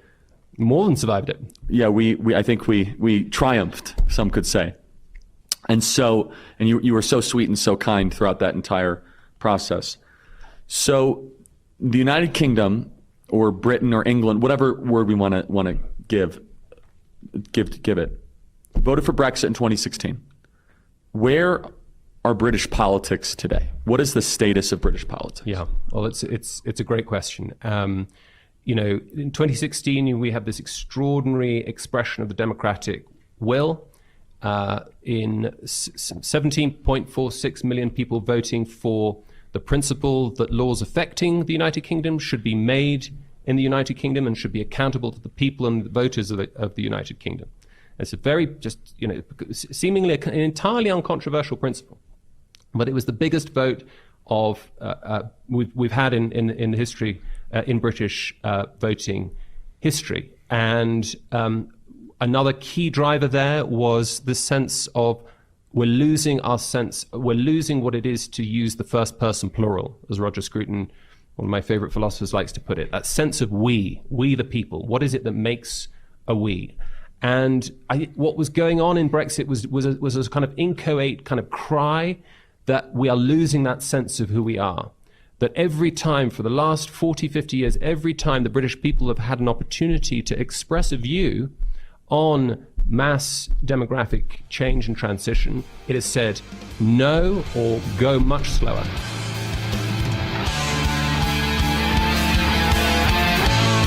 Water, nature's ultimate cleaner. We drink it, we bathe in it. Think water, think steam, think clean. Now harness the power of water with the H2O X5 5-in-1 steam cleaning system. I'm so impressed with the X5. It's an all-in-one product. I can use it throughout my entire house. It's cleaning, it's sanitizing, there's no chemicals in it. It's just steam. This is unbelievable. There is no more odor. 5 minutes, I'm done. Look at that, it's amazing. If you're ready to step into an effective, economical, and eco-safe world of cleaning, look no further than the H2O X5. Using just the power of superheated water, the X5 Super Hot Steam cleans and kills up to 99% of germs, viruses, and bacteria. You could spend over $500 to purchase the products that the X5 5-in-1 Miracle replaces. But through this special TV offer, you won't spend $400, $300, or even $200. Order your H2O X5 steam cleaning system, a $500 value, for just 4 easy payments of $43. You'll get the X5 steam mop with microfiber pad, the carpet glider, the handheld scrubber, the window glass and mirror attachment, and the garment and upholstery bonnet. It's a complete 10-piece system, all this for just 4 easy payments of $43. But it gets even better. Order now and we'll upgrade your X5 package. We'll add a 6th mode with a dusting and polishing wand. Valued at over $30, this extra bonus attachment makes your H2O X5 the H2O X6. That means your 10-piece system becomes a 12-piece system at no extra cost to you. If after 30 days you're not absolutely delighted, send it back for a full refund of the purchase price. Don't wait. Now's your chance to own the X5 for just 4 easy payments, and we'll make the first payment for you. You get the X5 incredible 5-in-1 lightweight, powerful 12-piece steam cleaning system, a $500 value, all for just 3 easy payments of $43. This offer can't last forever, so call or click right now. 100% American made. And darn proud of it. The Charlie Kirk Show. It's time to get your tickets for America Fest. Everybody, you don't want to miss it. Watch this America Fest promo. Watch this. America Fest is the starting point for us to take America to greater heights in 2025. We have a team that is ready to change the world and bring America back to greatness. Experience the greatest celebration of America. 4 days, thousands of patriots, the loudest voices, the strongest leaders, featuring Charlie Kirk, Tucker Carlson, Steve Bannon, Jesse Waters, Greg Gutfeld, Grant Cardone, Rob Schneider, Matt Walsh, Michael Knowles, Glenn Beck, Riley Gaines, Todd Chrisley, Savannah Chrisley, and more. December 18th to 21st in Phoenix, Arizona. The movement meets here. You won't want to miss this. Register now at amfest.com. That's amfest.com, amfest.com, and get your tickets. I'll see you next week in Colorado. You guys know how it works. Open mic. We're going to be here for a couple hours, so get comfortable. So you would get rid of all borders. Yes. What species is the baby in the womb? It's a human. But therefore, they should have human rights. No. Okay. He's a liar. You're a typical leftist because you only care about yourself, not about the other people. It's very clear by how you're acting. What can I do to save the country? You answer that question every single day. You are doing something that is bigger than you. A lot of people. How are we doing? I'm on the move like a runaway. No turning back up and cut the pace. I do not care what the others say. Listen, I told you that I did not come to play. We about to take it to higher heights. History's waiting when I arrive. Today is the dawn of a new, and I'm about to shovel. Now they cannot hold me down. When you won't win, then you learn from your losses. We came from the bottom and now we the bosses. The future is yours, so what will you choose? If you give it your all, you got nothing to lose.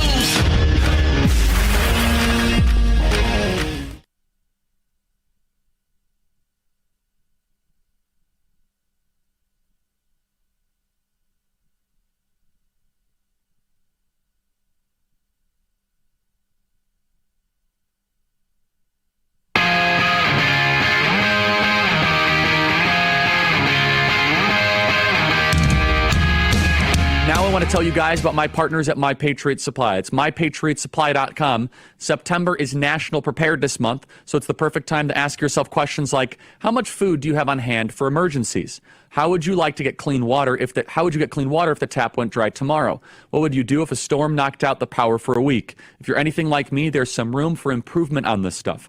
Luckily, our friends at My Patriot Supply are making disaster preparedness easier and more affordable than ever. Go to mypatriotsupply.com/Kirk. They just launched their Preparedness Month Mega Kit and includes a full year of emergency food water filtration system that can purify almost any water source, a solar backup generator, and a lot more. Head to mypatriotsupply.com/KRK for full details. That's mypatriotsupply.com/Kirk. Portions of the Charlie Kirk Show are sponsored in part by My Patriot Supply.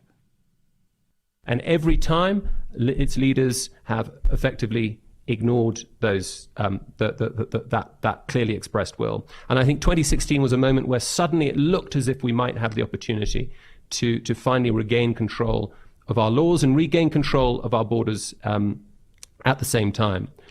What actually happened? In the last 5 years, 1 in 27 people in Britain have arrived in the last 5 years. 1 in 60 arrived in the last 18 months. In the first 25 years of this century, gross immigration, you're talking 12 to 15 million people. That's roughly 4 to 5 times as many people who arrived on our shores in the first 1,000 years of our history. It's difficult to overstate, and I know you've had enormous influxes too under the Biden administration, but you've got a much bigger territory, and you've got different kind of categories of migrants coming in, and you've at last got an administration that's willing to do something about it. But praise God for that. And indeed, and that has had a profoundly kind of traumatic shock on us Brits, and it's had a kind of tectonic effect on the landscape of British politics. So what's happening in British politics? Well, quick update. Last year, July 2024, we saw the Loveless landslide.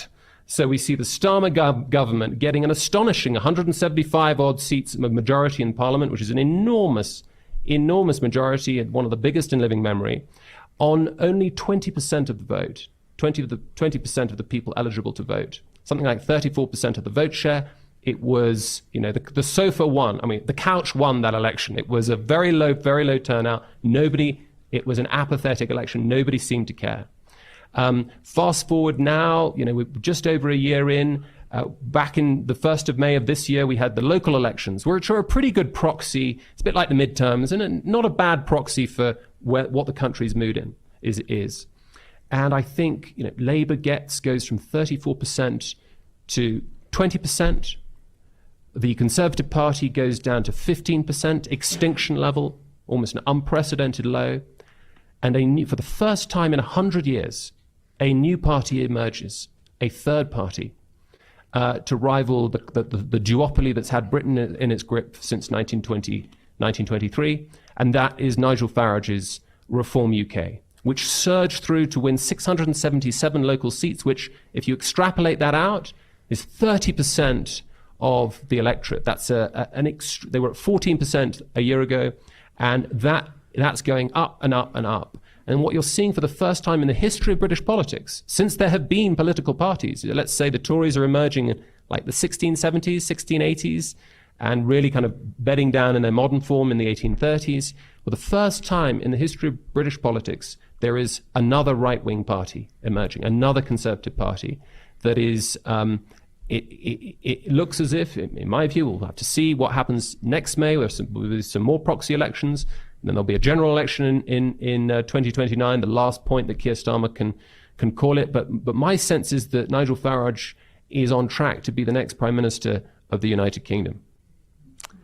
That deserves some applause. So let's examine that deeper and more thoroughly. Some people in the audience will hear, wait, hold on. The Conservative Party, don't we like them? Explain what it means to be part of the Conservative Party.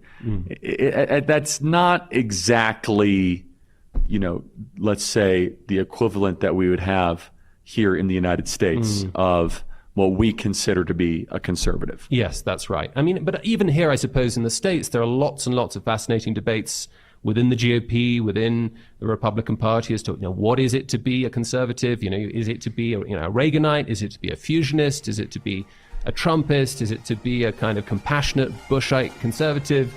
Whatever it might be. Okay, I'll recap my Utah Valley tour stop for you tomorrow. Make sure you guys watch. God bless. Talk to you then.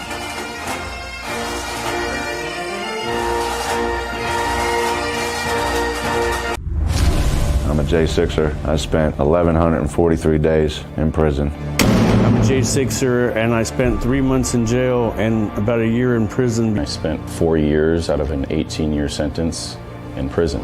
J6ers have been smeared and defamed by the media, persecuted by the government, and treated like terrorists. In reality, J6ers are patriotic men and women, mothers, fathers, sisters, and brothers from all walks of life. Stand in the Gap was founded to stand in the gap for J6ers working to rebuild their lives after being incarcerated. And we need your help. For just $10 or more, you're helping these patriots get mental, physical, and spiritual help. Please scan the QR code or go to j6support.com to donate $10 or more to support these American patriots. Thank you for being a patriot. Thank you for standing in the gap. This right here is confidence in a bottle. Not only does it change you on the outside, but something in the inside, knowing that you're looking better. It makes me feel so much more confident than I've ever felt in my life. They are some of the hottest videos on social media. Those videos claiming to instantly get rid of bags under your eyes. Well, today we're going to see one for ourselves and let you be the judge. It's called Plexiderm, and lifestyle expert Annette Figueroa is here to tell us why she says this one is for real. This one is for real, and I'm so excited. We even have a video, and you'll notice the model has bags underneath his eyes and some sagging, and all he uses is a small amount on a clean, dry face, and that's how easy it is. All right, what's the active ingredient? Okay, so it's silicates that are minerals found in shale rock, and what it does is it tightens and lifts the appearance of bags underneath your eyes, and as little as 10 minutes, no prescriptions, and very little effort. Even watching the video, this is a real, it's a model, but it's a real guy with real bags underneath his eyes. My real true opinion is holy words I can't say on camera.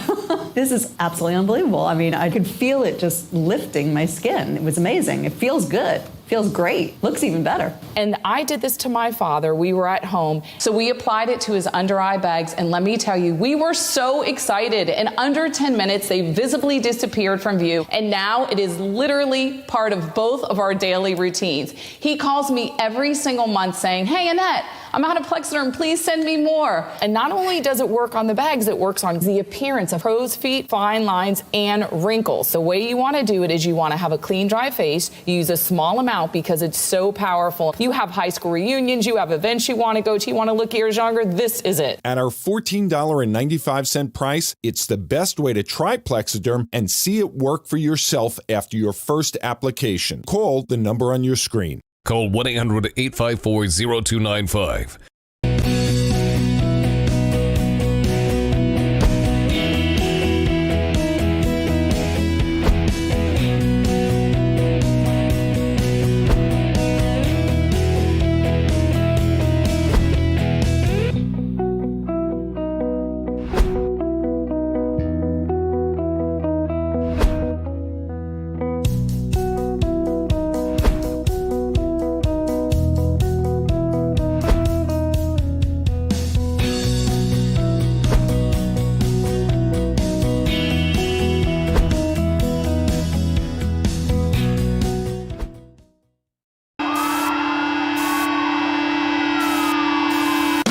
Happens when the fourth turning meets fifth generation warfare.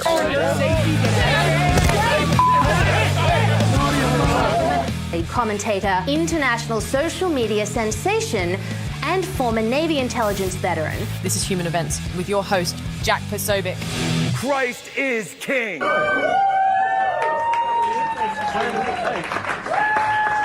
have a safe city now. Great job. Can you imagine? We did it in 12 days, but now it's almost a month. We have a safe city. So that's good. Enjoy yourself. You won't be mugged going home, okay? We're all welcome here! Yes, he is!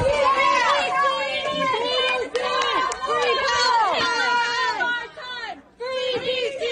Free Palestine! The Trump administration has released its blueprint for fighting childhood chronic disease. We're looking at economic impacts and health impacts and environmental impacts. And we're trying to make a policy that is going to work. The Department of Homeland Security announced Operation Midway Blitz on Monday, saying they're going to target the criminal illegal aliens in Chicago and Illinois. The announcement blamed sanctuary policies for releasing dangerous people back into the community. The eyes of the nation on Charlotte tonight after the deadly light rail stabbing and the horrific video. So you said something in your body did what? I feel like the material using my body to stab the lady. And so she just got stabbed. Yeah. The urban right is this, you come to politics from a completely different perspective than the rural right. Your focus is going to be different. The urban right is way more radical. The urban right is a reactionary force because you're reacting to your home and your livelihood that's been stolen in front of your own eyes. News from Poland, another important U.S. ally, saying it has shot down Russian drones that entered its airspace during an attack on Ukraine. Do we trust Ukraine if it really did happen? I'm going to say stay frosty. I always say this. Anything that comes out of the war zone, grays, that gray zone of warfare, initial reports are always, different from what ends up coming out. So stay frosty. Yeah, wait to see what Poland says. Well, right? Wait till other NATO countries. I'm actually reaching out to people in Poland right now. Well, Jack Posobiec, ladies and gentlemen, welcome aboard today's edition of Human Events Daily. We're here live, Washington, D.C. Today is September 10th, 2025, Anno Domini. Folks, we're now seeing the rise of the urban right, on the heels of this wave of anti-white violence that is absolutely flooding our streets. We're going to talk about that and much more. Just played some clips there from my appearance on Timcast IRL last night. And if you watched the episode, you saw that in real time, the news was breaking regarding this potential situation, obviously an airspace violation of Poland that occurred just about as we were going to air.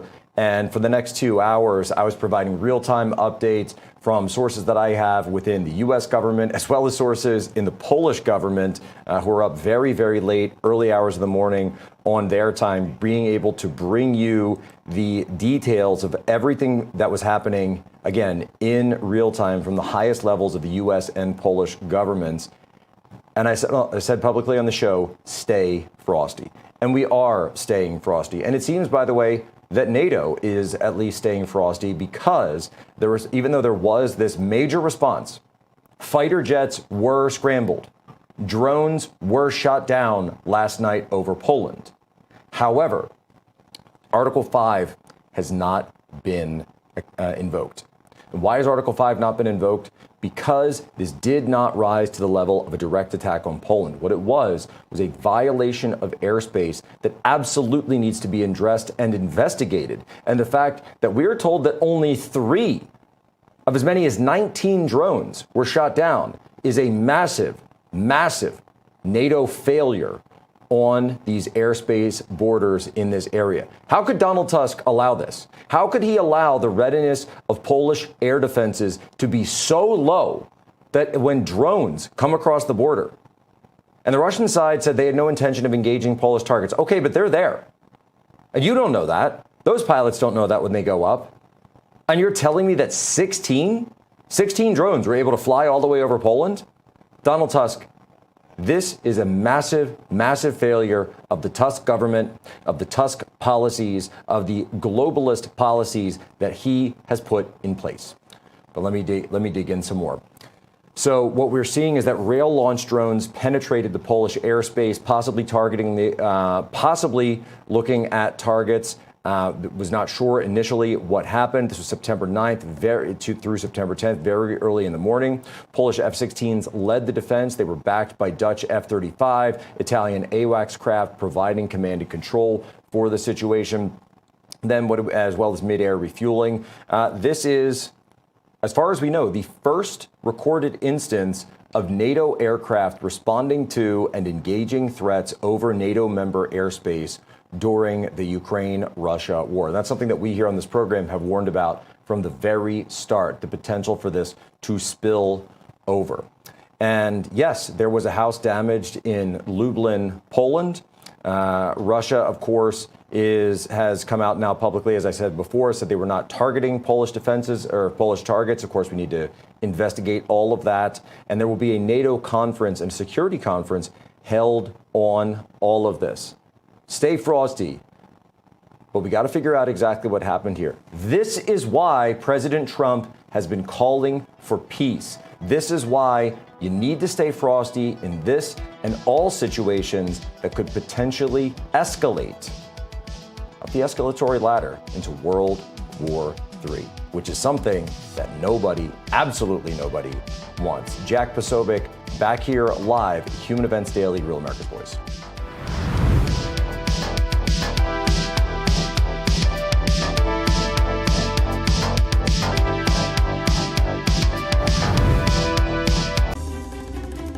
To avoid digital threats, just turn on NordVPN.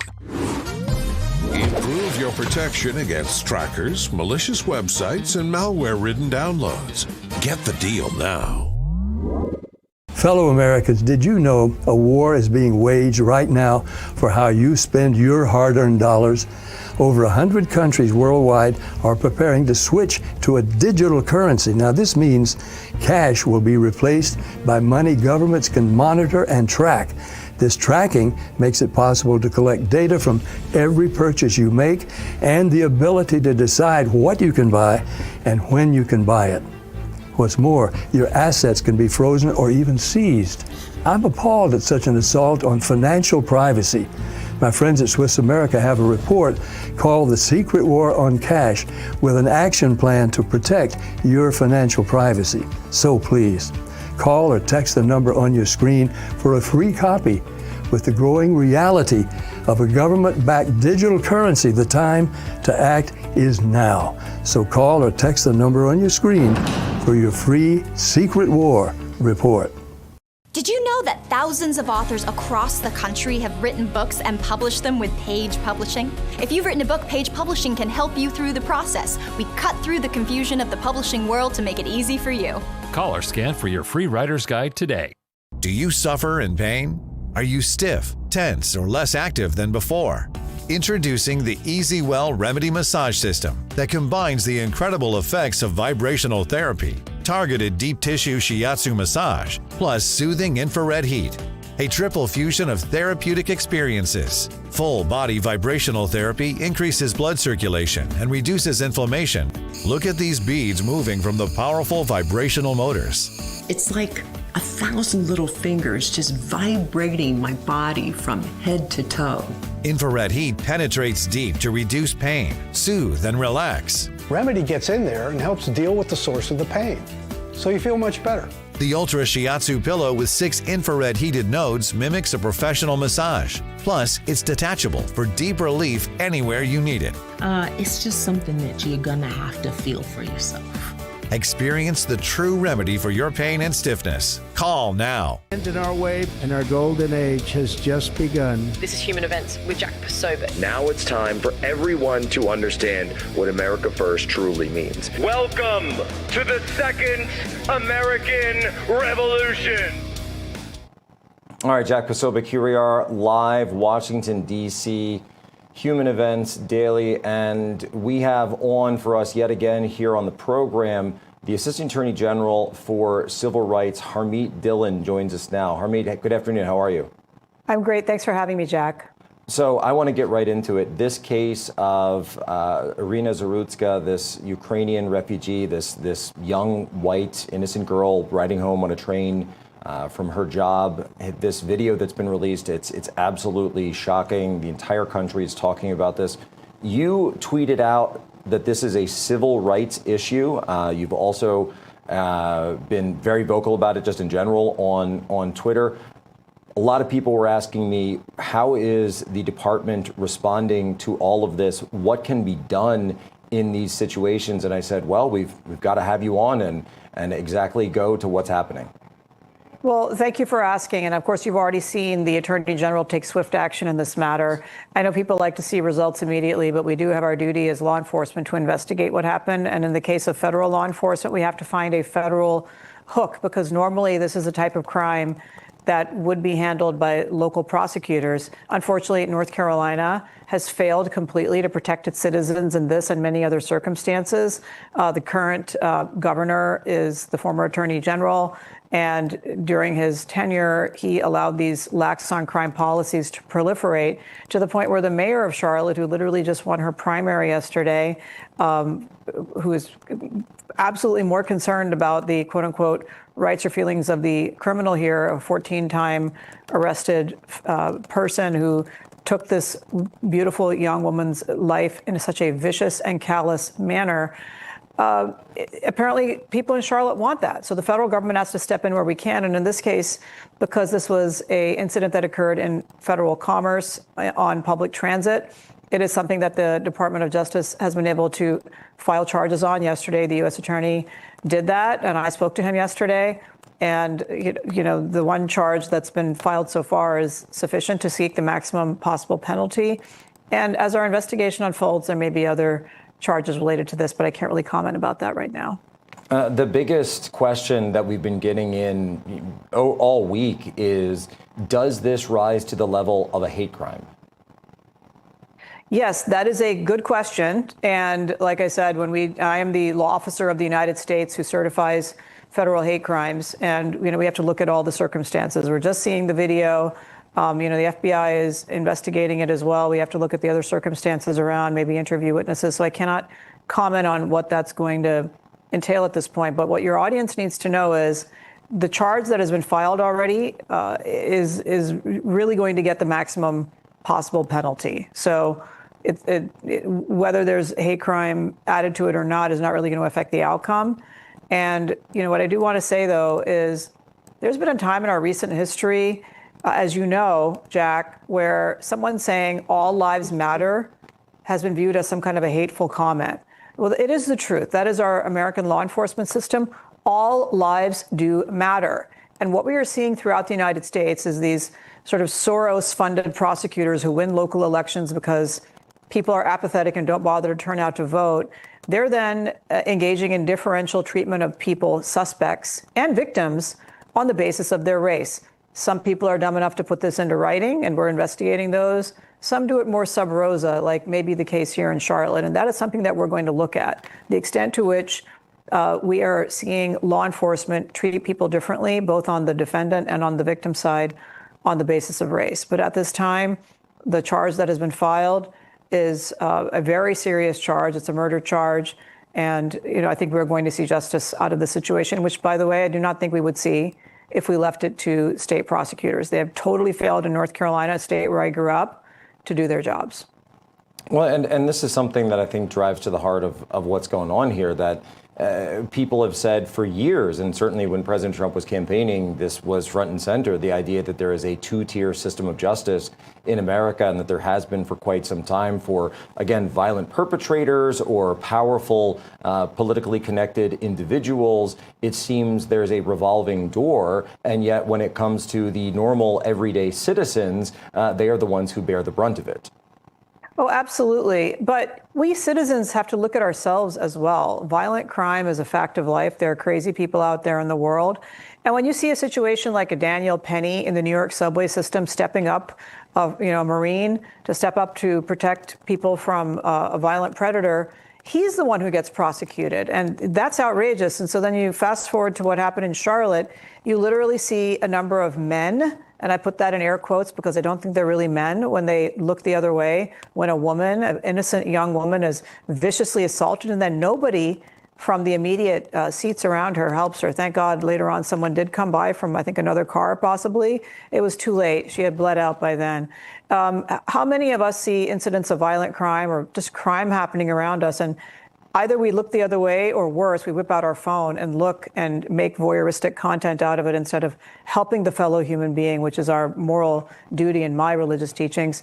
And so I think we all need to look at ourselves and see what would we have done in this circumstance, and can we do better to our men and women around us? Well, that's certainly right. And I would even add that I think that the prosecution of people like Daniel Penny has perhaps exacerbated the bystander effect, because it sends a signal that if you get involved, the book is going to come down on you. You're right. And that is a shameful incident in New York law enforcement. Again, we have to stop this differential treatment of people on the basis of their race. And we have to protect the innocent, the weak, the vulnerable in our society. And so I do encourage all the women I know in the city, even though D.C. has certainly improved in its safety under the federal law enforcement that we see here, that's perhaps temporary. Women need to learn self-defense. In this case, that wouldn't have helped this young woman. She couldn't have carried it on Charlotte's light rail, to my knowledge. Bystanders couldn't have carried it under the current laws in North Carolina.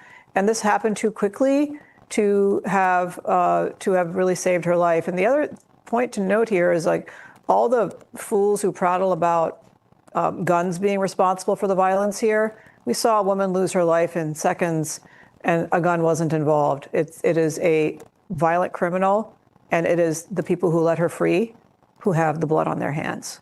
There's no question about that. this isn't the only city where this is taking place. We've seen it in New York. We've seen incidents in Philadelphia area where I'm from. In Chicago, of course, the president's talked about this. The way that the department has come in with federal charges here, is this perhaps something that we could see taking place in other cities, LA, for example, as well, where the local prosecutors just simply don't seem to be willing to do the job of actually keeping these violent offenders off the streets?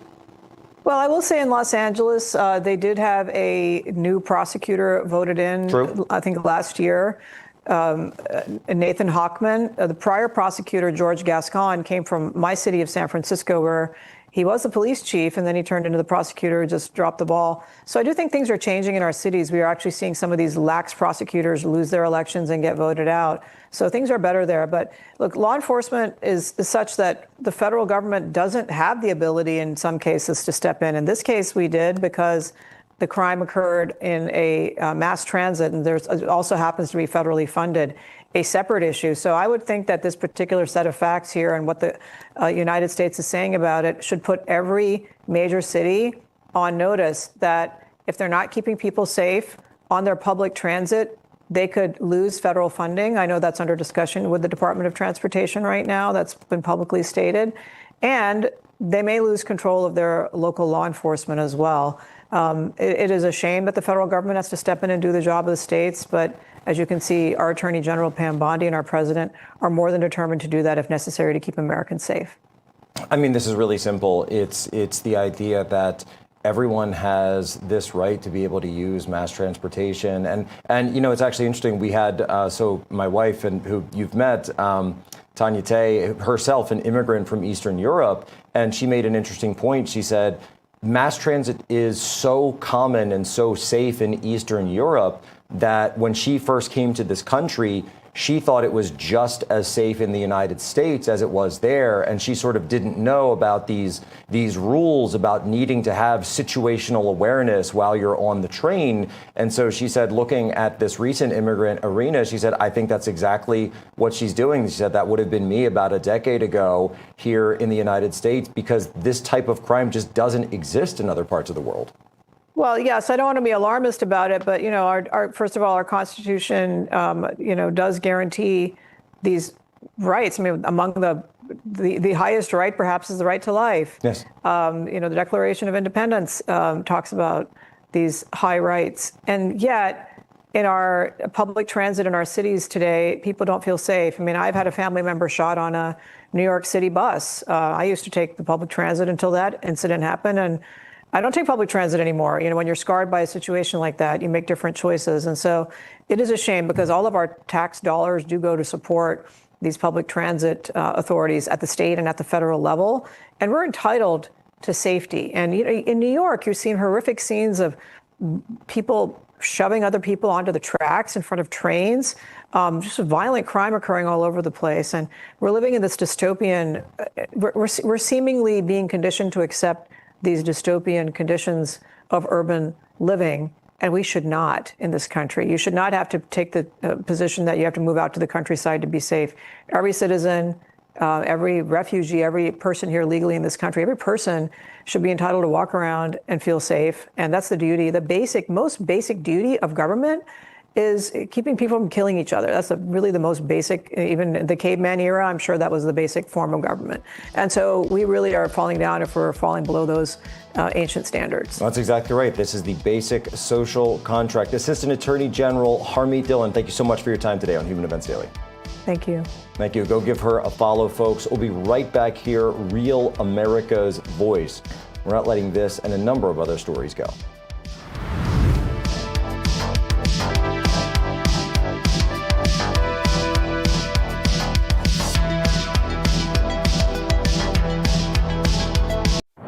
J6er. I spent 1,143 days in prison. About a year in prison. 4 years out of an 18-year sentence in prison. J6ers have been treated like terrorists. And we need your help. Stand in the Gap was founded to stand in the gap for J6ers working to rebuild their lives after being incarcerated. For just $10 or more, you can help these patriots get back on their feet again. Please scan the QR code to donate $10 or more to support these American patriots. Thank you for standing in the gap. Water, nature's ultimate cleaner. We drink it, we bathe in it. Think water, think steam, think clean. Now harness the power of water with the H2O X5 5-in-1 steam cleaning system. I'm so impressed with the X5. It's an all-in-one product. I can use it throughout my entire house. It's cleaning, it's sanitizing, there's no chemicals in it. It's just steam. This is unbelievable. There is no more odor. 5 minutes, I'm done. Look at that, it's amazing. If you're ready to step into an effective, economical, and eco-safe world of cleaning, look no further than the H2O X5. Using just the power of superheated water, the X5 Super Hot Steam cleans and kills up to 99% of germs, viruses, and bacteria. You could spend over $500 to purchase the products that the X5 5-in-1 Miracle replaces. But through this special TV offer, you won't spend $400, $300, or even $200. Order your H2O X5 steam cleaning system, a $500 value, for just 4 easy payments of $43. You'll get the X5 steam mop with microfiber pad, the carpet glider, the handheld scrubber, the window glass and mirror attachment, and the garment and upholstery bonnet. It's a complete 10-piece system, all this for just 4 easy payments of $43. But it gets even better. Order now and we'll upgrade your X5 package. We'll add a 6th mode with a dusting and polishing wand. Valued at over $30, this extra bonus attachment makes your H2O X5 the H2O X6. That means your 10-piece system becomes a 12-piece system at no extra cost to you. If after 30 days you're not absolutely delighted, send it back for a full refund of the purchase price. Don't wait. Now's your chance to own the X5 for just 4 easy payments, and we'll make the first payment for you. You get the X5 incredible 5-in-1 lightweight, powerful 12-piece steam cleaning system, a $500 value, all for just 3 easy payments of $43. This offer can't last forever, so call or click right now. You talk about influencers. These are influencers. And they're friends of mine. Jack Posobiec. Where's Jack? Jack, he's done a great job.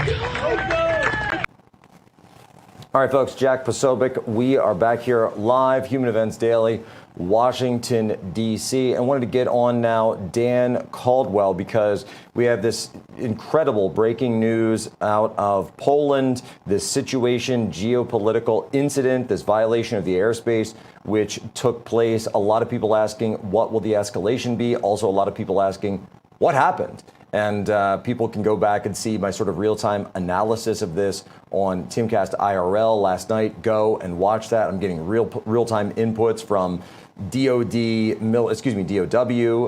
military officials, IC, and even Polish government officials, all in real time. So I'm going to bring him on now. Dan Caldwell, former DOD official from the Trump administration. Dan, what's your read on what happened last night? So just starting off, I think that what happened last night is a reminder of why it is so dangerous for the Russia-Ukraine war to continue, especially with tens of thousands of American troops in Eastern Europe, is that this is how the war is going to escalate into direct conflict, is incidents like this, where it would appear that these Russian drones were launched against Ukraine, that they were jammed, and they went off course and they flew into Poland.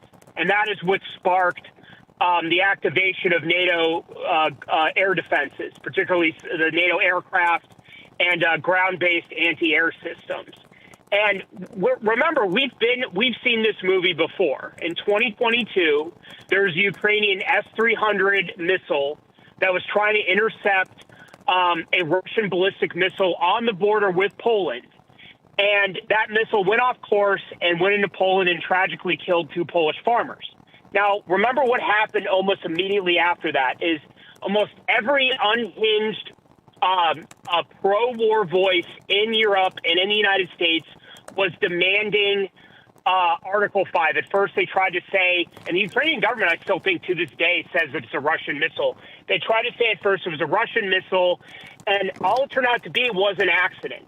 And that seems to be the case here, and you still have the same voices demanding war. So that's why it is so important that we have to get to a position where we end this war because this is the risk, is that something like this could escalate into a direct conflict. And the last thing we need is a direct conflict with a nuclear-armed Russia. Absolutely. Now, Dan, some of the information coming out here, and we've seen the Russians, of course, have come out and said that they have requested or are open to consultation with the Polish side. NATO Article 4 is also a consultation when it's invoked. It is certainly not the same thing as invoking Article 5, which essentially is a declaration of war. And we're also seeing, though, some of the social media images that are filling up from these areas in Poland, specifically Lublin, where one appears to have crashed into a house. There's some information about Warsaw that, in fact, a military base may have seen a crash of one of these things. So all sorts of questions about the penetration of airspace, but also the types of drones. They don't seem to have warheads on some of them in the number of ones that I've seen. And I've seen a lot of people pointing out that they're made of cardboard, in some cases made of foam, that essentially these are decoys intended to defeat air defense, to trick air defense into going after them, so that the real drones that do have the warheads could then crash into their intended targets over in Ukraine. Correct.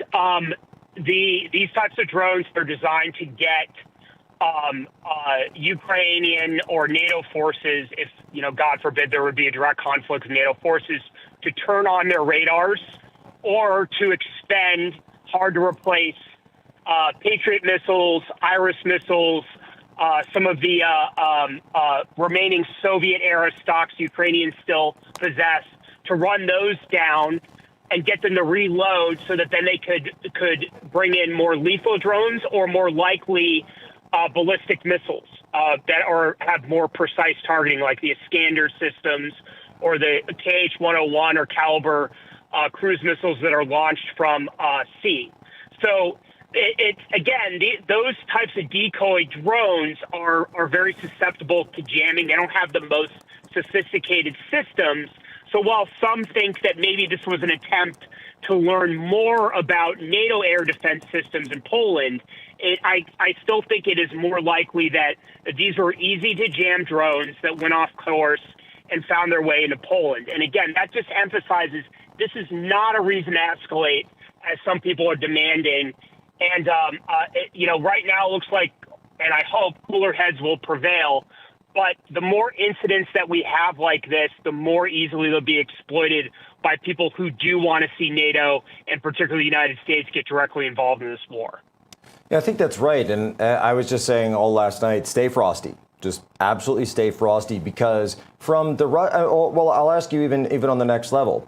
Does it make sense from the Kremlin's perspective to draw NATO into the war right now? What motivation would they have to bring NATO into war with Ukraine, given that it looks as though the momentum has stalled in these peace talks? The Russians right now, as we've discussed before, have a military edge. It's not a decisive military edge, but indisputably, they have a military edge and they have a key advantage. They have no interest in drawing us in right now. There is one party that has an interest, and that is the Ukrainian government. And again, I don't blame them. They want us involved in the war because they have manpower deficits, they have certain equipment deficits. They want NATO directly involved. That is the party who wants us involved. And the Russians right now have no reason to escalate and to draw us in, regardless of what some of the more unhinged voices in Northwest D.C. or in Europe want to say. So I think that's important to remember, is that we can make the Russians out to be these irrational monsters, but the reality is that they have behaved very rationally at certain points in this war, and it would be irrational to draw us in at this point. No, I think that's right. Dan Caldwell, tell people where they can go to follow you and get updates. And also, by the way, glad to hear that you're doing well from a medical perspective in addition. Thanks, Jack. I'm recovering well, and I appreciate your prayers and prayers of those in your listeners. Best place to find me is on X, at Dan D. Caldwell. That's where I post most of my work. And thanks for having me on, Jack. Yes, of course, Dan. We're getting some reports. We know that Charlie Kirk is on tour right now, and we're getting some live reports from that as we speak. I'm going to work on seeing what's going on the break here, and we'll have more information if we have something to report right around the bend. Stay frosty, ladies and gentlemen. As always, we'll be right back. Real America's Voice.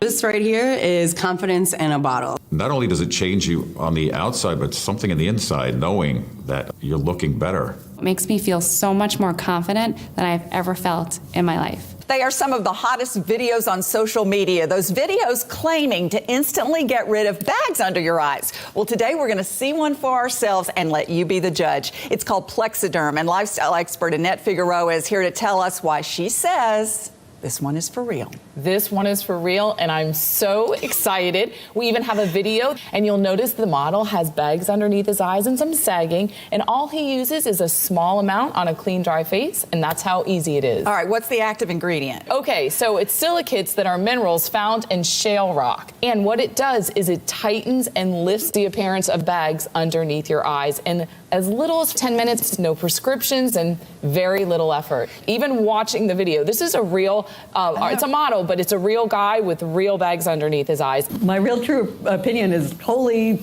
words I can't say on camera. This is absolutely unbelievable. I mean, I could feel it just lifting my skin. It was amazing. It feels good. Feels great. Looks even better. And I did this to my father. We were at home. So we applied it to his under eye bags. And let me tell you, we were so excited. In under 10 minutes, they visibly disappeared from view. And now it is literally part of both of our daily routines. He calls me every single month saying, "Hey, Annette, I'm out of Plexiderm. Please send me more." And not only does it work on the bags, it works on the appearance of crow's feet, fine lines, and wrinkles. The way you want to do it is you want to have a clean, dry face. You use a small amount because it's so powerful. You have high school reunions, you have events you want to go to, you want to look years younger, this is it. At our $14.95 price, it's the best way to try Plexiderm and see it work for yourself after your first application. Call the number on your screen. Call 1-800-854-0295. What do you do when your tire goes flat and there's no air anywhere? You reach for Bullseye Pro, the smarter, faster, hands-free way to fill it up with air. Bullseye Pro is equipped with a rechargeable power plant, smart pressure sensor, and custom nozzles. It's like the power of an air compressor in the palm of your hand. Get your complete Bullseye Pro inflation system for just $79.99 and get free shipping. Plus, we'll give you a 50% discount on a second one. Order now. You talk about influencers. These are influencers, and they're friends of mine. Jack Sovic. Where's Jack? Jack, who's done a great job.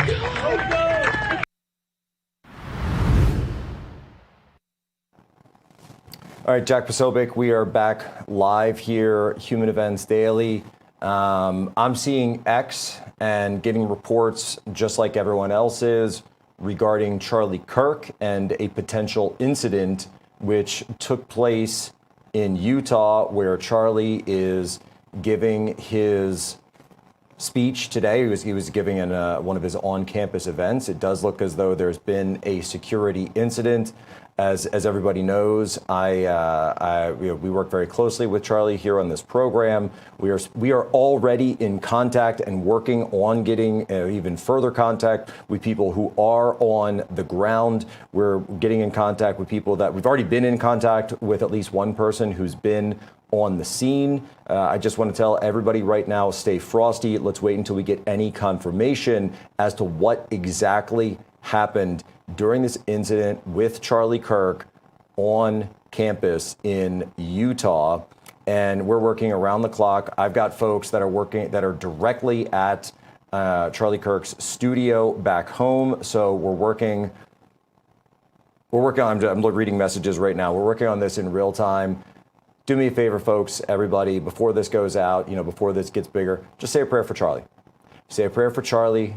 Say a prayer for the entire Charlie Kirk team, the Turning Point team, his beautiful wife, Erica, their 2 children. Just say a prayer for everybody. Prayers always work. And so let's lift up Charlie Kirk, his entire team, and all the students who were there, his family as well. Right now, lift them all up in prayer, and let us pray that what we're hearing is if we're able to confirm what happened. Let's pray that everyone is safe And let's pray that whatever happened gets dealt with swiftly and quickly. Again, I'm working on getting direct information right now as soon as we can. And as soon as we have that, we will break in and get it out. This is Utah Valley University. Senator Mike Lee has tweeted that he is tracking the situation at Utah Valley University closely. He says, please join me in praying for Charlie Kirk and the students who are gathered there, the TP USA rally. And I'm looking to get this. So let's go. We've got Senator Ron Johnson, who is on standby. I want to play, and as soon as we know more information, I will break in with that. But let's go, guys. Let's play that clip from the hearing yesterday regarding Senator Ron Johnson. Mr. Scott, how much do you know about the mRNA technology? A fair amount. So is the mRNA that's encapsulating the lipid nanoparticle, is that true mRNA? Is that true mRNA? I mean, true mRNA, your messenger RNA, degrades very rapidly in the body. Mm-hmm. Correct? Correct. So the mRNA in the injection, is it true mRNA? Does it degrade rapidly in the body? Do you not know? I do know. Yes, it does. But it does. It does not. It's modified. It's modified mRNA, and it's designed not to degrade. And there are studies that show it sticks around the body. We don't know how long. All right, Jack Posobiec, we are back live. Human Events Daily. Senator Ron Johnson. Senator, as we're also tracking the situation at the Utah campus regarding Charlie Kirk, I wanted to get you on as well and tell us about this hearing that you held yesterday and really pushing back on a lot of the misinformation that's out there. Well, first of all, Jack, I'm joining you and your audience in praying for Charlie Kirk and his team, everybody at that event. I mean, it's shocking. God, I hope nobody's seriously injured. But I guess, shifting gears. We held our third hearing as under my chairmanship of the Permanent Subcommittee Investigation. The first hearing really unveiled the evidence we found that the CDC, NIH, FDA, whichever entity knew that there was a signal for myocarditis, and they hid it. They didn't warn doctors right away. They didn't warn the public. So we have that on record. Our next hearing was Voices of the Vaccine Injured. Just heart-wrenching stories of people who've been impacted their lives by vaccine injuries that are basically ignored by the general public. Yesterday's hearing really unveiled a study that was completed in 2020 by Henry Ford Hospital Association, and it revealed that children that are vaccinated have 2.5 times the rate of chronic illness versus unvaccinated children. Now, again, no study is perfect. No study is completely determinative. But I think it's very, very, very telling that the authors of the study knew it was important information. They never went to publish it, even though they told Aaron Siri and Dale Bigtree that they would do that no matter what the results. Well, when the results were what they weren't expecting, it's gone unpublished. I pretty well forced everybody's hand saying, no, this is important information. Again, not determinative, not that it's a perfect study, but it just says you need an open mind. You have to explore this. You have to have more studies with integrity. And that's the other thing we pointed out in the hearing is, all these claims that there's just hundreds and thousands of studies, there's never been a true inert placebo, random controlled study on any of the current vaccines on the childhood schedule. I think that's all the qualifiers you got to throw in there. That's what Secretary Kennedy has basically stated. And, everybody, all of a sudden they crowdsource, there's 661. Well, Aaron Siri pretty well blew that claim out of the water yesterday. And the clip you just showed, I was just asking the Democrat witness, Dr. Jake Scott, I mean, how much do you know about the COVID injection? Because, that was part of his testimony that it saved 3.2 million lives.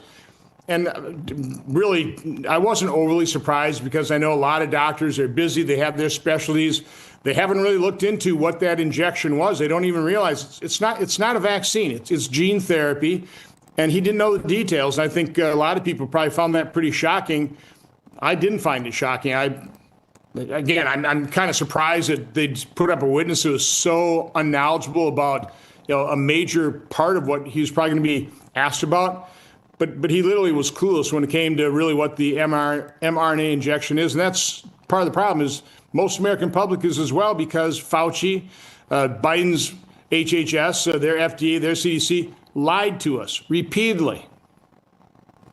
And so when you see this, the pushback that Bobby Kennedy is getting right now, do you think this is being driven by people who are, as they say, seriously working on the science, or is it that they are working to push back the actual questions and serious nature of the way that he's been conducting himself as our health secretary? But during COVID, I called this group the COVID cartel. Back then, the Biden administration, the mainstream media, federal health agencies, big pharma. I mean, that is the COVID cartel. This is the larger pharmaceutical cartel. And they are doing everything they can to protect their interests. Really, all they're interested in is pushing patentable drugs. They'll sabotage the treatment using generic drugs. And they certainly want to hide any kind of harm that their liability-free vaccines might cause to the general population and children. They don't want to know root causes. They certainly don't want their vaccines associated with whether it's autism or other chronic illness. So they've done everything in their power to make sure that you can't even ask the question, because if you do, they denigrate you, they vilify you as an anti-vaxxer. I'm not an anti-vaxxer. Bobby Kennedy's not an anti-vaxxer. We just recognize that vaccine injuries are real. By the way, as the 1986 law recognized, vaccines are unavoidably unsafe, that you are going to have adverse reactions. You're going to have vaccine injuries, which is why they set up a compensation fund.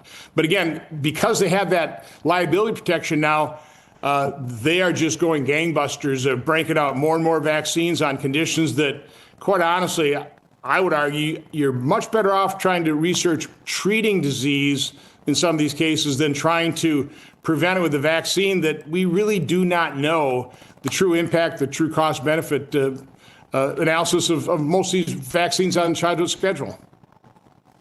I think that's exactly right. Senator, where can people go to follow you and get more information that your office is putting out? Mainly at X. It's at Sen Ron Johnson. Pretty easy to find. All right. Thank you very much, Senator. Guys, we are getting some video now from the Charlie Kirk event at Utah Valley University. I want to emphasize that everybody needs to pray for Charlie Kirk right now. Just right now. And I'm going to say it on air. In the Father, Son, Holy Spirit, amen. Our Father, who art in heaven, hallowed be thy name. Thy kingdom come, thy will be done, on earth as it is in heaven. Give us this day our daily bread, and forgive us our trespasses, as we forgive those who trespass against us. Lead us not into heaven. And lead us not into heaven. Lead us not into temptation, but deliver us from evil. Amen. Charlie Kirk is a very close friend of mine, and I want him to be as okay as possible. We're staying frosty. Say a prayer. Say a prayer right now for Charlie Kirk. We'll be right back. I'm a J6er. I spent 1,143 days in prison. About a year in prison. 4 years out of an 18-year sentence in prison. J6ers have been treated like terrorists. And we need your help. Stand in the Gap was founded to stand in the gap for J6ers working to rebuild their lives after being incarcerated. For just $10 or more, you can help these patriots get back on their feet again. Please scan the QR code to donate $10 or more to support these American patriots. Thank you for standing in the gap. Water, nature's ultimate cleaner. We drink it, we bathe in it. Think water, think steam, think clean. Now harness the power of water with the H2O X5 5-in-1 steam cleaning system. I'm so impressed with the X5. It's an all-in-one product. I can use it throughout my entire house. It's cleaning, it's sanitizing, there's no chemicals in it. It's just steam. This is unbelievable. There is no more odor. 5 minutes, I'm done. Look at that, it's amazing. If you're ready to step into an effective, economical, and eco-safe world of cleaning, look no further than the H2O X5. Using just the power of superheated water, the X5 Super Hot Steam cleans and kills up to 99% of germs, viruses, and bacteria. You could spend over $500 to purchase the products that the X5 5-in-1 Miracle replaces. But through this special TV offer, you won't spend $400, $300, or even $200. Order your H2O X5 Steam Cleaning System, a $500 value, for just 4 easy payments of $43. You'll get the X5 Steam Mop with microfiber pad, the carpet glider, the handheld scrubber, the window glass and mirror attachment, and the garment and upholstery bonnet. It's a complete 10-piece system, all this for just 4 easy payments of $43. But it gets even better. Order now and we'll upgrade your X5 package. We'll add a 6th mode with a dusting and polishing wand. Valued at over $30, this extra bonus attachment makes your H2O X5 the H2O X6. That means your 10-piece system becomes a 12-piece system at no extra cost to you. If after 30 days you're not absolutely delighted, send it back for a full refund of the purchase price. Don't wait. Now's your chance to own the X5 for just 4 easy payments, and we'll make the first payment for you. You get the X5 incredible 5-in-1 lightweight, powerful 12-piece steam cleaning system, a $500 value, all for just 3 easy payments of $43. This offer can't last forever, so call or click right now. Jack is a great guy. He's written a fantastic book. Everybody's talking about it. Go get it. And he's been my friend right from the beginning of this whole beautiful event. And we're going to turn it around and make our country great again. Amen.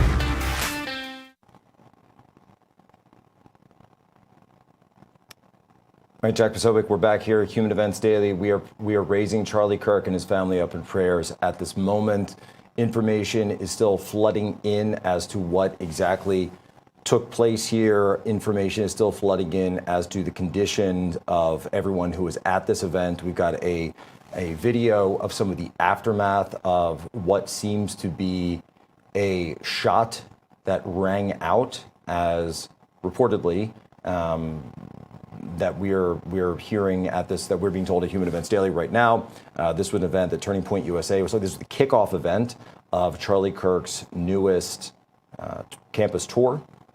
It is something where, of course, everyone knows Charlie Kirk goes, that he's more than willing to have anyone to come and freely speak with him. This is about freedom of speech and the fearlessness of Charlie Kirk to go and continue to hold these events, even in the wake of Butler, Pennsylvania, and even in the wake of everything that happened there.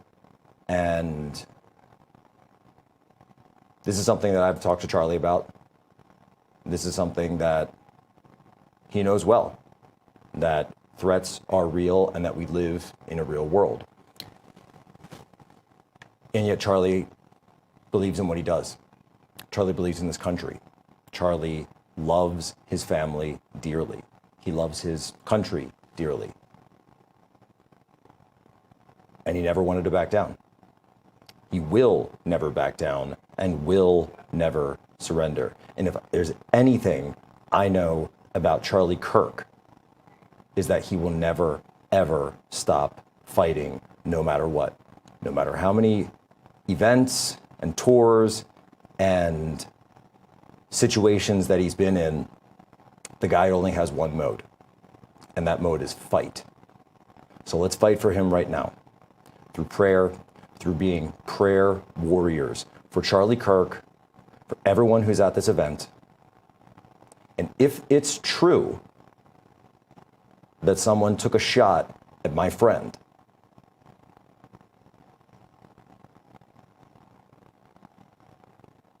then the result from that must absolutely be swift, and it must be final. Because this can't go on anymore, folks. Conservatives, President Trump, they take a shot at, try to kill him. Last night, President Trump has this situation, security breach, obviously, at this school, or at this restaurant, rather. Now, Charlie Kirk dealing with this situation at the school. What's going on? What is going on in America? where people are being shot in the streets, where young girls are being stabbed just riding the train. No, can't go on anymore. It can't go on, and it has to stop. This is beyond politics. This is beyond anything that's going on. And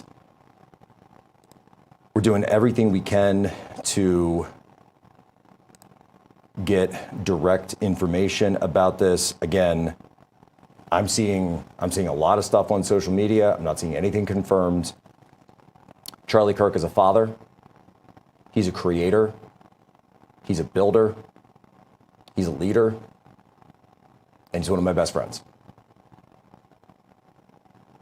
And you don't mess with my friends. You don't mess with my people. It's not how that works. It's not how that works at all. And so if you want a response, stay tuned.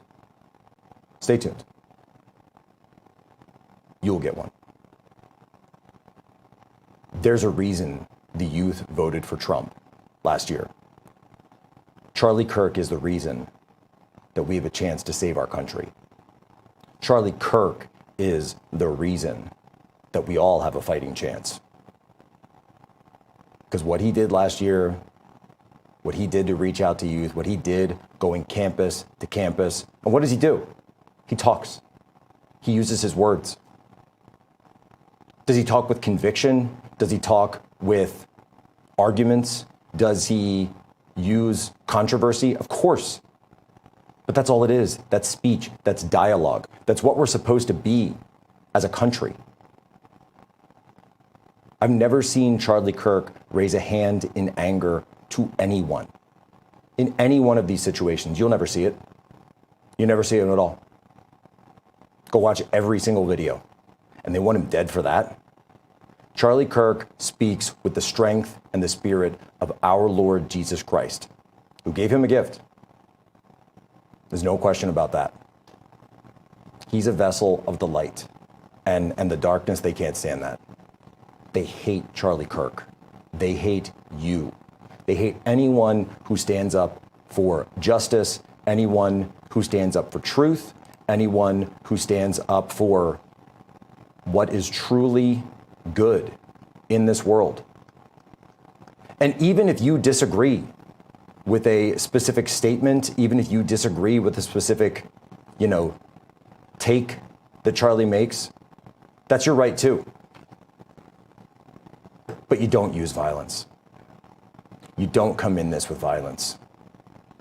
You don't come in this with a situation where people can be hurt. It's a man with 2 little kids, a beautiful family, a great wife, an American, a patriot, true servant leader. And that's how he's always been at Turning Point. And so, look, again, I'm doing everything I can behind the scenes right now. I've got my entire team scrambling on the phone, talking with people at Turning Point.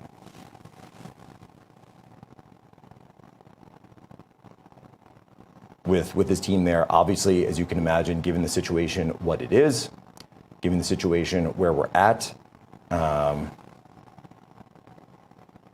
a lot going on. And we will get information as soon as we can. But what I can say is that the movement that Charlie Kirk built, the movement that Turning Point USA built for 10 years, it will never stop. Because the movement is built on truth. Because the movement is built on what's good. The movement is built on where we're at as a country, where we need to be, because America needs a turning point. And that is why, at the very anointed time, when America needed a turning point, what did God do? God sent America a Charlie Kirk.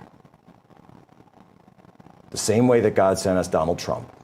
The same way God sent every single one of the patriots in this movement, every single one of the people in this movement who are fighting to bring back the country that was stolen from us, the country that was taken from beneath our feet, and a shadow was cast over that country.